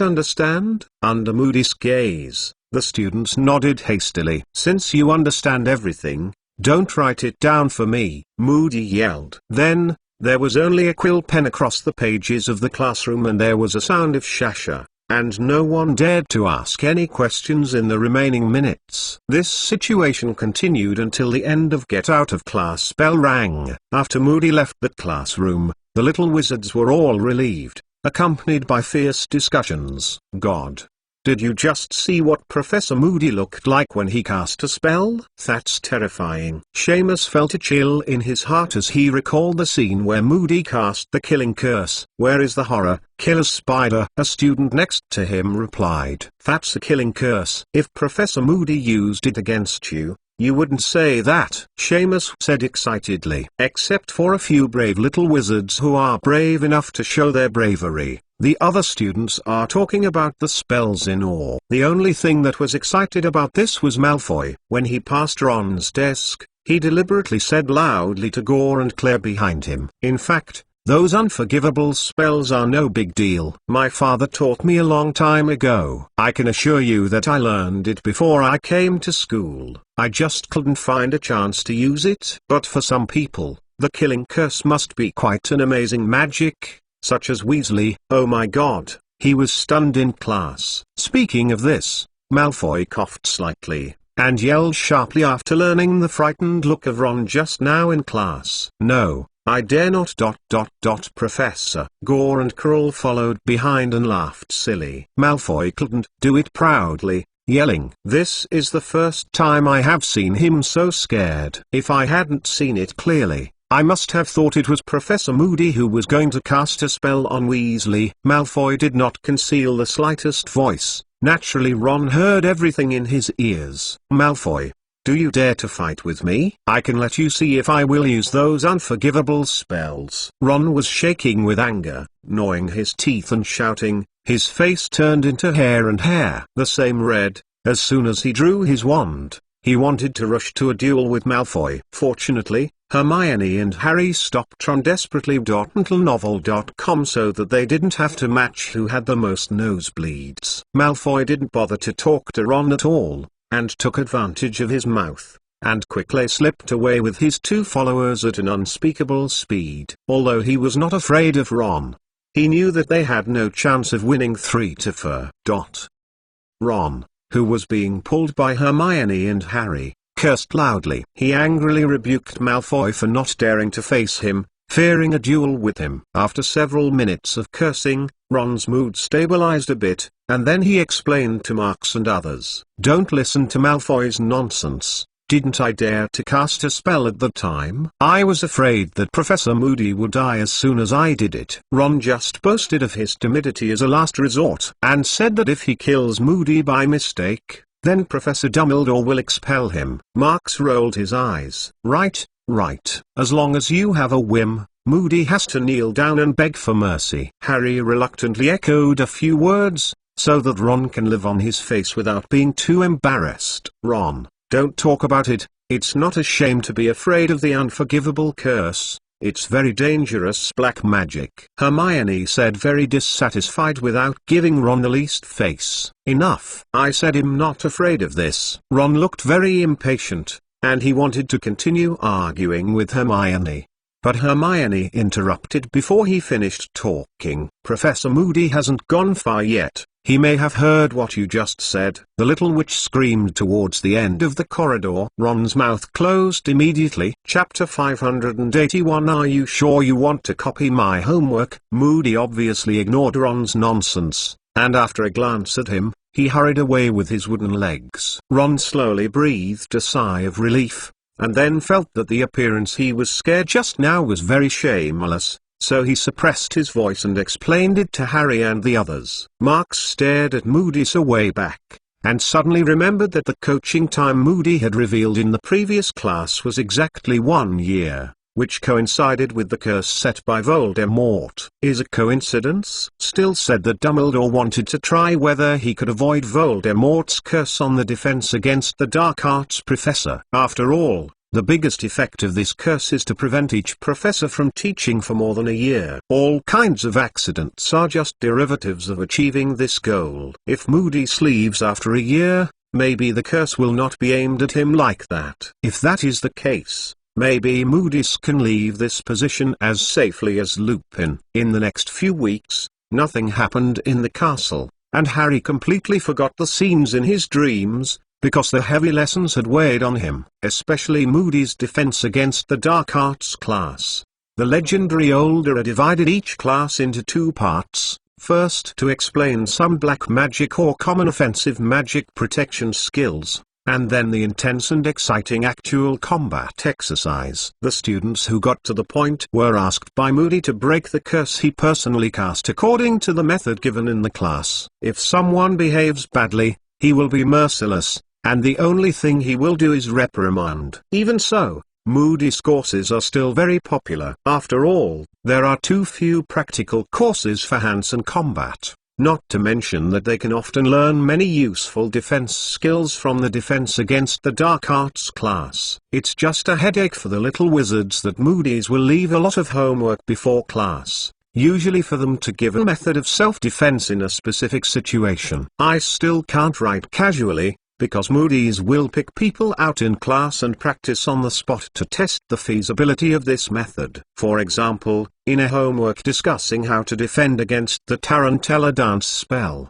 Seamus suddenly thought that he could roll and hide first, and then sprint in front of his opponent and break the opponent's nose with a punch. Play the effect of defeating the enemy. However, in the actual combat drill, Seamus was hit by Moody's spell before he could roll, and finally did a tap dance for most of the class and almost broke his leg. So when they were in the defense against the dark arts class, everyone was always in a cycle of fear of being named and expecting to see others having fun. So how are we going to deal with the disarming curse? With many obstacles? But I've written this last time. Or look for cover, hide under the table. God, what if Professor Moody hits me this time? In the morning, in the Gryffindor lounge, Ron watched this after-school homework collapse and shouted, especially since Moody's hadn't allowed them to write similar defensive methods too frequently. Marks, can you show us how you wrote it? Harry also had a headache,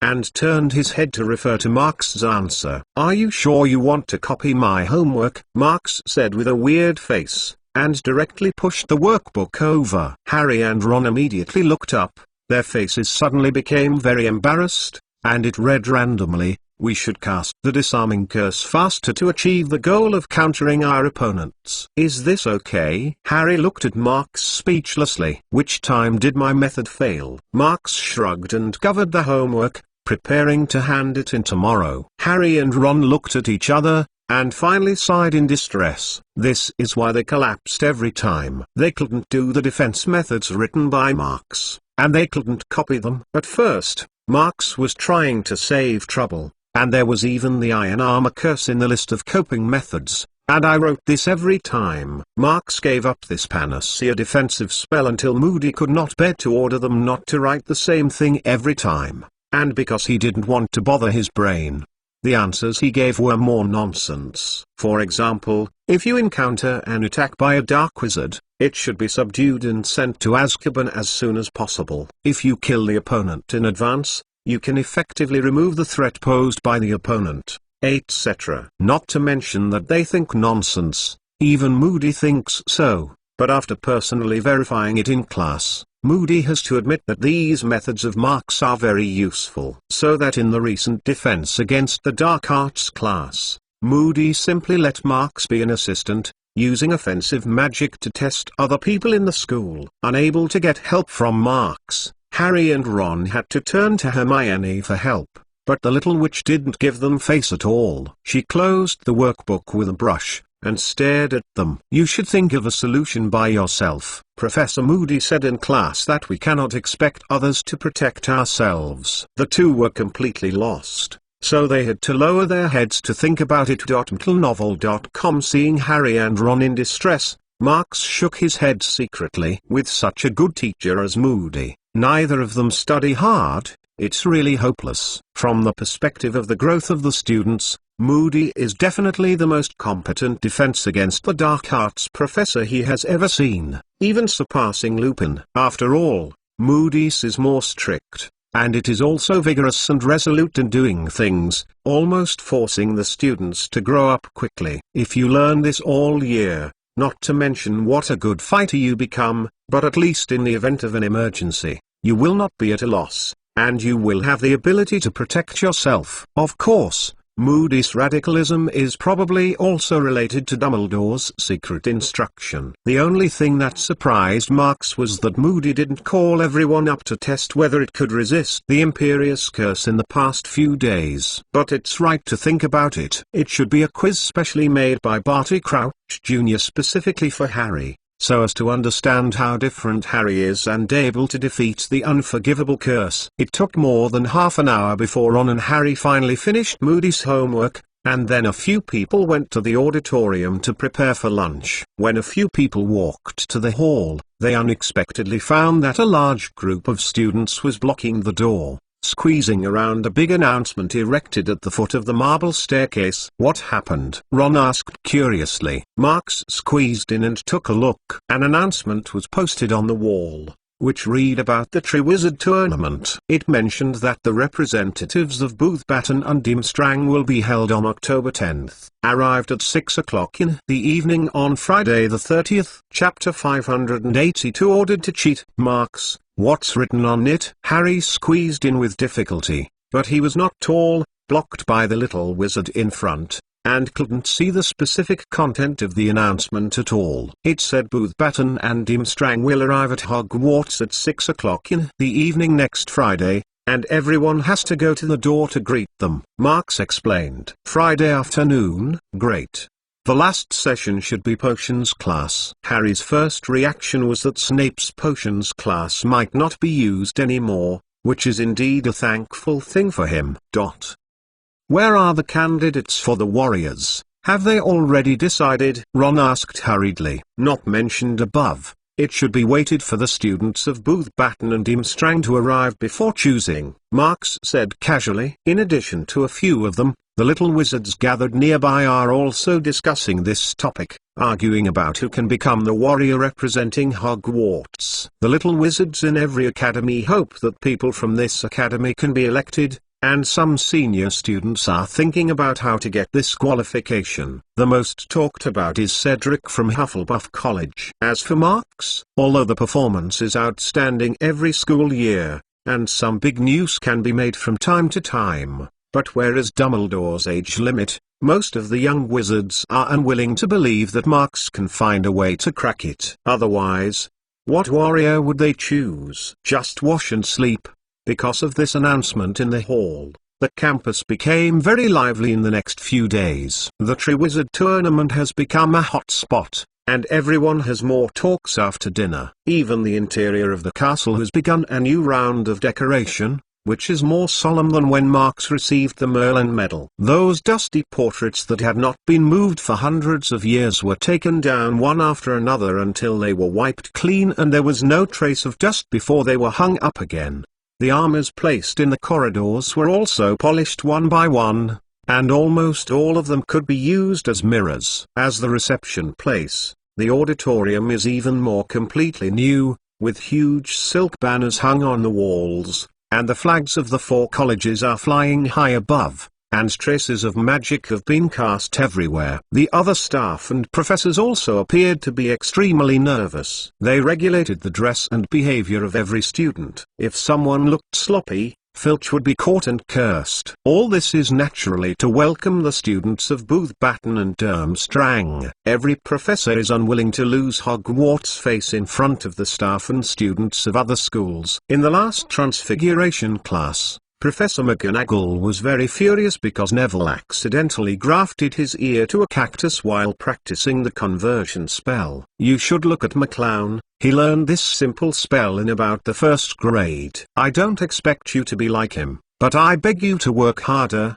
Don't show your stuff in front of Durmstrang's people. Let them see that a 4th grade student can't even learn the most basic conversion spell. Professor McGonagall roared sharply and almost cried Neville. After class, Professor McGonagall asked Marks to stay. It's a pity, McClown. You are probably the best student ever at Hogwarts. If you don't have that age limit, you can surely become a warrior and win the glory for Hogwarts. Professor McGonagall saw Xiangyif and said with emotion, Professor, do you approve of me participating in the competition? Marks looked at her in surprise, wondering why McGonagall, who has always been rigid and lawful, hinted at encouraging himself to participate. If you can, why not? Professor McGonagall smiled. Although she didn't know the strength of Marks, she knew a general idea.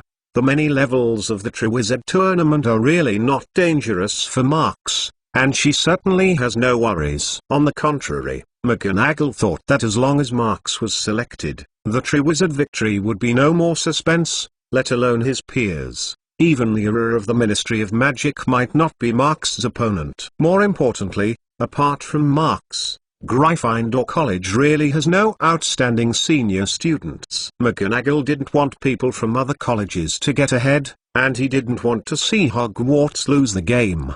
The 3 major colleges in Europe have been fighting for hundreds of years. Everyone wants their school to become the number 1 in Europe. If Marks can find a way to pass the age limit and throw his name into the Goblet of Fire, she believes that Principal Dumbledore will open one eye and close one eye. The proposal to set the age limit this time was jointly proposed by Buzz Barton and Durmstrang. And it may not be aimed at you, McGonagall said with some dissatisfaction. Marks touched his nose and didn't answer. He thought it shouldn't be so exaggerated. There is no him in the original time and space, but the Triwizard Tournament still has this restriction. It can be seen that the original intention is indeed for the safety of the junior wizards, to avoid the lack of strength of the contestants and cause casualties. But from the outsider's point of view. MTLnovel.com. It's obvious for yourself. Anyway, you can come to me if you have any questions. Professor McGonagall patted Marks on the shoulder, said vaguely, then packed up the teaching aids and left the classroom. Marks, who stayed, has a strange expression. He muttered to himself. So, I am also ordered to cheat. Thinking of this, Marks suddenly felt a lot more relaxed. At least he didn't need to worry about Dumbledore's troubles after he crossed the age line and successfully participated in the election. Out of the classroom door, Harry, Ron, and Hermione were all waiting for him in the corridor. "Evan, what did Professor McGonagall just tell you?" Hermione asked with the book in her arms. "It's some high-end skills of transfiguration charm, you know. The knowledge in class is no longer useful to me," Marks said foolishly, without revealing the meaning. He was worried that Ron's big mouth would say it. Time passed, and soon it was October 30th, which was agreed upon. Everyone in Hogwarts was looking forward to waiting for Buzzbarton and Durmstrang's personnel to arrive. They didn't even think about the lessons. The little wizards sitting by the window frequently looked out the window, but the nothing at all. What disappointed Harry was that Snape's potions class was still going on as usual. The only difference was that the get-out-of-class time was half an hour earlier, so they could leave earlier and suffer less torture. When the bell rang for the end of get-out-of-class, the little wizards were very excited. One by one, they rushed back to the lounge as quickly as possible to put their things in, and lined up to wait in the hall. Chapter 583 Buzzbarton School of Witchcraft and Wizardry. When Marks and others arrived, the hall was already full of people, and the prefects and filch of the various colleges were working hard to maintain order. "Don't be crowded, line up," Professor McGonagall shouted loudly, then turned his eyes to Ron and Parvati, and reprimanded harshly. "Weasley, get me your hat upright. And Miss Petil, you have to remove that ridiculous thing from your hair." Ron hurriedly fiddled with his hat. Parvati frowned unhappily, but still took a large butterfly headdress from the braid. Professor McGonagall then corrected a few disheveled senior students, then looked at the crowd and spoke. "Okay, everyone follow me." The first-year classmates walk in the front. Under the leadership of McGonagall, everyone quickly lined up and stood on the large lawn in front of the castle. It was the end of October, and it was the evening, and the weather gradually became colder. From time to time, a cold wind blew by slowly, and several thinly dressed little wizards shivered. But a little bit of cold wind didn't affect everyone's enthusiasm at all. Everyone looked eagerly toward the distant lane or discussed in a low voice. Even if the prefect repeatedly scolded them, they couldn't calm them down. "It's almost 6 o'clock. How do you think they will come?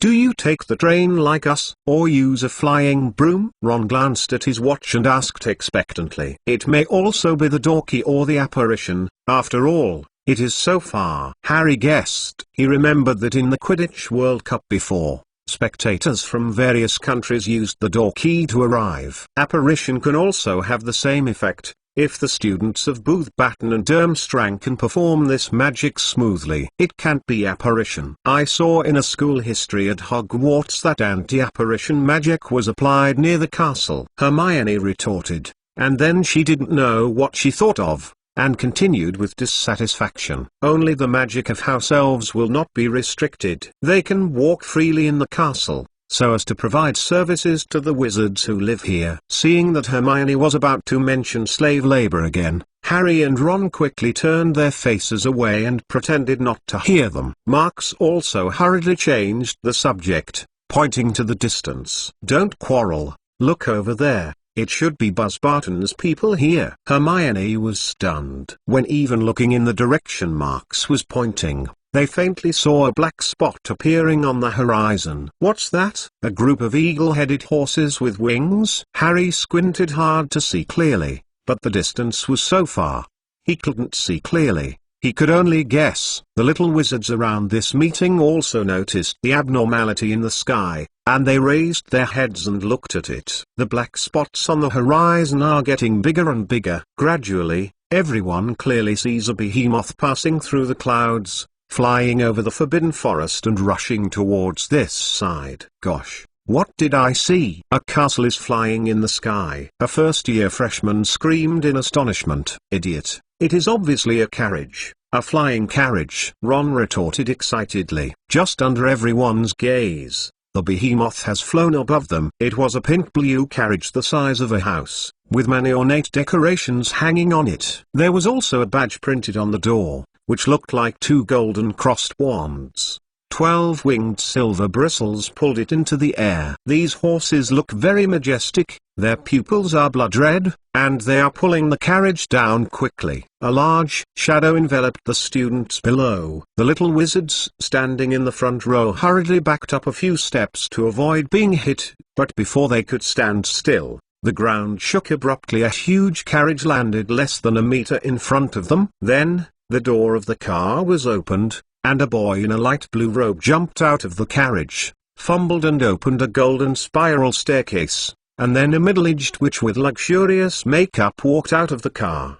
"Come out." When saw her, the students present couldn't help but sucked in a cold breath. Even Marx was no exception, because this witch is too tall. Compared with the old professor standing at the front, Marx thinks she is as tall as 2 Dumbledores. Among all the people Marx had met, only Hagrid could compete with this witch in terms of height. Hybrid giant. Marx thought of the words of Hagrid in the original Time and Space. Although the headmistress of Booth Baton, Miss Maxim, firmly denied this, it seems that it should be. Normal people are unlikely to grow so tall. You must know that the tallest person in the mole world is not more than 3 meters tall, but Hagrid and Maxim are more than 4 meters tall. As a wizard who also acquired the blood of a magical creature, Marx is somewhat interested in Maxim. He knew too little about the bloodline. It was entirely dependent on the origin of bloodline and many notes left by Slytherin to gain some understanding. So Marx thinks maybe I can find a breakthrough here in Maxim.mentalnovel.com, but judging from the other's tall body,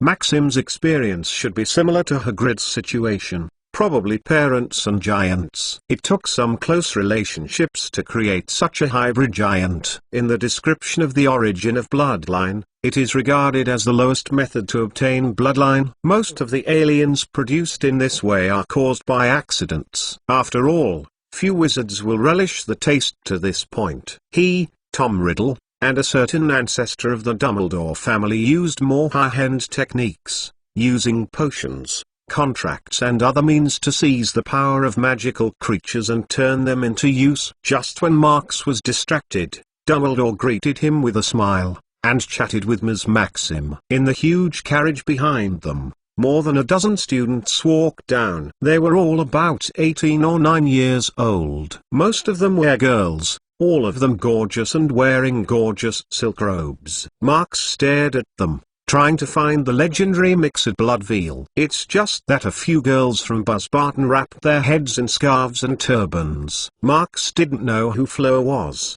but saw her sister Gabriel. Because this little girl is young and short, so obvious in the crowd. "Are you looking for something, Marx?" Hermione suddenly interrupted Marx's thoughts. Her lips pouted, her face not looking pretty. "Look at the excitement. This is the first time I have seen students from other wizarding schools." Marx smiled, turned his head back, and replied freely. Chapter 584 Conflict between the principals. Is that so? Hermione glanced suspiciously at Marx, but didn't say anything, because the other little wizards were also curiously looking there. After Miss Maxim talked with Dumbledore, she left the carriage and took the students of Booth Baton to the castle to rest. Hogwarts professors and students continue to wait for Durmstrang's personnel to arrive. The sky gradually darkened, and the cold wind became more and more bitter. Just when Marx and others were a little impatient, a strange voice was faintly coming from a distance. The sound sounded like someone was beating a drum that leaked, accompanied by a slight sucking sound. "Ah, it seems that Karkaroff has finally arrived," Dumbledore shouted happily. "Where is it?" Ron looked around, then up to the sky, but there was nothing nearby. Marx stared at the black lake closely. The surface of the originally calm lake suddenly became restless at this moment. A huge spray was turned up, and the waves hit the wet lake shore. A large whirlpool appeared in the center of the black lake. A thing that looked like a flagpole was slowly rising from the center of the whirlpool, followed by the high-flying sails. The last huge sailboat rushed directly out of the water, splashing everywhere. The splash is like a light train. Marx looked up at it.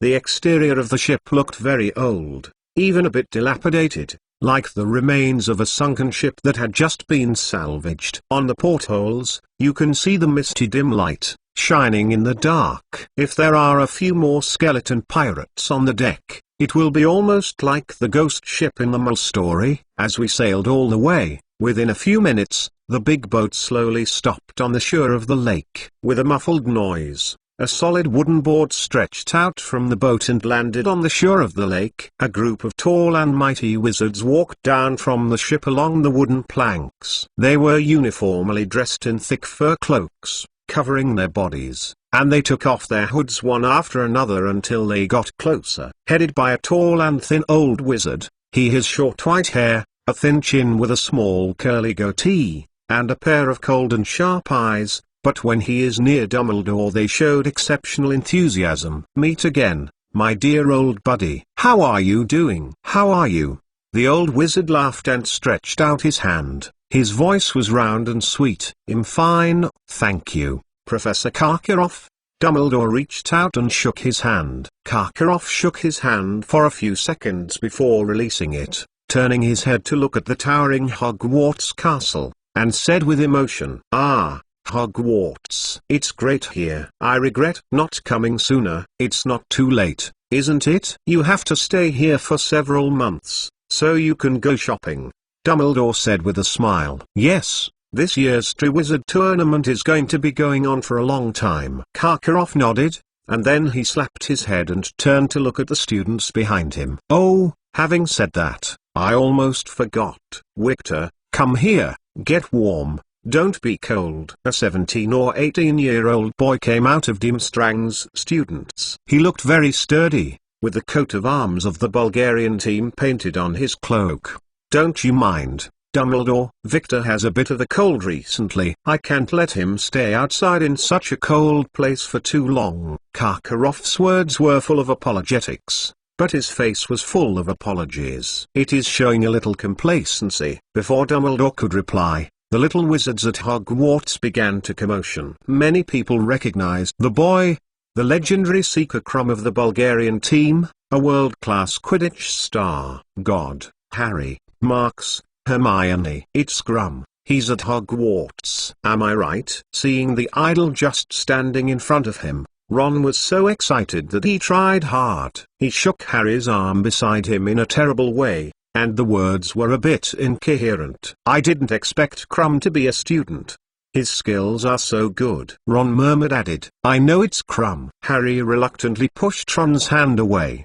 He admitted that Crumb's skills are very good, but it doesn't have to be this way, right? Marks also looked at Ron in surprise, unable to understand his behavior, but thought of Lockhart in the second grade and stopped talking. There were so many crazy people back then. There are not a few little wizards like Ron. Many little wizards are excited to see Crumb. Several senior girls complain about why they don't bring pen and paper with them. If that's the case, you can do it later. Go up to sign the first time. Such remarks were naturally heard by Karkaroff, and the smile on his face suddenly became stronger. Crumb didn't respond much. He had experienced too many occasions like this, and he was used to it a long time ago. "Very good. I read a report of that game. You played very well." Dumbledore looked at Crumb and said admiringly, "Cultivating a 17 or 18-year-old world-class star is indeed something to show off," and he is not surprised that Karkaroff would specifically mention it in front of him. "It's just a pity. I remember the Bulgarian team finally lost the whole game." Dumbledore put on a regretful look. "It's very bad," Karkaroff emphasized, and complained dissatisfied. "And this is not to blame Crumb. He has done well. The Bulgarian team will definitely replace those unqualified players next time, and they will definitely win the championship by then." "That's true. I'm here to congratulate Crumb in advance." Dumbledore just smiled. Karkaroff raised his eyebrows triumphantly, and even Crumb showed a smile. Dumbledore was known as the strongest white wizard in England, and it was natural to be happy to be praised by him. However, before they were happy for long, Dumbledore continued. "By the way, I think there should be more exchanges between outstanding students. Crumb also needs some friends at Hogwarts, so please let me introduce you." McClown. Dumbledore turned his gaze to the Hogwarts team and found Marks. Marks, who was watching the excitement, suddenly heard his name with a dazed expression, but was stared at by Dumbledore.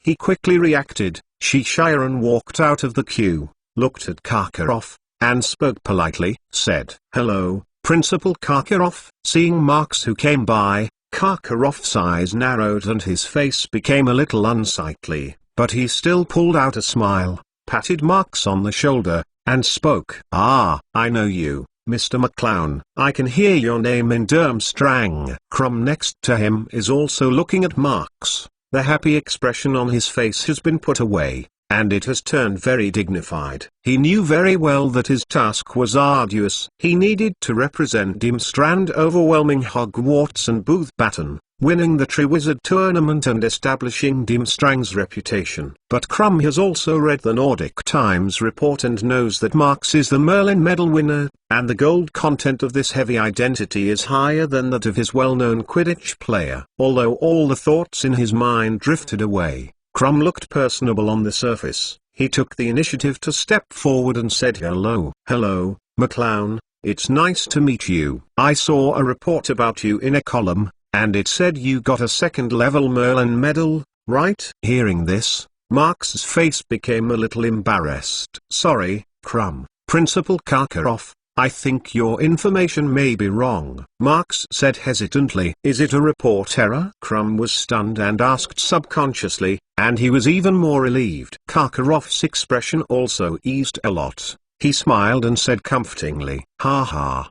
It doesn't matter. I understand the nature of those newspapers. They always exaggerate things habitually." "No, Principal Karkaroff, I mean your news is out of date. I am now the winner of the Merlin Medal of the first class," Marks corrected. Professor Karkaroff's smiling face suddenly froze, and there was no response for a long time. "Yes, is it? That's really amazing." Crumb also stammered for a long time, and the words seemed to be squeezed out of his mouth abruptly. "Wait, Albus, I remember that the first-class Merlin Medal will be awarded to wizards who have made significant contributions to the magical world." How could they be given to a 14-year-old child? Karkaroff somewhat unbelievable. He suspects there is an inside story. "Yes, because of McClown.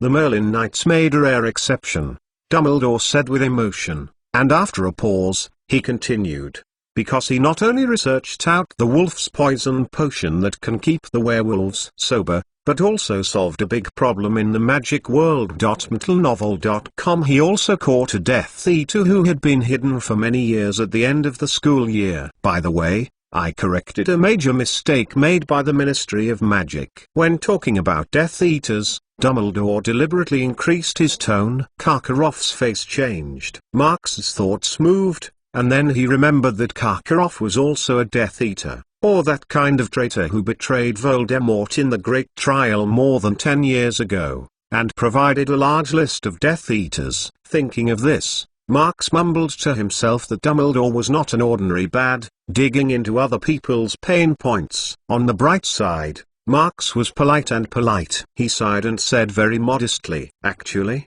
I just did some small work, which is really ashamed."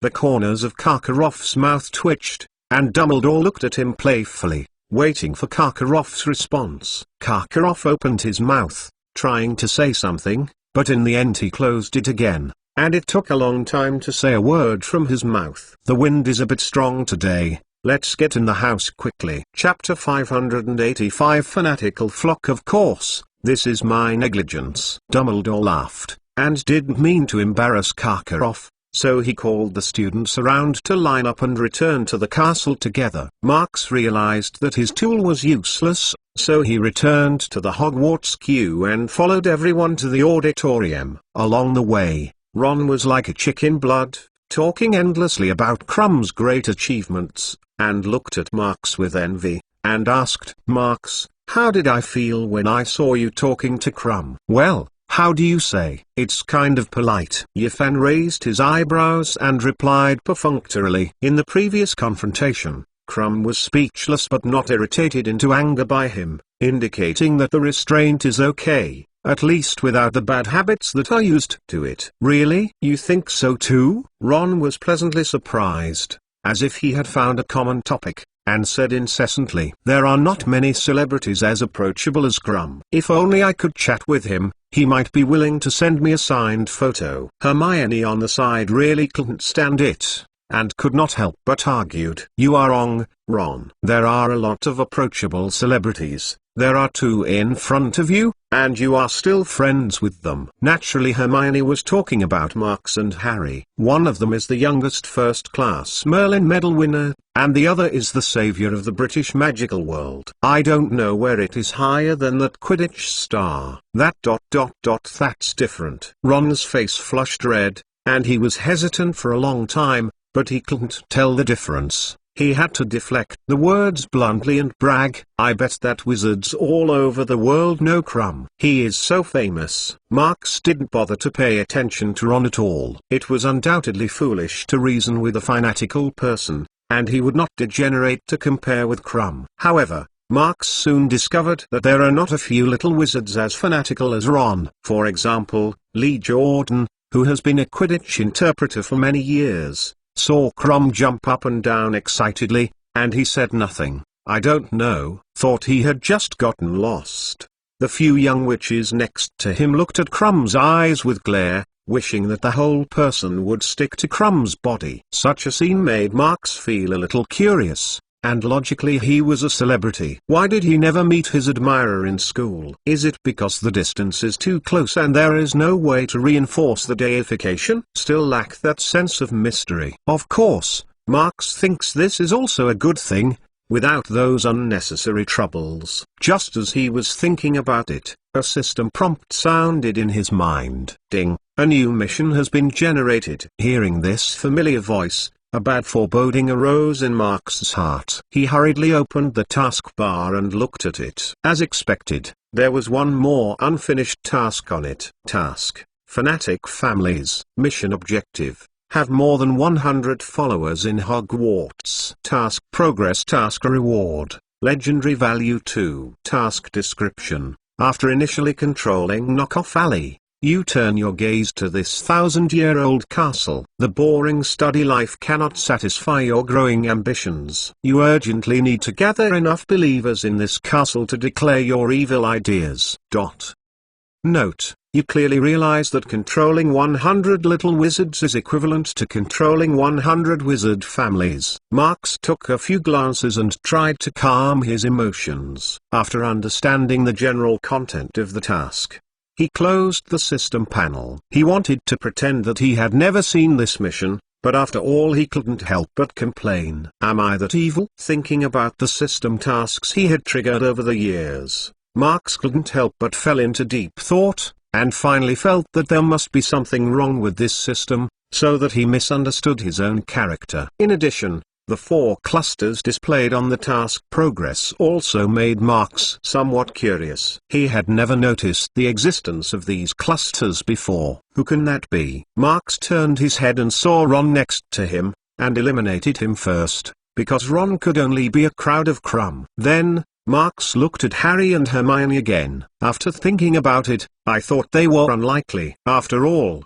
the two were friends with himself, which did not fit the description of the fanatical crowd. Could it be the camera boy Colin and the bard Seamus? How about 2 more people? While thinking in his mind, Marks stepped into the auditorium, found a place at the long table in Gryffindor, and sat down. Ron was sitting on the side facing the door, and very deliberately left a space beside him. Because Crumb and his Durmstrang alumni gathered at the door, they seemed to be hesitating about where to sit.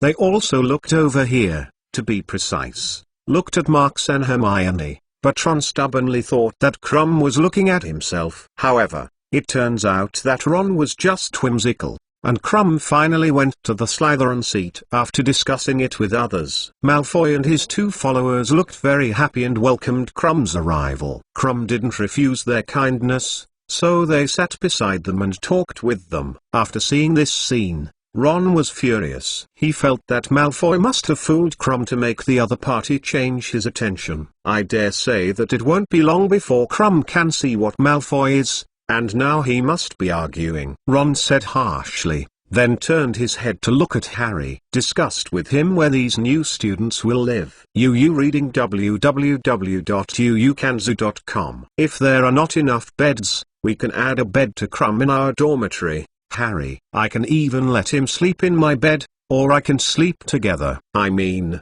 if Crumb doesn't, if you mind. Ron spoke with excitement, but he didn't notice that Harry was quietly shifting his position next to him, leaning against Mark's. Harry had some doubts whether something was wrong with Ron's sexual orientation. In this noisy atmosphere, all the little wizards sat down at the long tables in their respective colleges. The Buzzbarton students also made an early decision, choosing to stay with the little wizards of Ravenclaw. When they saw Dumbledore with Karkaroff and Maxim passing by, they all stood up and bowed together, until Maxim sat down in the main guest seat before they sat down again.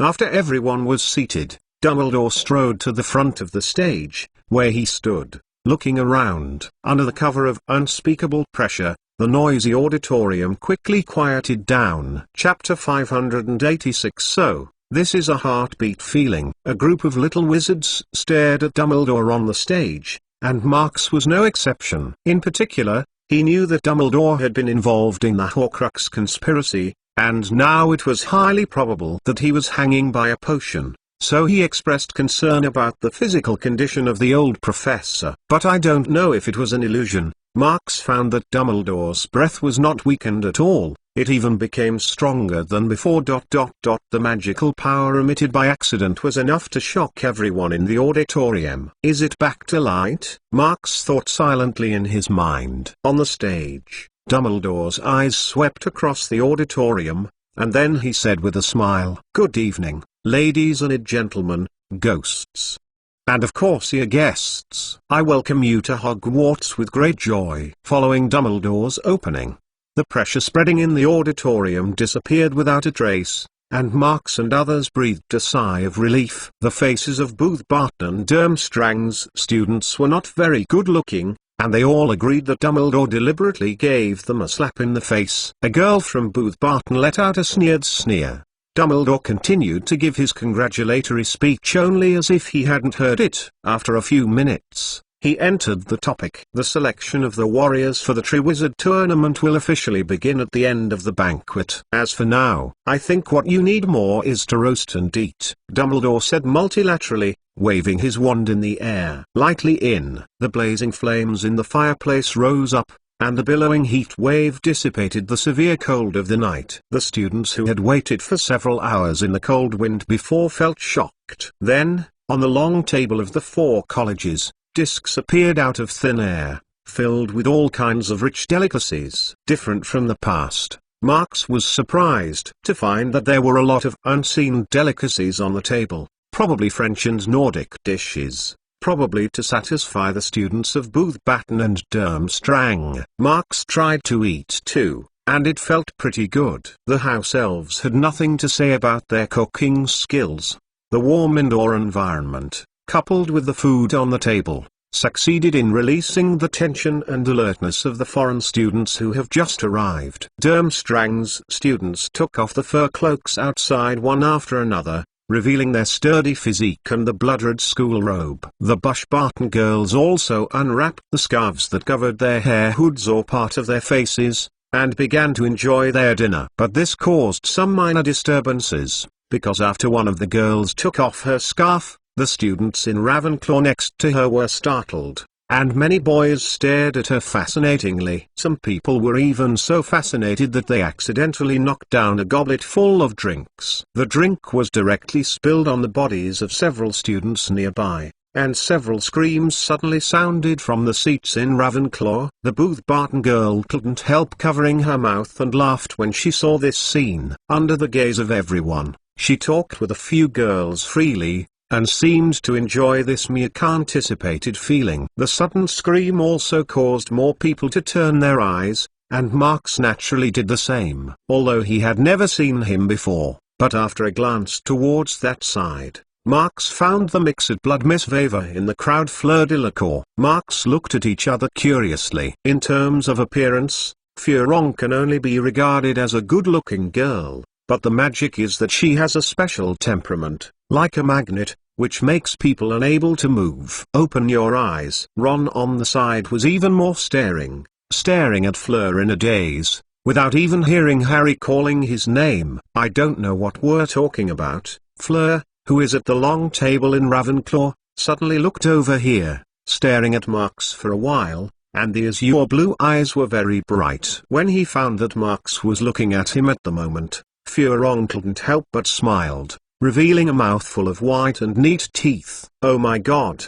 she's looking at me. Ron's excited voice was a little out of tune. When Furong's gaze was swept across, his body trembled constantly. Oh, this is a heartbeat feeling. Within a few seconds, Ron's mind was full of thoughts, especially when he saw Fleur smiling at him. Ron even thought of the names of his children in the future. However, Furong's eyes did not stay on them for long, and soon turned to look at Hufflepuff's academy table. Marks noticed that she was looking at Cedric. Ron also noticed this. His face flushed red, and his heart was very uncomfortable, as if his beloved goddess suddenly moved to fall in love. Is she so good-looking? A voice suddenly rang in their ears. Marks turned her head and saw Hermione staring at her with her mouth pursed. She used a knife and fork to poke several holes in the steak in front of her. You mean the Booth Batten girl?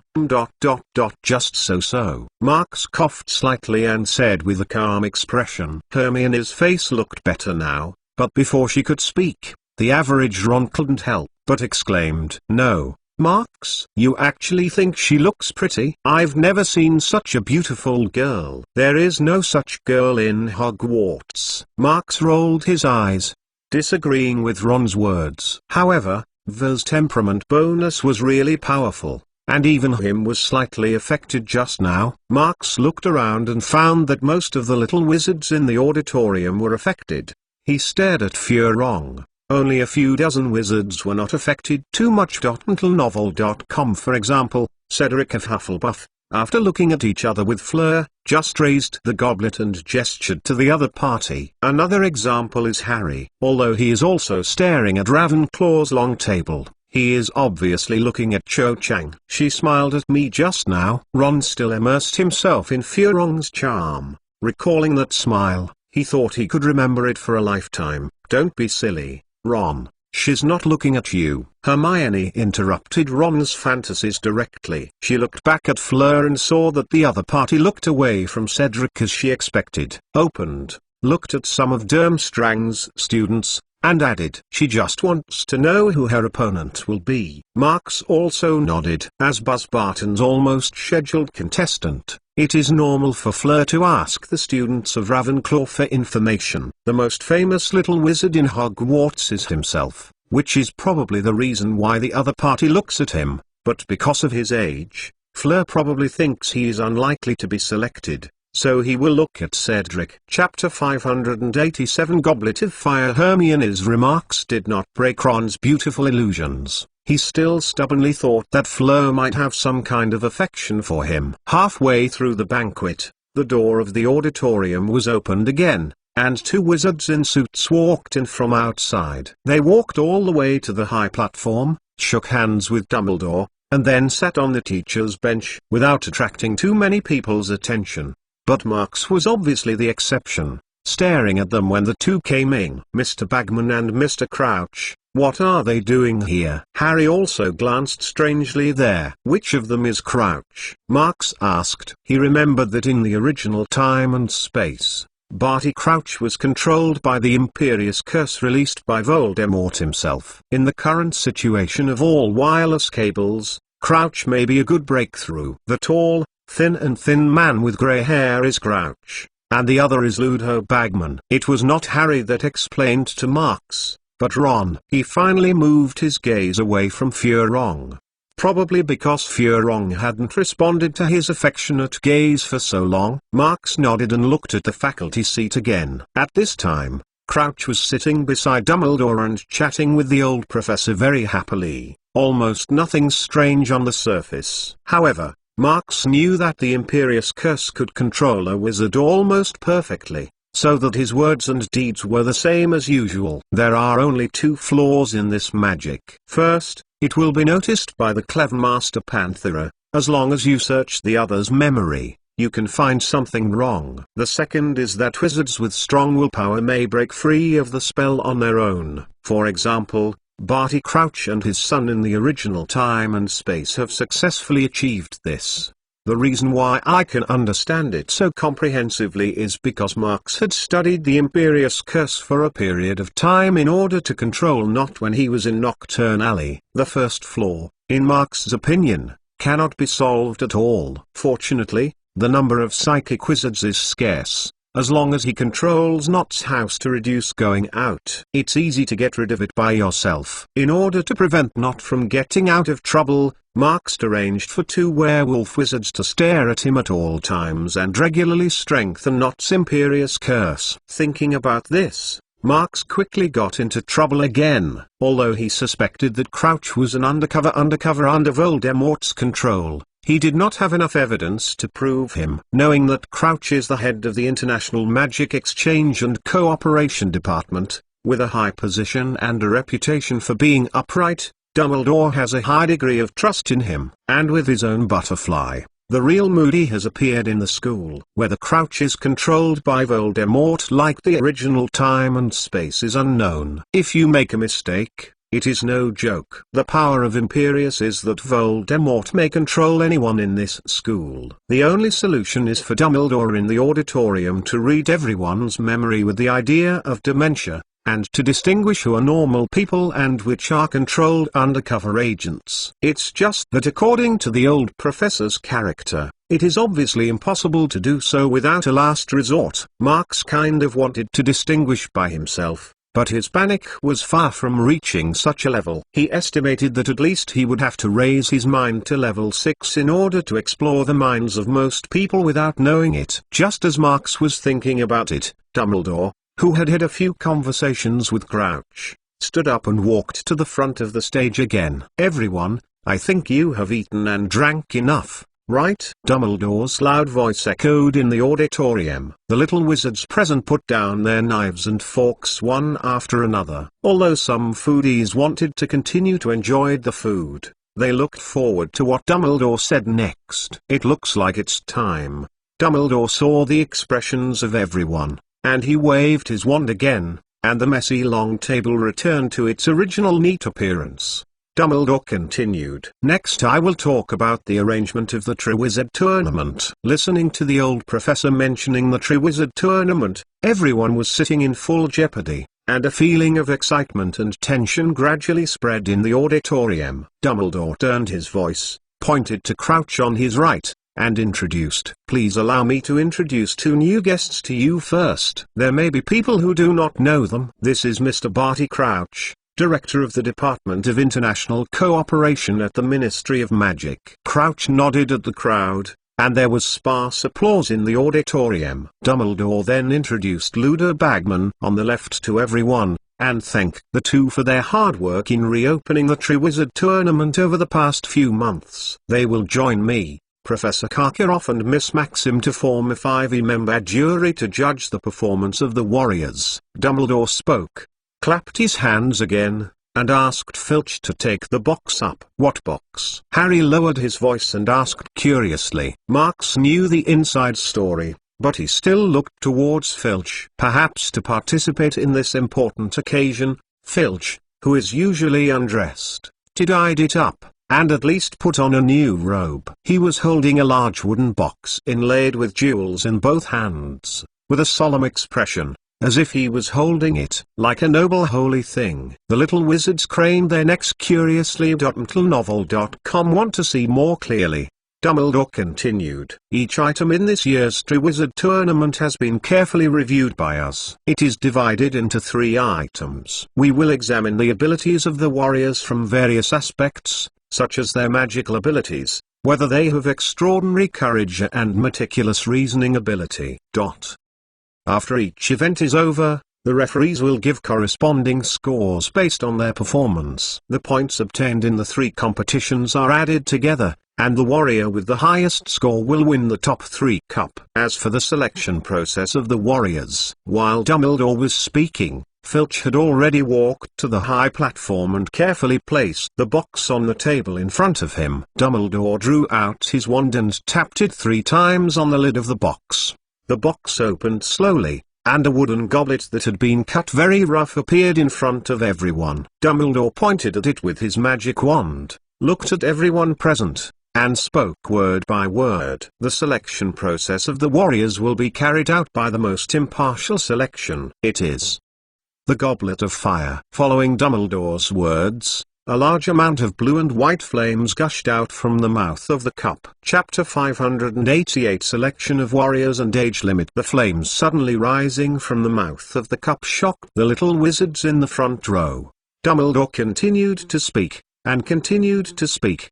Practitioners who want to run for the warriors, please write your name and school name on a piece of parchment after the banquet, and throw them into the Goblet of Fire. I will give you 24 hours to think about it and decide whether to run for the election. At this time tomorrow, the Goblet of Fire will select 3 from all the candidates, which it thinks best represents the 3 major schools. Warrior. As for tonight, I will leave this cup in the hole so that you can touch it. Dumbledore talked freely, talking about various precautions for selecting the warriors, and then specifically mentioned that this year's warriors candidates have age restrictions, and students under the age of 17 are not allowed to participate. After speaking, Dumbledore looked at the audience again and asked, "That's probably all I have to say. Any of you have any questions? If not, then the banquet tonight is over." At this moment, a voice rang. "Professor, how exactly does the Goblet of Fire select the warriors? And what are the specific criteria? How to ensure that it will select the best students?" Dumbledore turned his head and looked in the direction of the voice, and found that the questioner was Marx. However, the other little wizards were also very interested in this question. Although no one asked directly like Marx as boldly as Marx, they all fixed their eyes on Dumbledore, waiting for his answer. This is a very complicated process involving many aspects. Dumbledore explained in a vague tone, "What I can tell you is that in the past, the places in the Triwizard Tournament were also determined by the Goblet of Fire. Facts have proved that the warriors selected each time are enough to convince the crowd. I think ... This should prove its reliability." However, this did not convince Marx. He continued to ask, "If it is true as you said, the Goblet of Fire will automatically select the most outstanding students, then why do you limit the age of the contestants? If a lower grade student is selected, doesn't it prove that this student is better than those higher grade students and is more suitable to be a warrior?" Marx has always been surprised at this. Wizards over the age of 17 are basically graduates, and their strength is strong. But who can guarantee that the little wizards in the 5th and 6th grades will have any genius? For example, Snape created the powerful spell of Shenfing-Nuing in the 5th grade, and Tom Riddle, who was the same age, had a spellcasting level comparable to that of the Elitera. From the perspective of protecting the contestants, the so-called age limit is totally unnecessary. The question Marx throws is like throwing a boulder on the surface of a calm lake. For a while, the auditorium becomes lively, and many little wizards who are dissatisfied with this rule are talking in private, and their voices are getting louder and louder. George and Fred even yelled that they were no worse than senior graduates, demanding that the age limit be removed and a fair and just selection would come. Quiet. Dumbledore raised his hand and blessed himself with a loud voice curse. The next moment, a thunderous voice overwhelmed everyone's noise. When the auditorium slowly recovered calm, Dumbledore explained, "Regarding the age limit, I can answer you now. That's because the Ministry of Magic and our referees agree that adult wizards over the age of 17 will be more capable to complete the 3 high-intensity challenges. Especially they are sober enough to be responsible for every decision they make." While speaking, Dumbledore deliberately emphasized words such as adult and responsible. Marx suddenly understood that both the Ministry of Magic and the school wanted to shirk responsibility as much as possible. After all, 17 years old in the magic world means that the wizard has grown up and has the right to make decisions on his own. In addition, he is willing to participate in the competition. Even if he accidentally died on the field, he said that the past will not cause too bad influence. It would be different if it were replaced by a minor wizard. Once an error occurs, the officials who prompted the reopening of the True Wizard tournament are likely to be held accountable. Angry people don't care whether the other party is willing or not. In their opinion, underage wizards have no ability to measure danger at all. Although I understand this, Marx still bit his scalp and asked the last question in order to successfully participate in the competition to obtain legendary points. Professor Dumbledore, if an underage wizard puts his name into the cup, will the Goblet of Fire recognize it? Dumbledore's expression became very serious. This is what I just want to remind you, that the True Wizard tournament is not a trifle. Don't take part in it rashly. Once the name you put into the Goblet of Fire is selected and you become the warrior representing this school, then there will be a contract between the Goblet of Fire and you that must be abided by. All warriors must stick to the end and complete the game. There is an option to regret. Dumbledore did not answer Marx's question head-on, but the little wizards in the audience understood it. This meant that the Goblet of Fire did not tell whether the contestants were adults or not. The students in the lower grades would also have the same if they put their names in them. Possibility to participate. This is awesome, George and Fred embraced excitedly, as if they saw the 1,000-gallon bonus beckoning to them. The other little wizards who are interested in participating but who suffer from insufficient age also cheered, as if they have been successfully elected to their warriors. Novel.com. Kakarov and Maxim in the VIP seats. I frowned. This is different from what I said before. They couldn't help wondering if Dumbledore had temporarily changed his mind so that the talented wizard at Hogwarts could play. Just as the two were about to refute, Dumbledore suddenly raised his left hand and waved his wand. A string of golden flames burned around the table. Everyone didn't understand what Dumbledore was doing. When the flames dissipated, they found an extra circle of thin gold lines on the ground with a radius of about 10 feet, enclosing the Goblet of Fire. Dumbledore pointed to the line in the surprised eyes of everyone, and stayed for a long time on George, Fred and others, before finally looking at Marx, and said emphatically, in order to prevent underage students from not being able to withstand the temptation, I arranged an age line around the Goblet of Fire. Anyone under the age of 17 cannot cross it. So I implore some of you to give up all the thoughts in your mind. There is no need to waste your energy. Chapter 589. Go to sleep, Ron. You have everything in your dreams. After setting up this age line, Dumbledore officially announced that today's dinner is over. Before leaving, Karkaroff and Maxim looked at Dumbledore's magic without worry, until they confirmed that the effect of the age line was the same as the old professor said, and it was so powerful that they couldn't break it. Leave with confidence. As soon as the principals left, the auditorium suddenly became very noisy, and everyone was talking about the Goblet of Fire placed on the high platform and the candidates for the warriors. I was still thinking about the person responsible for selecting the warriors this morning. It would be bad if Professor Dumbledore would choose the person himself. I didn't expect it to be just an age line. Fred's eyes flashed, full of confidence. Said, he thought it was impossible for a rigid identification magic to stop him. Yes, it seems that the aging agent we prepared in advance is going to work. George was also very happy. Fortunately, he made a bottle of aging agent a few days ago. Prepare, it must be too late. After being happy for a while, the two did not forget to share their joy with Marx. I don't think it would be easy to cross the age line set by the professor. Seeing the excitement of the two brothers, Marx euphemistically exhorted them. They bumped their heads and added a lot of beards. Really? Then wait and see tomorrow. This method will work. George and Fred ignored Marx's remarks and said confidently they thought Marx would not use this method. One less competitor. Marx shook his head secretly, and stopped talking to persuade. Anyway, Dumbledore didn't attach any destructive magic to the age line. Even if the attempt failed, it would be a bit of a pain. Thinking of this, Marks turned his head and glanced at the goblet of fire placed on the high platform. He had some ideas to break the age limit. I don't know if it will work, but thinking about it, Marks didn't plan to start trying immediately. There are too many people here now, and if his method is successful, it will inevitably cause others to follow suit, which is equivalent to slap Dumbledore in the face in public. Know that the old professor has just finished FG. Marks wondered whether it would be better to sneak over in the middle of the night, so that no one would see it in case of failure. Let's go.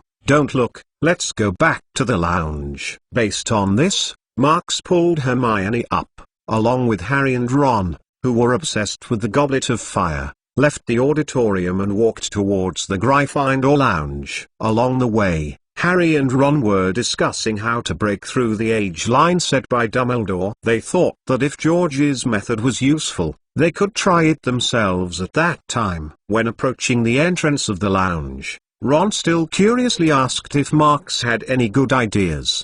Who knows, I don't have any clues yet. Maybe I will think of a way in a while. Marks shrugged and said half-truth. Then if you think of any solution, remember to tell me, Ron said distressedly, and he thought he might have nothing to do. Harry was more shy, not embarrassed to speak like Ron, but his eyes were fixed on Marks. Have you forgotten? What I can do doesn't mean you can do it, Marks said helplessly, glancing at them. Harry and Ron opened their mouths to say something, but when they recalled their previous defense against the dark arts class homework, they shut up. Marks, Harry, Ron. Don't waste your time. Professor Dumbledore said that it is impossible to cross that line under the age of 17. Hermione couldn't help but interrupt several people's discussion, compared with Harry and the others, who fantasizes about winning the triple finals, which will bring glory and bonuses. The little witch is keenly aware of the dangers of this game, especially when she heard that many people died in the Triwizard Tournament in previous years. Hermione felt even more disturbed. Although she knew that Marks had a high level of magic,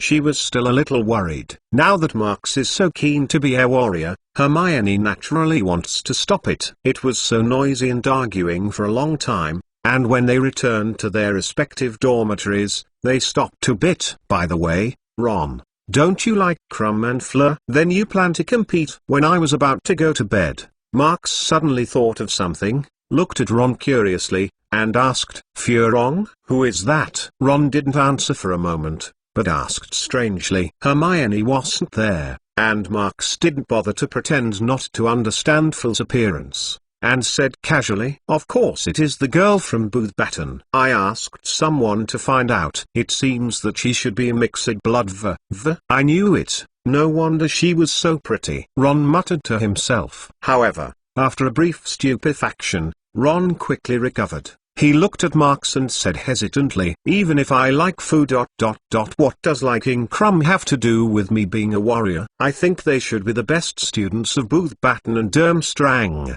and they will most likely become the warriors representing their respective schools. Marks reminded him that he was very curious about the idols, goddesses and his own glory. What choice Ron will make? Ron was stunned. He had never thought of this, but he had to admit that what Marks said was very likely to happen, and he fell into entanglement for a while. His adoration of Crumb is true, and his fascination with Fleur is true, but Ron can't let go of the honor and bonus that the Goblet of Fire brings. Seeing Ron really thinking about it, Marks scratched his head. Mentalnovel.com. He was just joking. Forget it.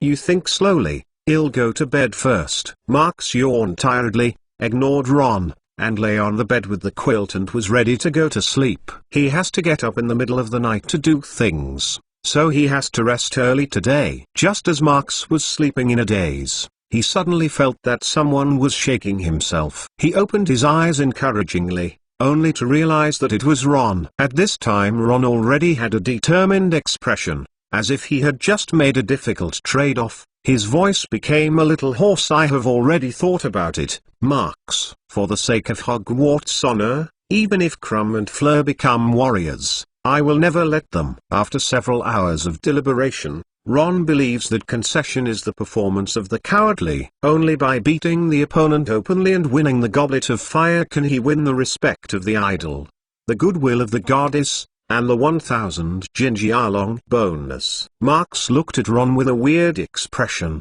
resisting a spit, and said earnestly, "Go to sleep, you have everything in your dreams." Chapter 590. Sign up for the competition in the middle of the night. In the Gryffindor bedroom, Marx quietly turned up from the bed, glanced at Harry and the others who were still sleeping, opened the door gently, and walked towards the auditorium. As he thought, at this point in time, there was no one in the silent auditorium.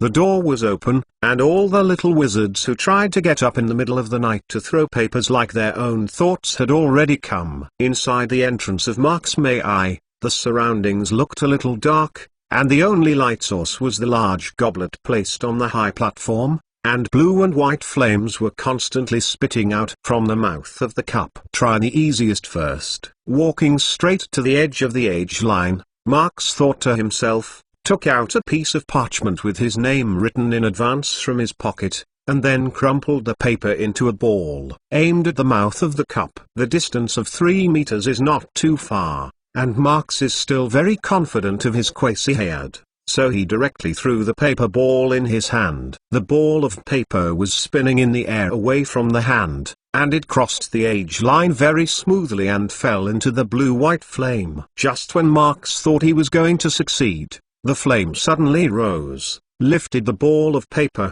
and finally deflected and fell to the ground. Well, it doesn't seem to work. Seeing this scene, Marx touched his chin and muttered to himself. However, Marx didn't care too much about this defeat. He waved his wand and cast a flying curse to summon the Goblet of Fire, but the cup didn't move. He had to recall the ball of paper that had fallen to the ground and continued to try other methods. For example, using Transfiguration Curse to make an owl flying through the air with a note. It's a pity that Marx soon discovered that the transformed owl couldn't even break through the age line. No matter how high it flew, as long as it entered the range of the age line, it would be shaken by a magical force. The rest of the attempts also ended in failure. Even if he tried several times to make the paper ball fall into the Goblet of Fire, he would soon be thrown out by the blue and white flames. Obviously, in addition to the age line set by the old professor, the Goblet of Fire itself has also been given recognition magic. It is most likely that the paper that needs to be put into the Goblet of Fire will be accepted,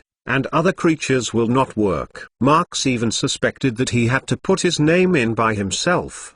Don't look at Barty Crouch Jr. in the original Time and Space who signed up for him without Harry's consent, but this guy will be a powerful confusing spell. Even the number of participating schools can be changed, so it must not be difficult for the Goblet of Fire to mistake him for Harry himself. This is deliberately embarrassing me, Marx muttered to himself. The age line with the recognition ability of the Goblet of Fire is too tricky, and it is difficult to perform magic on a powerful magic item at a distance of 3 meters. He originally expected Dumbledore to leave some obvious loopholes for himself to drill, but he didn't expect the old professor to be so cruel and directly block all the paths he thought of. Thinking of this, Marx's brows wrinkled involuntarily. Is it possible to apply for help? The way he can think of now is to find a powerful adult wizard, such as Professor McGonagall, let her impose a confusing spell on the Goblet of Fire and cast her own name in it, just like Barty Crouch Jr. did. Like that. However, Marx felt that according to Professor McGonagall's staid temperament, she would only provide herself with some advice at best, and I am afraid that she would not be able to do things like cheating directly. Step on. Just as Marx was thinking about it, a footstep suddenly came from outside the door. Somebody is coming. With a thought, Marx turned his head and glanced, then drew his wand and tapped his chest, muttering softly, "Charm Phantom Body Curse." A cool, water-like film suddenly enveloped the whole body, and Marx's figure disappeared in place. The footsteps outside the door were getting closer. After a while, a wizard who looked like a 17 or 18-year-old stepped into the auditorium.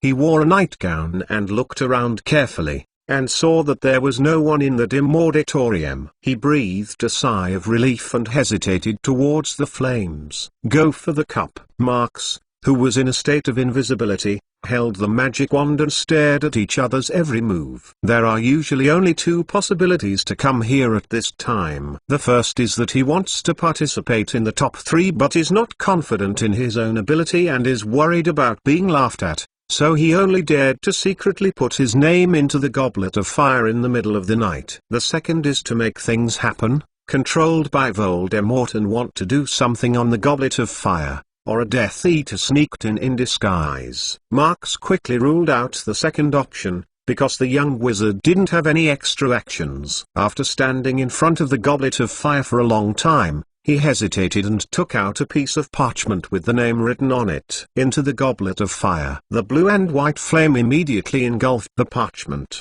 which meant that his identity as a warrior candidate was recognized by the goblet of fire. After all this was done, the young wizard seemed to have let go of some burden, and slowly heaved a sigh of relief, and then prepared to leave with anxiety and expectation. Perhaps he was too anxious when he turned around. The young wizard accidentally bumped into the table in front of him. His thigh knocked on the sharp corner, and he gasped in pain. The goblet of flame placed on the table was also affected and shook slightly. Marx, who was observing in secret, was keenly aware of this, and his eyes lit up. It seemed that the goblet of fire had not been fixed by Dumbledore. Doesn't that mean? An idea popped out of Marx's mind, and he cancelled the phantom curse on his body, blocked the door, and greeted enthusiastically, "Good evening, Senior." Who? A person suddenly emerged from the dark, secluded auditorium, frightening the wizard. With a brush, he took out the wand attached to his waist, tremblingly pointed to the front, and after seeing Marx's face clearly, he asked uncertainly, "You are McClown? Why are you here? Do you know me?" Marx raised an eyebrow. McClownnovel.com. It was a little surprised. He didn't know each other. "Of course. You are the pride of our Gryffindor. We hadn't won the Academy Cup for many years before you came to school. Every year Slytherin beats us, and Quidditch." It is excited to talk about the past deeds of Marx. Winning the Academy Cup is the result of the joint efforts of everyone in Gryffindor. "I just did something that should be done," Marx said modestly. "By the way, I want to ask you to do me a favor." "Can you?" Marx asked with a smile. He didn't expect the other party to be suspicious of his admirer. "This is much easier." "What's up?" The young wizard was stunned, looking a little at a loss. Marx pointed his finger at the goblet of flame placed on the high table and spoke. "It's very simple. Take that cup over. I want to sign up for the competition. P.S. One more today." Chapter 591. Surprised Dumbledore. "You want to participate?" The young wizard looked at Marx curiously, and then suddenly realized something, and said in surprise, "McClown, have you found a way to break the age limit?" "No, I didn't crack it. But it doesn't prevent me from participating in the competition, does it?" Marx shook his head and said with a smile. The young wizard was completely confused. He didn't quite understand what Marx meant. If he wanted to participate, he had to cross the age line and cast his name in. Wait for the age line. Only then did the young wizard remember that Marx's previous request was to let himself take out the goblet of flame. This is okay. The young wizard couldn't help but exclaimed. "Try it. Don't you know?" Marx pointed to the goblet of fire on the table and said, "Although it's just a guess, he is confident that he can do it." At the evening banquet, Marx did not see Dumbledore performing any magic other than the age line. "Then I will give it a try." The young wizard nodded, and ran to the side of the goblet quickly, stretched out his hand with a hint of anxiety, and then picked up the goblet very smoothly. "It's too easy." The young wizard held this huge goblet and crossed the age line set by Dumbledore, his excited voice trembling. "I can't believe that we have cracked Professor Dumbledore's magic. It's just a trick. I can't do it hard, I can only use my brain." Marx smiled, which is simply a misunderstanding of thinking. Because of the words the old professor said at the banquet, most people would focus on how to cross the age line, but they would not think that the goblet of fire could actually be taken out. While talking, Marx unfolded the parchment in his hand and put it into the goblet of flame. This time the blue and white flame did not throw the paper out, but directly swallowed it in. "You are so smart, McClown," the young wizard said admiringly as he watched Marx successfully compete. He did not despise this method because of its simplicity. If it hadn't been reminded by Marx, he felt that he would never have thought of it. As for whether Marx will become his competitor after running for the election, the young wizard doesn't care. He knows that he has little hope of becoming a warrior, otherwise he would not sneak over in the middle of the night, just worrying about being seen by others, and laughing at him for being indifferent. After successfully putting his name into the goblet of fire, Marx did not forget to remind the young wizard to keep it secret. If this method is spread, a large number of young wizards will follow suit one after another, causing chaos in the auditorium. In that case, Professor Dumbledore will surely trouble them. Ding! A new mission has been generated. Just as Marx was thinking about it, the system prompt sounded through his mind. Marx hurriedly opened the task list and looked at it. As he thought, this time it was about the Goblet of Fire. Task: defeat Goblet of Fire. Mission: participate in the Triwizard Tournament and win the championship. Task reward: legendary value 3. Mission description: this is a major event jointly organized by the 3 major magic schools in Europe. The selected warriors will go through many tests until they win the final victory. Task remarks: you are keenly aware that this is an excellent opportunity to become famous throughout Europe. Seeing the new mission, Marx couldn't help but feel a little moved. How long? Finally, there is a task that looks normal. Not to mention that this time the reward is still very rich, with 3 legendary points. As long as it is completed, plus the legendary points left over from last school year, he can immediately perform the 4th blood fusion. The next day, Saturday morning, Marx took a good sleep and woke up from bed until 10 o'clock. After a brief wash,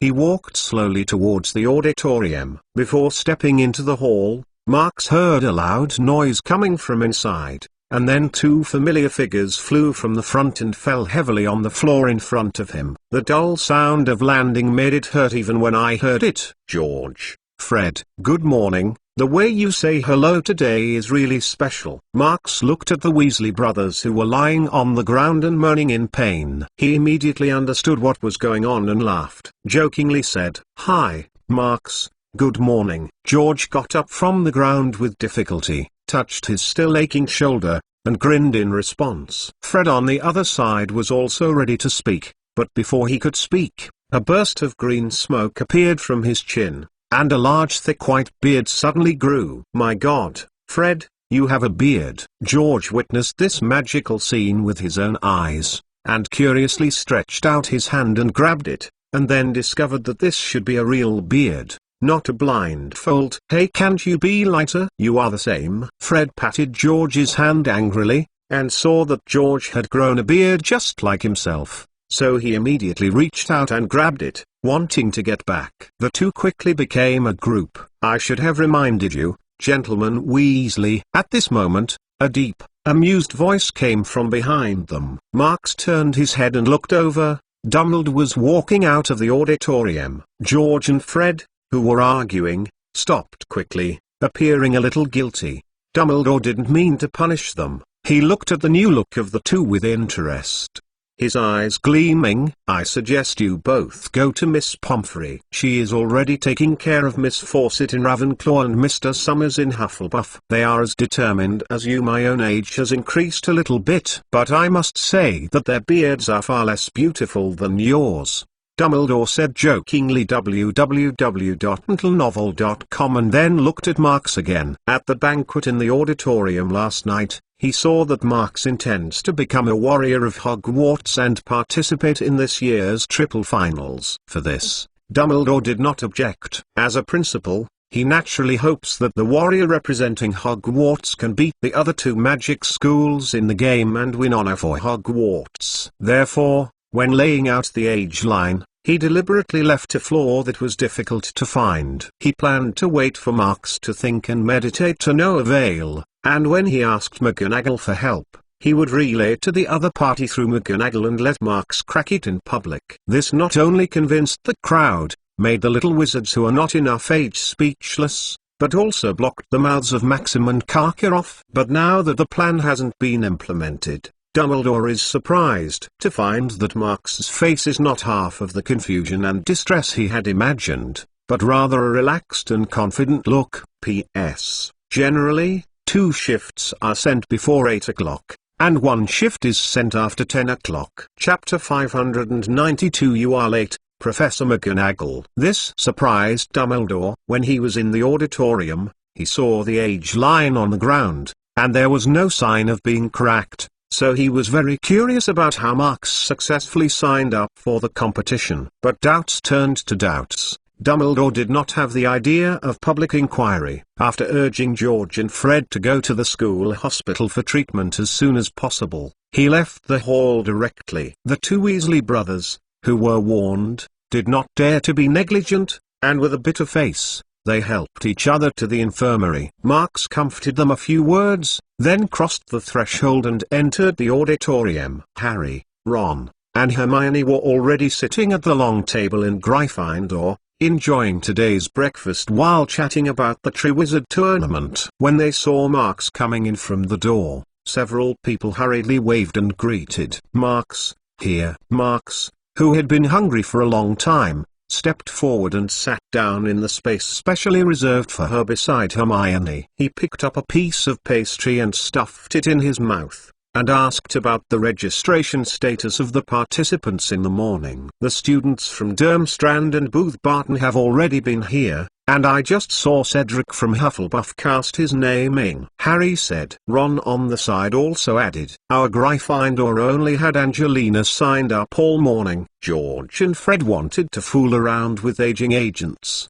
but they failed in the end. Marks nodded, and it seemed that his method of signing up for the competition had not been leaked out. The senior who happened to meet last night was still very trustworthy. I told you a long time ago that these little tricks can't affect the magic set by Professor Dumbledore. Hermione took the opportunity to preach, trying to dispel the idea of them becoming warriors. Harry and Ron couldn't listen at all, and after a few perfunctory responses, they turned the topic to Marks. They are very curious how Marks would wake up so late today, and in the morning they can't wake up no matter how. Isn't it Saturday off today? You have to let me sleep more. Marks yawned and replied casually. Hermione looked at Marks suspiciously, always feeling that something was wrong, and then suddenly asked something as if she had suddenly thought of it. Surely you came here to crack Professor Dumbledore's age line last night? Harry and Ron immediately realized this possibility,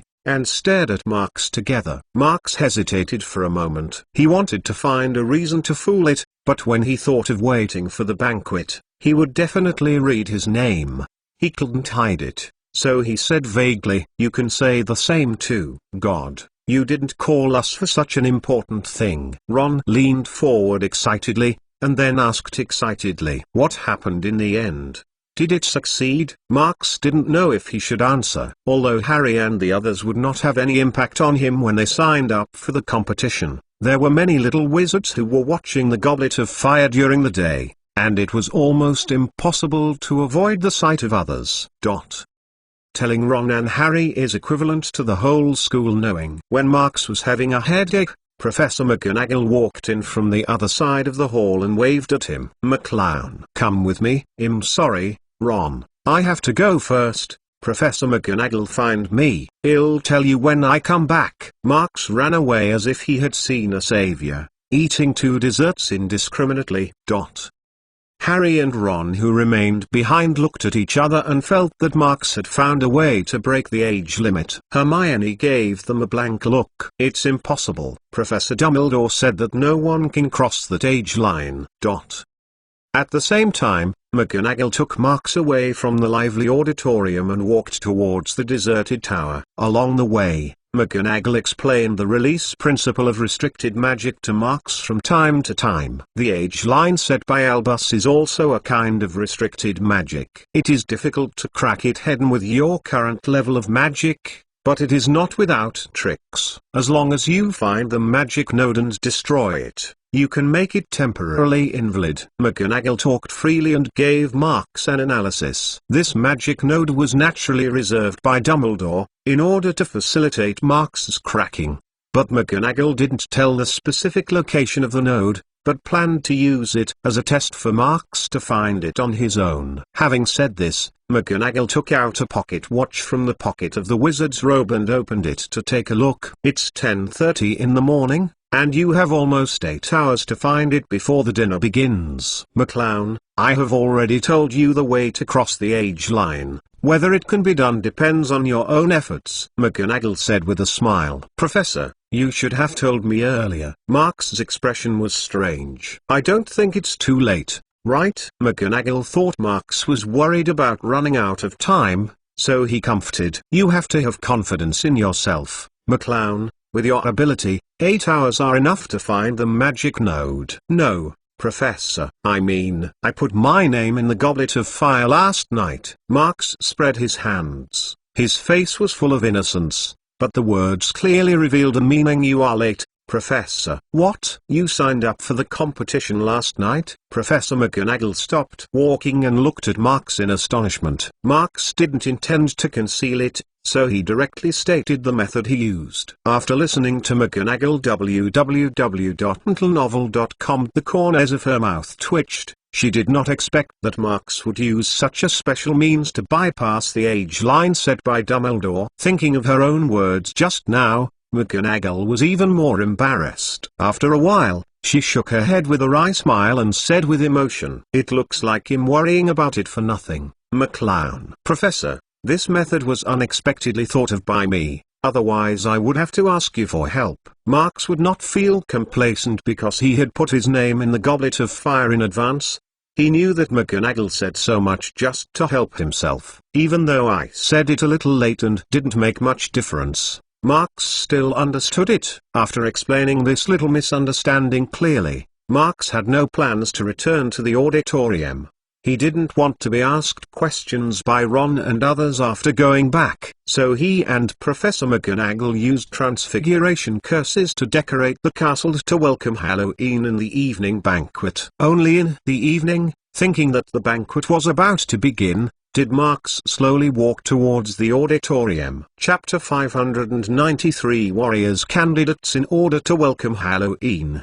The entire auditorium was decorated with a dark and terrifying look. A large group of black bats wandered in midair with pumpkin lanterns in their mouths, and the bright candle lights became much dimmed. Ghosts that are usually hard to meet appeared one after another and played with the little wizards passing by. Call. The long tables of the 4 colleges were already full of people, and the goblet of fire that was originally placed in the middle of the high platform was moved to a place not far from the faculty seat. The little wizards in the audience were fidgeting one by one, whispering something. Their eyes constantly turned to Dumbledore sitting on the teacher's bench, anxiously waiting for the moment when the candidate of the warrior was announced. After Marks sat down, Hermione asked curiously, "Marks, what does Professor McGonagall do with you?" "Let me help decorate the castle," Marks replied casually. Harry and Ron on the side also came over, wondering if they had crossed the age line set by Professor Dumbledore. "How should I put it? I signed up last night." Considering that the result will be announced soon, Marks said it truthfully, and then he continued without waiting for the excited two to speak. "You sleep too hard in the middle of the night. I can't wake you up. The Goblet of Fire requires you to vote in person. I can't do it even if I want to help you." Marks's explanation successfully blocked Ron's mouth, but Ron still complained in his heart that Marks was really not friends enough, and even if such an important thing was deadlifted, he had to pull them over. Harry was also somewhat disappointed, but he quickly adjusted his mindset. These days, although he often imagines in his heart the scene where he will become the Warriors and finally win the championship, he also knows that his abilities are not enough, and becoming a warrior will probably only humiliate HogWarts. As they were talking, the noisy hall suddenly became quiet. Marks looked at the stage and found that Dumbledore had stood up from the position of the teacher's seat. "This means that it is time to announce the results." The little wizards in the audience looked around, and even Marks was a little nervous. Dumbledore walked to the table where the goblet of fire was placed, looked at the clock on the wall, looked around the crowd and said, "Probably there is still a short time before the official announcement of the results. I have to say one more thing after the names of the warriors are announced. I hope they will walk to the top of the auditorium, walk along the staff desk, and enter the next room.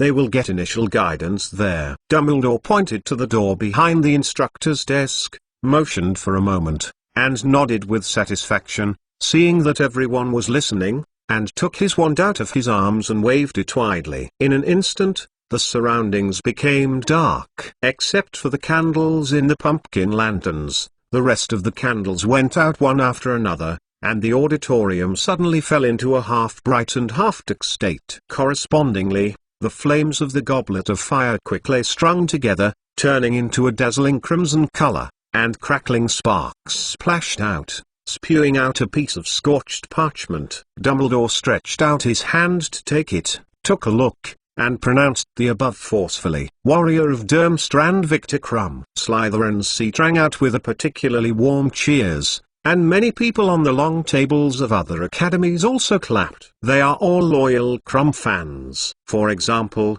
Ron seemed very excited. He was so excited when he heard Dumbledore say Crumb, as if he had read his own name.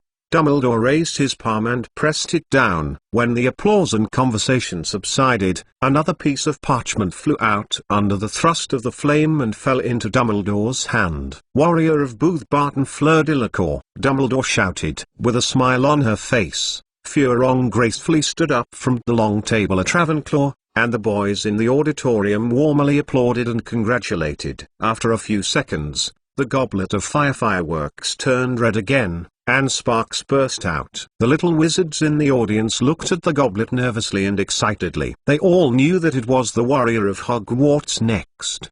The third parchment quickly flew out. "Their warrior of Hogwarts," Dumbledore said loudly. His face was just right with a look of surprise. His eyes turned to Gryffindor's long table, and he said word by word, "Marks McClown." Under the attention of everyone, Marks Chiron stood up and nodded to the surroundings. The noisy auditorium suddenly became silent, and the little wizards present stared at Marks with wonder, doubt, and admiration. Furong and Crumb, who hadn't walked out of the auditorium, stopped and turned their heads. "Wait." Karkaroff patted the table and got up from his seat, looked at Marks and then glared at Dumbledore. "Albus, if I remember correctly, according to the regulations, the candidate for the warrior should be an adult wizard over the age of 17, not a 14-year-old kid." "Be calm, Karkaroff, you remember correctly. As for why this is the case, then I have to ask Mr. McClown,"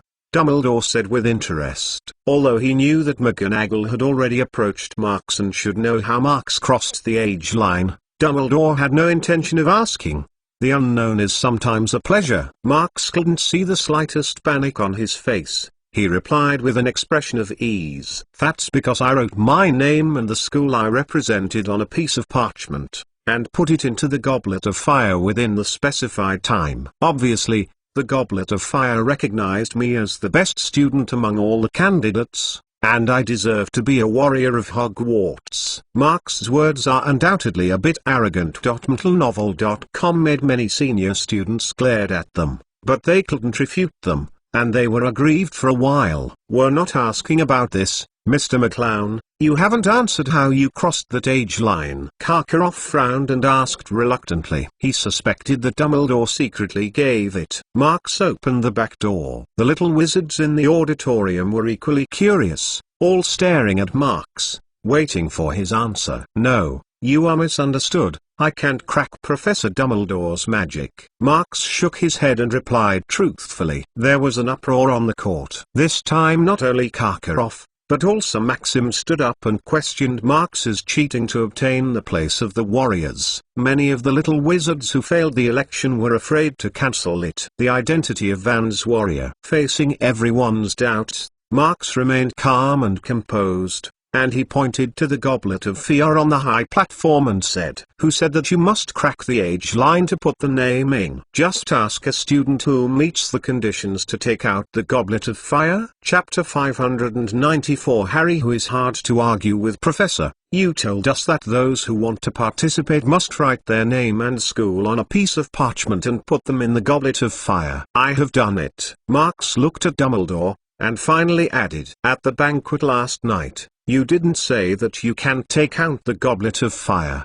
Did you? I personally signed up according to the entry method you gave. Should this count?" This also works. The little wizards who heard these words couldn't help feeling a bit ridiculous. They thought for a whole day and used various methods, but there was nothing to do with the age line. Unexpectedly, Marks was so simple to bypass it. George and Fred thumped their chests even more, annoyed that they hadn't thought of this method in the first place. Both Karkaroff and Maxim are a little hard to accept, but upon thinking about it, they have to admit that Marks's method can indeed avoid restrictions. They extremely suspected that this obvious loophole was specially reserved by Dumbledore for Marks's competition. But when the two looked at Dumbledore, they found that the centenarian's face was also full of consternation, and it didn't look like it was pretending. It took a long time for Dumbledore to react, speaking annoyedly. "This is indeed my omission. Professor, my level of magic is far inferior to yours, so I can only play a little clever." Marks humbly replied, "This is not a shameful thing, McClown. Wisdom is also important to wizards. By the way, you have taught us all. Sometimes the strength of strength is not the key to victory or defeat," Dumbledore said with emotion, looking at the little wizards in the audience. Karkaroff and Maxim looked at the two singing as if they were acting, and they were furious. But even if they were not happy, they could only hold them in their hearts. Because the method was thought of by Marks himself, it can be regarded as breaking the restriction set by Dumbledore in a sense. Coupled with the rules that cannot be changed after their warriors of the Goblet of Fire are confirmed, they are clear, so no matter how much refutation is made, there is no point. Bang bang bang. When everyone was silent, a round of applause came from the Ravenclaw table. Marks turned his head, and suddenly found that it was Luna who was applauding. The little witch is still so maverick today. There is a large chain of wine stopper necklaces around her neck. The wand is so casually pinned behind her ears, it looks strange, so that the people next to her are deliberately separated from her. A distance. Just after Lunario's sudden applause, like an infection, sparse applause quickly sounded everywhere in the auditorium. First Hermione, then Dumbledore, Harry, Seamus. The applause in the auditorium grew louder and louder, and finally everyone applauded. Most of the students put aside their prejudices and recognized the identity of the warrior Marks. Many of them shouted booingly, "Awesome, McClown, I knew that age line must not be difficult for you. Warrior of Hogwarts, hero of Gryffindor." The applause and cheers in the auditorium made Marks breathe a sigh of relief. He knew that he had gained everyone's approval. This is also the reason why he deliberately asked questions in the auditorium yesterday, to build momentum so that everyone knows that he intends to participate. When he becomes a warrior, he will not be as abrupt as Harry in the original time and space, and can minimize the voice of opposition. After making a noise for a while, Dumbledore coughed a few times, interrupting the harmonious atmosphere. He said loudly, "Well, it's not too late to celebrate later. Now that our 3 warriors have been selected, please follow the previous arrangements." Before Dumbledore finished speaking, there was a sudden movement in the goblet of fire next to him. The long tongue of flame rose up to a height of 1/2 meter, and a piece of parchment with charred corners slowly fell from the air. The sudden change attracted the attention of the little wizards to the past. "Isn't the selection of the warriors over? Why is the still paper coming out?" Marks immediately thought of something and swept his gaze to the teacher's bench, staring at Moody and Barty Crouch. But he couldn't find any flaws in their faces. Dumbledore subconsciously grabbed the parchment and glanced at it. His face became very serious. He looked at it carefully, confirmed that it was correct, and then read it out loud. "The 4th warrior, Harry Potter." After Dumbledore said his name, Everyone was stunned.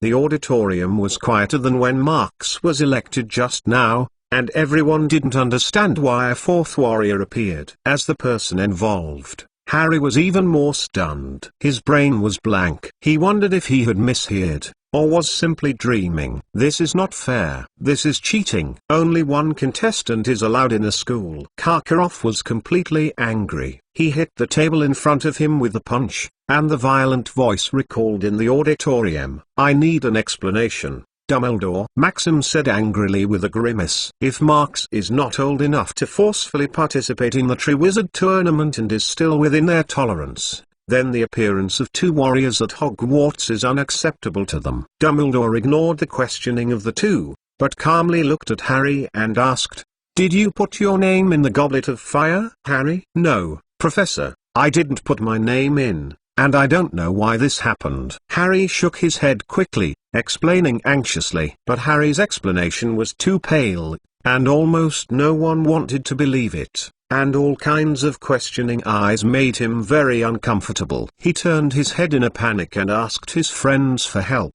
"Ron, Hermione, you should know that I stayed with you all the time last night, and the whole day today. I don't have time to put my name in." Hermione nodded www.mtlnovel.com and explained a few words to testify to Harry, but unfortunately not many people listened. Ron was a little absent-minded and kept pursing his lips without speaking. "Enough, don't explain." "Who knows if you are in collusion?" Karkaroff yelled and interrupted Harry and the others, and then looked at Marks with chills in his eyes. "And there is another person here who can compete against the rules, isn't it? Who knows if he has thrown Hermione's name in?" "I wouldn't do this.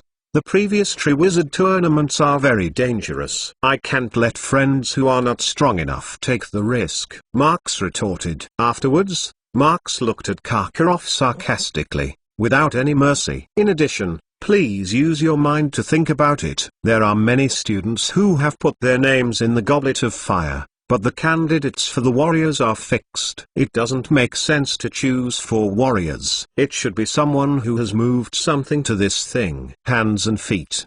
The Goblet of Fire is a very powerful magic item. Don't you think 2 14-year-old children can do this?" Chapter 595 Unhappy Banquet. Marks' unceremonious words made Karkaroff angry enough. Dumbledore on the side made a round and spoke. "Well, Karkaroff, what McClown said is reasonable.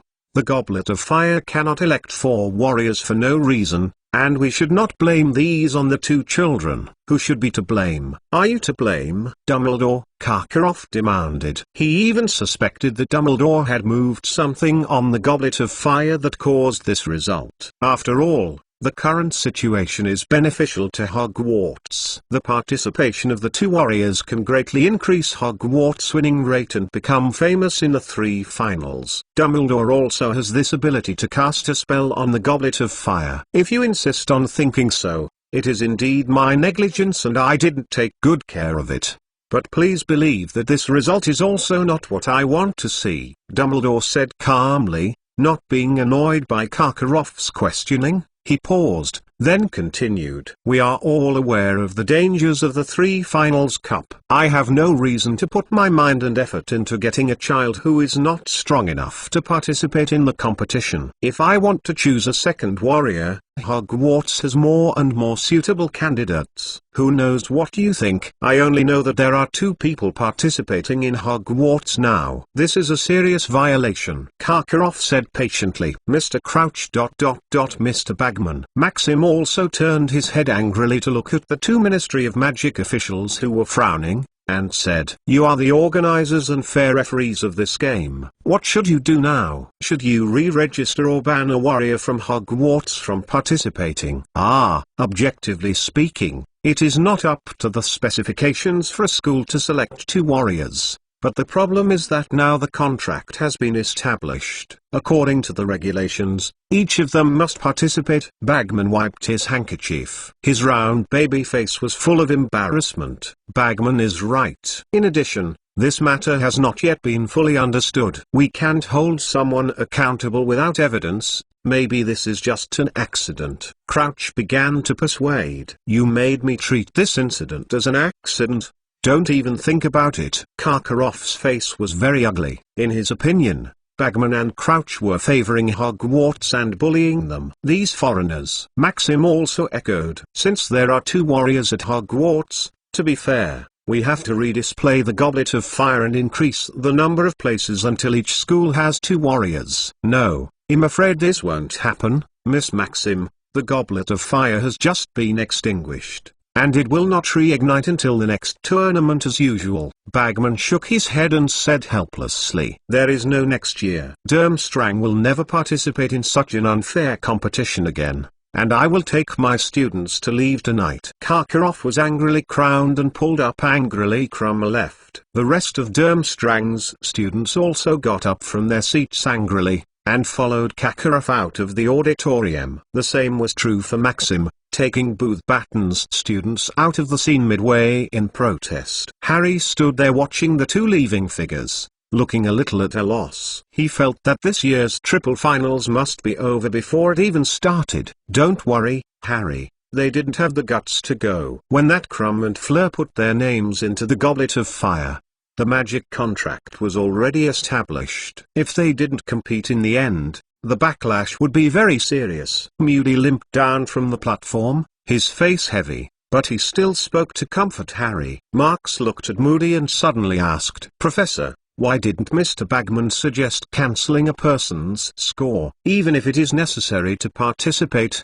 as long as the result of a warrior at Hogwarts is invalidated, wouldn't it be relatively fair? Having said that, Marks looked at Harry again, his face full of apologetics. Oh, Harry, don't mind, I'm not targeting you. Harry nodded blankly. He was still wondering why he became a warrior. He didn't even hear what Marks was talking about. We can't do this, McClown. Moody sighed, glanced at Harry, and explained to Marks. This is too cruel to Harry. He has done nothing wrong but has to face those dangerous projects like you. We can't make him work hard without getting a fair evaluation. Also, the Triwizard Tournament is a very important event. There are many wizards all over Europe paying attention to it. In case Harry performed well in the game and eventually won the championship, we cancelled his result. Then the referees will be overwhelmed by yelling letters. Of course, you can use your method. We can replace the Hogwarts warrior with the lowest score. The final result is invalid. However, I guess Karkaroff and Maxim will definitely not agree with this. Fair. Moody grinned and laughed. Only then did Marks understand. After explaining it to Marks, Moody turned his head to look at Dumbledore. How about I track down the Goblet of Fire incident? Albus, I think McClown's speculation just now makes sense. Maybe someone moved their hands and feet on the cup and wanted to target Harry. It would be best if you are willing to take over. After all, you are more experienced in this area. Dumbledore agreed without hesitation. www.mentalnovel.com. Marks frowned insignificantly, but didn't say anything. On the face of it, Moody's is indeed the best candidate for the investigation, and he is not sure whether there is any problem with Moody's, and retorting it will only startle. In case he is mistaken, next time he wants to find a chance to reveal some information, such as when the Horcrux is down, the credibility of the words will be greatly reduced. Dumbledore talked with the 2 high-ranking officials of the Ministry of Magic for a while, and soon reached a consensus. He raised his wand and blessed himself with a magnificent curse,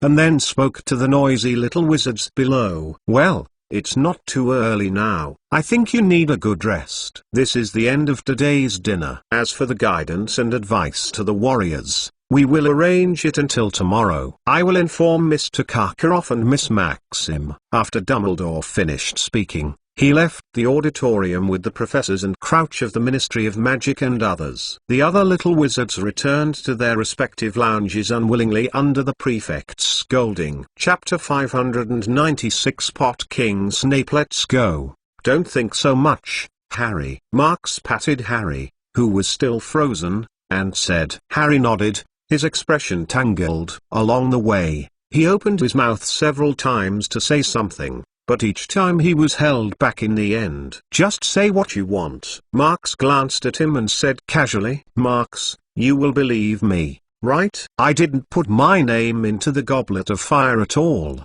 and I don't know why that note came out of the Goblet of Fire." Harry, who had been holding back for a long time, had a somewhat unstoppable posture when he opened his mouth.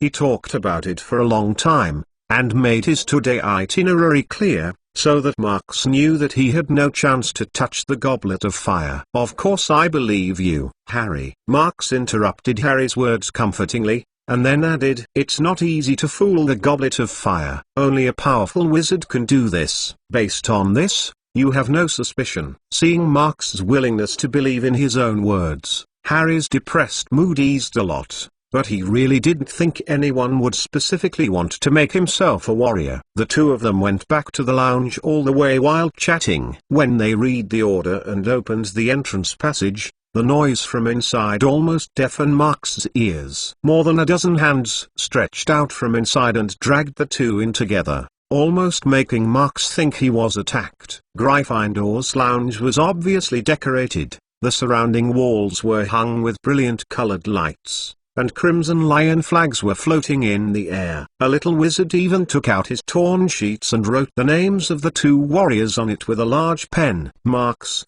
Harry, you are amazing. I didn't expect the two warriors of Hogwarts to be in Gryffindor," George said excitedly, hugging Marks. "But you should have told me you signed up sooner." Fred hammered Marks on the shoulder. "Why didn't we think that we could take out that cup?" George also said annoyedly, and then looked at Harry on the side and asked, "By the way, Harry, how did you add a name like Marks, or some other, newer method?" Seamus also got together at this meeting. The other little wizards looked at Harry one after another, all curious about this question. "Enough. I swear I didn't do that. I don't even know why it became like this," Harry shouted angrily, his voice loud enough to startle everyone. For a while, the noisy lounge became a little silent, and George, Seamus, and others were frightened by the sudden explosion of Harry. "Well, if you didn't vote by yourself, who would be helping you?" Angelina murmured, and finally turned to look at Marks. Don't throw this mess to me. I explained the specific reason when I was in the auditorium." Marks shook his head,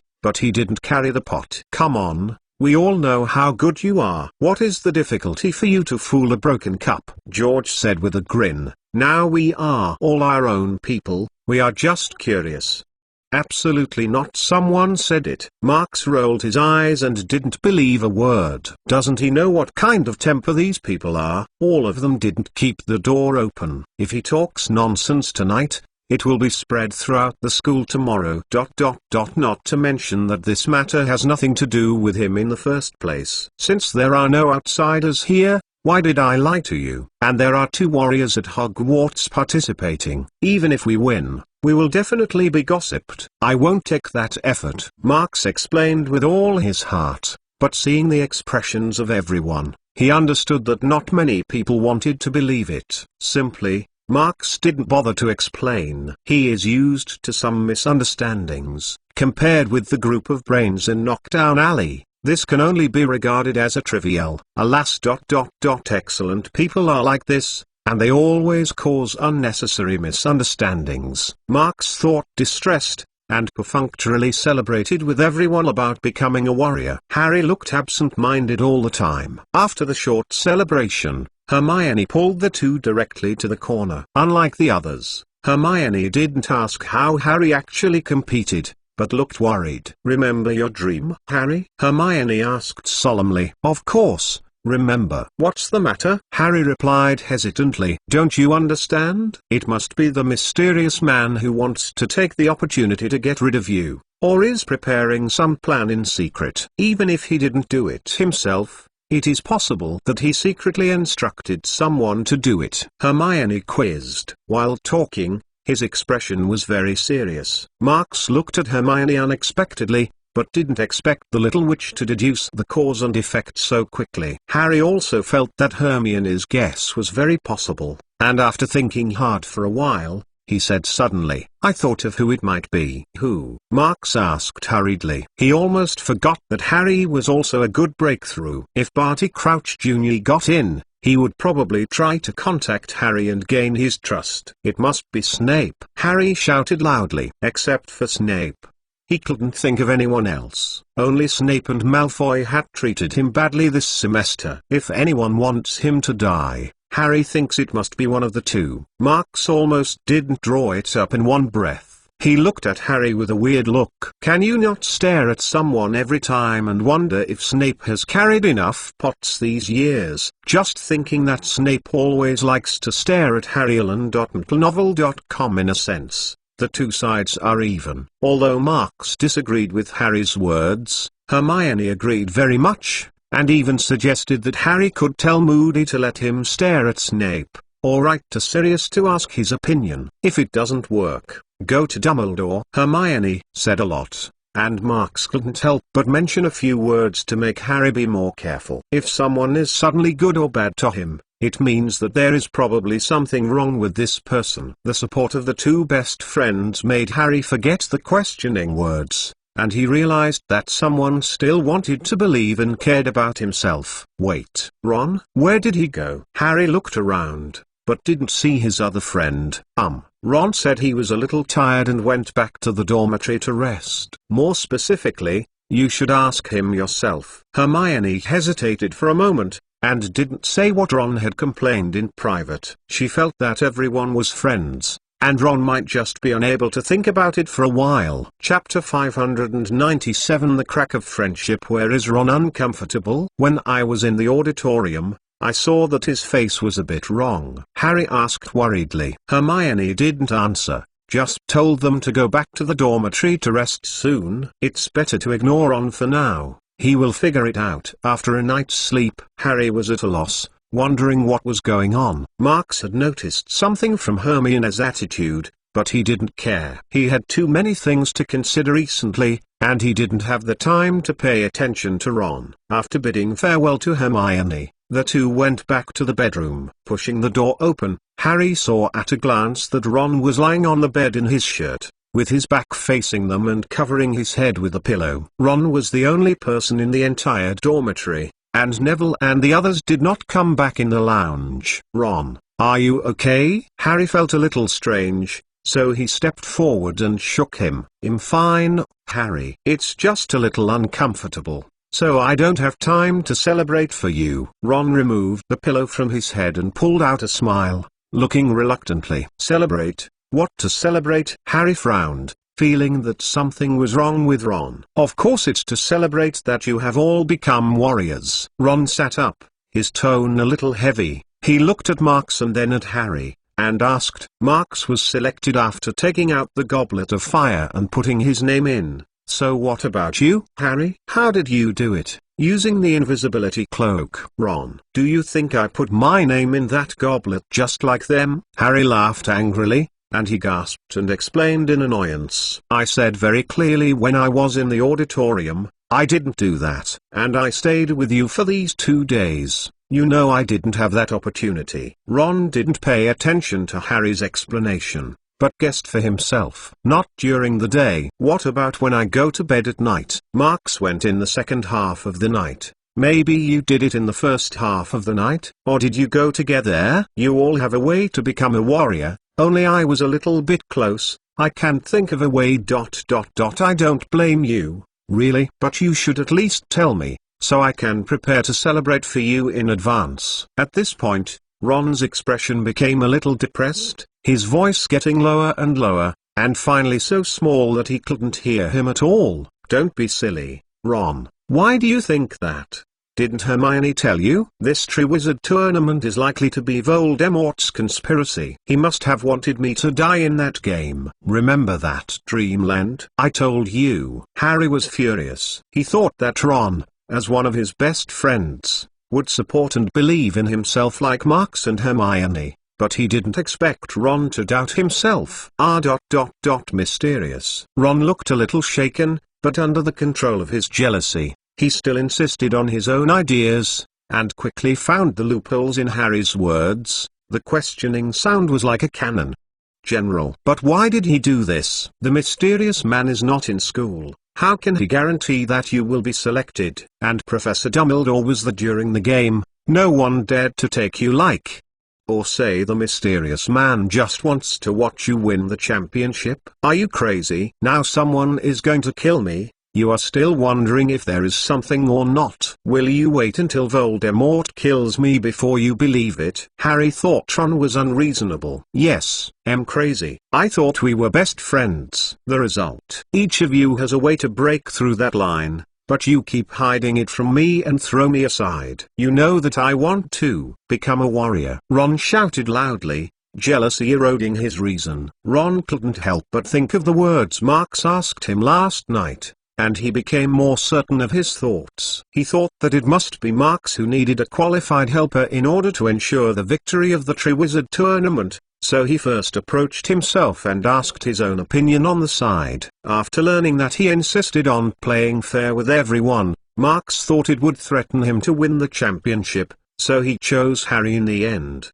The more Ron thought about it, the more he felt it was possible, and he spoke out his guess without reservation. Harry was choked immediately. He didn't expect Ron to have such a vicious idea. I have to say, you have a lot of imagination, Ron.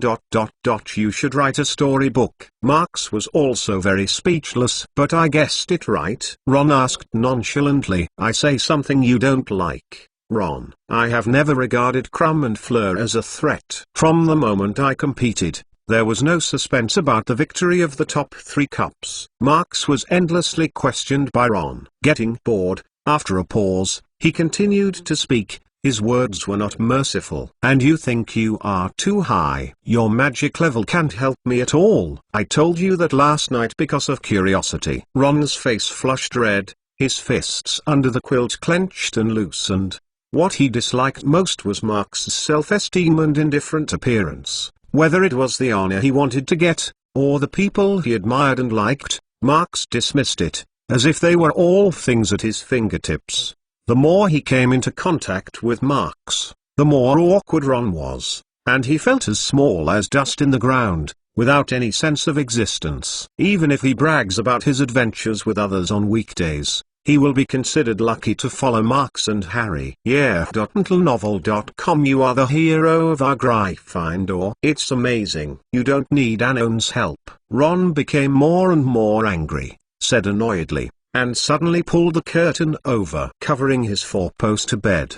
He put his head under the quilt. Ron's attitude made Harry angry, and he tried to pull Ron out of the quilt after 2 steps. To make it clear, Marks next to him stopped him in time. Forget it, Harry, let Ron think about it. Marks shook his head at Harry, combining what happened in the original time and space. Marks could probably understand why Ron suddenly became like this. To put it bluntly, all these years of life experience has developed his oversensitive and over-inferior temperament, and Ron always compares Harry as the savior. And it is inevitable that his mentality will be out of balance. Not choosing the Warriors was just a flashpoint, releasing the emotions that had always been backlogged. But this is obviously not the reason why others have to get used to him. Chapter 598. I wish you weren't so good. Harry glanced at Ron hesitantly, saw him buried himself in the quilt like a dead body, and knew that he could not be persuaded,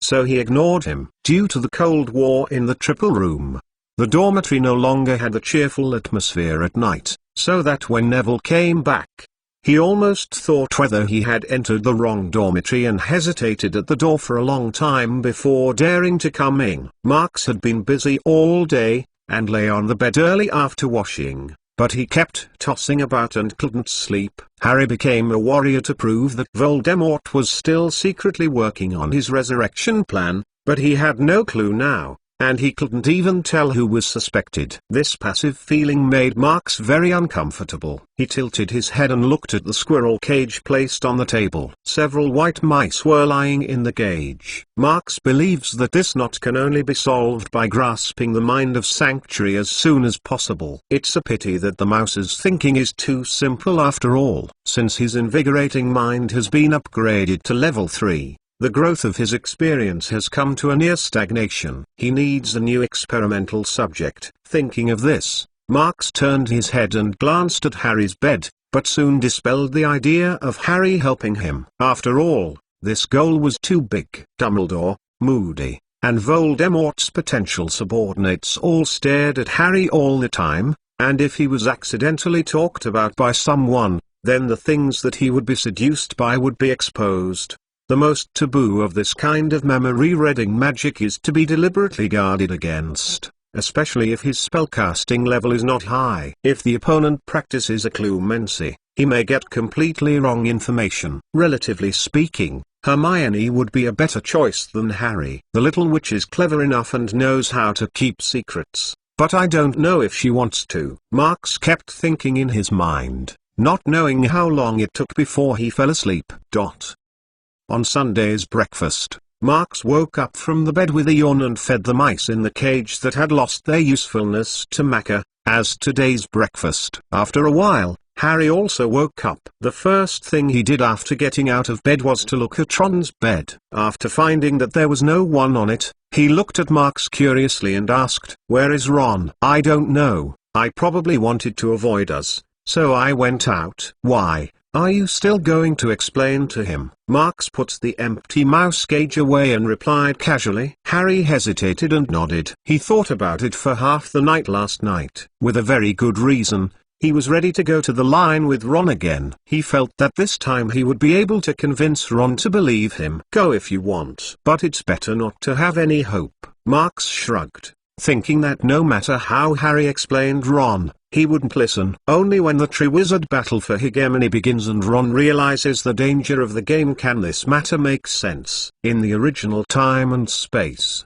Harry was able to barely win the championship with someone helping him to cheat. It was a question of whether he could pass the fire dragon for Ron. He did not have Harry's super flying talent. The two chatted like this, while walking towards the auditorium. Along the way, people greeted them from time to time, especially the little wizards in Gryffindor, who seemed to regard them as heroes. "Come on, McClown, Potter. Let the people of Booth Batten and Durmstrang take a good look. We are the best school at Hogwarts." A senior Gryffindor rushed to them shouted. "Of course, rest assured, you will see me win the championship." Marks responded with a smile. Harry on the side seemed a little restrained. Whenever someone cheered him, Harry always seemed very flustered and didn't know how to respond. He was worried that he was not capable enough to meet the expectations of these people. After arriving in the auditorium, Harry realized that the situation was worse than he thought. Compared with the Gryffindor students who welcomed them unusually,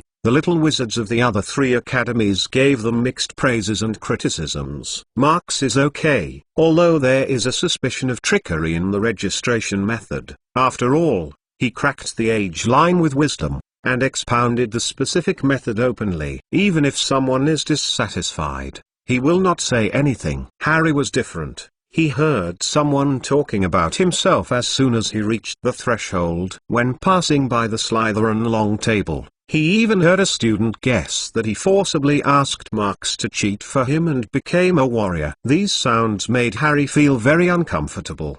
Be confident, Harry. Now that you have been selected by the Goblet of Fire, then you are the warriors of Hogwarts. Just ignore those oppositional voices. As long as you perform well during the game, they will recognize you, Marks said comfortingly. Hope, Harry said dully. At the same time, Hermione at the long Gryffindor table also saw the two people coming in from the door, and hurriedly waved to them, and then made some space for them. Marks, Harry, how did you sleep last night? Hermione asked very tactfully, because she saw Ron this morning and he was obviously not in a good mood. It's terrible. Ron didn't know what was going on. He had to suspect that I had secretly signed up from him. Harry became a little angry when he thought of it, and then he looked around, but he couldn't find where Ron was. He just got out of the side door and might want to hide from you. Hermione knew what Harry wanted to ask, and said. Harry was a little confused. Why did Ron hide wherever he went? Don't you understand, Harry? Ron doesn't want to hear you explain. He is just jealous. So he doesn't want to see us. Marks slowly stuffed a piece of butter cake into his mouth. His tone vague, said. Jealous? Why? Just because we became warriors? Harry still didn't understand. It's not just that. MTLnovel.com Harry. Ron has always been jealous of you. not just because of this. Hermione sighed, then explained to Harry. You can think about it. If you have two very famous friends and everyone likes them very much, you will be ignored every time. No one wants to take care of them. Even if your parents are, what will you think in the long run? I will be very happy, so that no one will stare at my forehead stupidly everywhere. Harry said excitedly. If my childhood was spent in the burrow, with my parents, then I would die of happiness. And you, Hermione, don't you also have two famous friends? You are different from Ron. Harry turned to look at Hermione again and added, No, you are wrong, and sometimes I will be jealous of you. I hope you won't be so good. Hermione quietly glanced at Marks and said. Harry's eyes widened and looked a little surprised. Even Marks couldn't believe it. But usually only a little bit of jealousy. It's gone after a while. Hermione blinked and laughed. Chapter 599 I have never heard of that kind of magic. Hermione's words calmed Harry a lot and made him realize that jealousy is an emotion that everyone has. For example, he occasionally jealous of Marks's privileges in class and that he can get good grades without much study. Ron may just be weak in self-control. Then he'll go find him. Thinking about this, Harry was not so angry, and after eating a few mouthfuls, he stood up and said. Marks didn't stop seeing Harry's look firm. After he left, Marks turned to look at the little witch next to him, and asked, Hermione, are you free lately? I want you to do a favor and practice some magic. Hermione hesitated. She had a lot to do in the near future. For example, studying the book sent by Marks, or looking up the history of house elves. The most important study can't be pulled down, and can't stop all day long. But even so, the little witch quickly nodded and agreed, but just asked curiously, what kind of magic is it related to the top 3 cups? No, it has nothing to do with the game. Marks shook his head, and then hesitated again. He hesitated for a while before asking. Also, this magic may be a little special. I don't know if you mind. In Marks's view, memory is the most private and important thing for a person. Most people always have some embarrassment in their lives, and it is inevitable that some dark and inconvenient thoughts will arise. Comparing the heart to the heart, Marks would never agree if someone asked him to practice the mindfulness of the mind, even if the factors such as the crossing and the system were eliminated. Special? Is it dangerous? Hermione was surprised by Marks's hesitant attitude. No, there is no danger. That is, you may see some of your privacy when you cast the spell. Marks cautiously tentatively said. Privacy? Hermione's mind was stunned, and the spoon she was holding accidentally fell to the ground, almost thinking she had heard it wrong. After a while, the little witch reacted, bends down in a panic to pick up the spoon, but bumped her head on the corner of the table. At this time, Marks also realized that there seemed to be some ambiguity in his words, coughed lightly, and wanted to make it clear, but was interrupted before he could even speak. I've never heard of that kind of magic. Hermione shouted loudly, and the blush spread from her cheeks to the base of her ears. She looked around in a panic, and noticed that more people were looking at her because of her yelling. After being attracted, the little witch's face became even more red. In going to the library, Hermione didn't give Marks a chance to explain at all. She clasped the book on the table in her arms, and hurriedly turned and left. Marks was confused, wondering why Hermione reacted so strongly. As for, even if you disagree, just say it directly. McClown. Just when Marks couldn't laugh or cry, a gentle voice came from not far away. As soon as Marks turned his head, he saw a large group of little wizards approaching here. From their school robes, it could be distinguished that they should be Hufflepuff students. Cedric is the leader. Hermione, who was about to leave, also stopped at this time, ignoring the episode just now, because these people were obviously unkind. Cedric, are you looking for me? Marks asked calmly when he looked at the students surrounding him, with some guesses in his heart. Yes, it's about the warriors. Cedric nodded. The expression on his face looked a little embarrassed, but he continued helplessly under the instigation of the students behind him. I want to understand where our gap lies. why the Goblet of Fire chose you who are not enough age to become the warriors of Hogwarts, so please also try a game with me, McClown." After Cedric finished speaking, the Hufflepuff students behind him roared enthusiastically. "Yes, who wins? Who is a warrior?" "A fair match. Cedric will not lose. Cedric is our true warrior at Hogwarts." When the selection of the warriors was announced at the banquet yesterday, those who were most dissatisfied with the results were the little wizards of Hufflepuff. You know, they have always believed that Cedric would become a warrior at Hogwarts before this. After all, among the graduates of the same period, Cedric had the best grades, and he was the prefect of Hufflepuff in his usual manners, and none of the students over the age of 17 in the school could compete with him. And Hufflepuff Academy has been low for too long, desperately needing the honor of the warriors. But who would have thought that the two warriors selected by the Goblet of Fire in the end were both from Gryffindor, and both were 4th graders under the age of 17. This made them suspect that Marks and Harry had moved something and grabbed the place of the warriors who belonged to Cedric. It is precisely because of this kind of thinking that the Hufflepuff students, who have never liked making noise, come to the auditorium to attack. They wanted to find the weaker Harry as a challenge, so that it would be more secure. Who would have thought that Harry had heard some wind from nowhere, and ran away in fear without even eating? This kind of fleeing behavior is contemptuous, so they had to temporarily change the target to Marks. But even so, they believe that Cedric will definitely win. Didn't you hear what Professor Dumbledore said? Once the candidate of the Warriors is determined, you can't change it. And with so many of you around here, if the professor sees it, Hufflepuff will definitely be deducted. Hermione stepped forward and stopped between Marks and Cedric, persuading in a hurry. But the little wizards of Hufflepuff didn't mean to retreat. All of them looked firm. McLenovel.com as if Marks disagrees. Don't even think about leaving today. The harassment in the auditorium attracted more and more attention, and many little wizards joined in the excitement and formed a larger circle on the periphery. The little wizards of Gryffindor didn't think it was a big deal, and they expressed their support for Marks to teach Cedric a good lesson, so that everyone knows that Gryffindor's warriors are well deserved. Cedric was not affected by these people's words. His eyes were only fixed on Marks.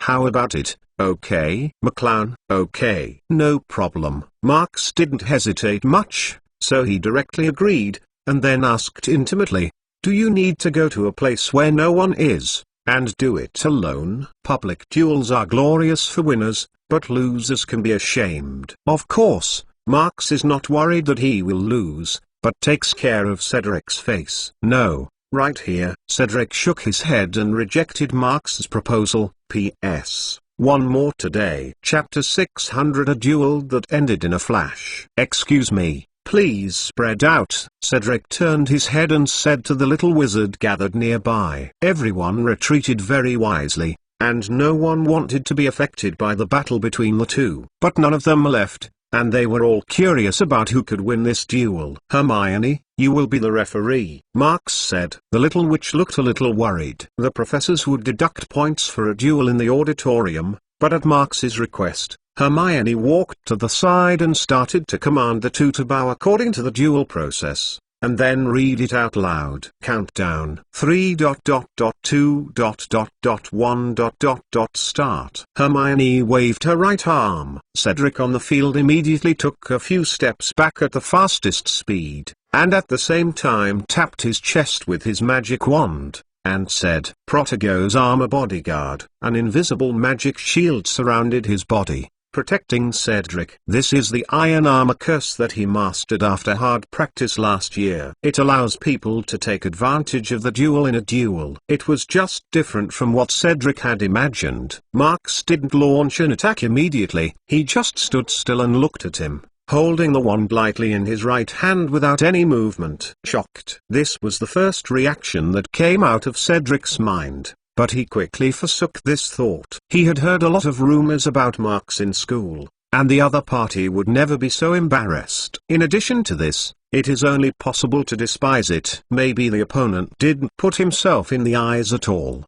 so he seemed so sloppy in the battle. Thinking of this, Cedric couldn't help being a little angry. For the first time he was looked down upon like this. Expelliarmus, accept your weapon. Cedric quickly drew out his wand, pointed it at Marx, and shouted loudly. The crimson light beam flew out from the top of the wand. The distance between the two sides was less than 4 meters, and the light beam almost jumped. At this time, Marx slowly pointed the wand at him, and he did not see him chanting the spell. The red light beam bounced back at a faster speed. Cedric's body had already made an evasive action, but he could not dodge it. Fortunately, the iron armor curse that was released earlier worked at this time and resisted this attack. But Cedric didn't relax at all. His heart directly mentioned his throat, because the second spell beam was already in front of his eyes, directly breaking open the weakened magic shield, and hitting him firmly. Doesn't he need to chant a spell? At the critical moment,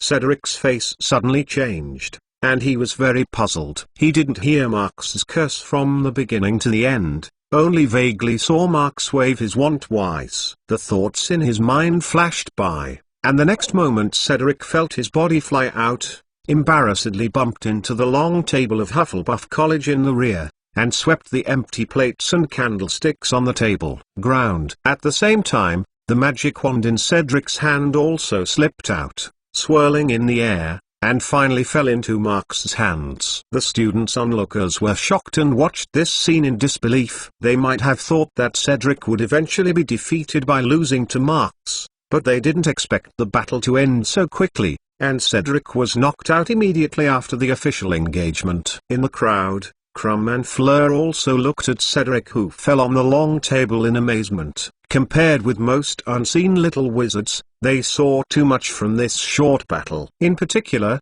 Marx's silent and instant magic twice made them feel extremely shocked. Silently cast spells?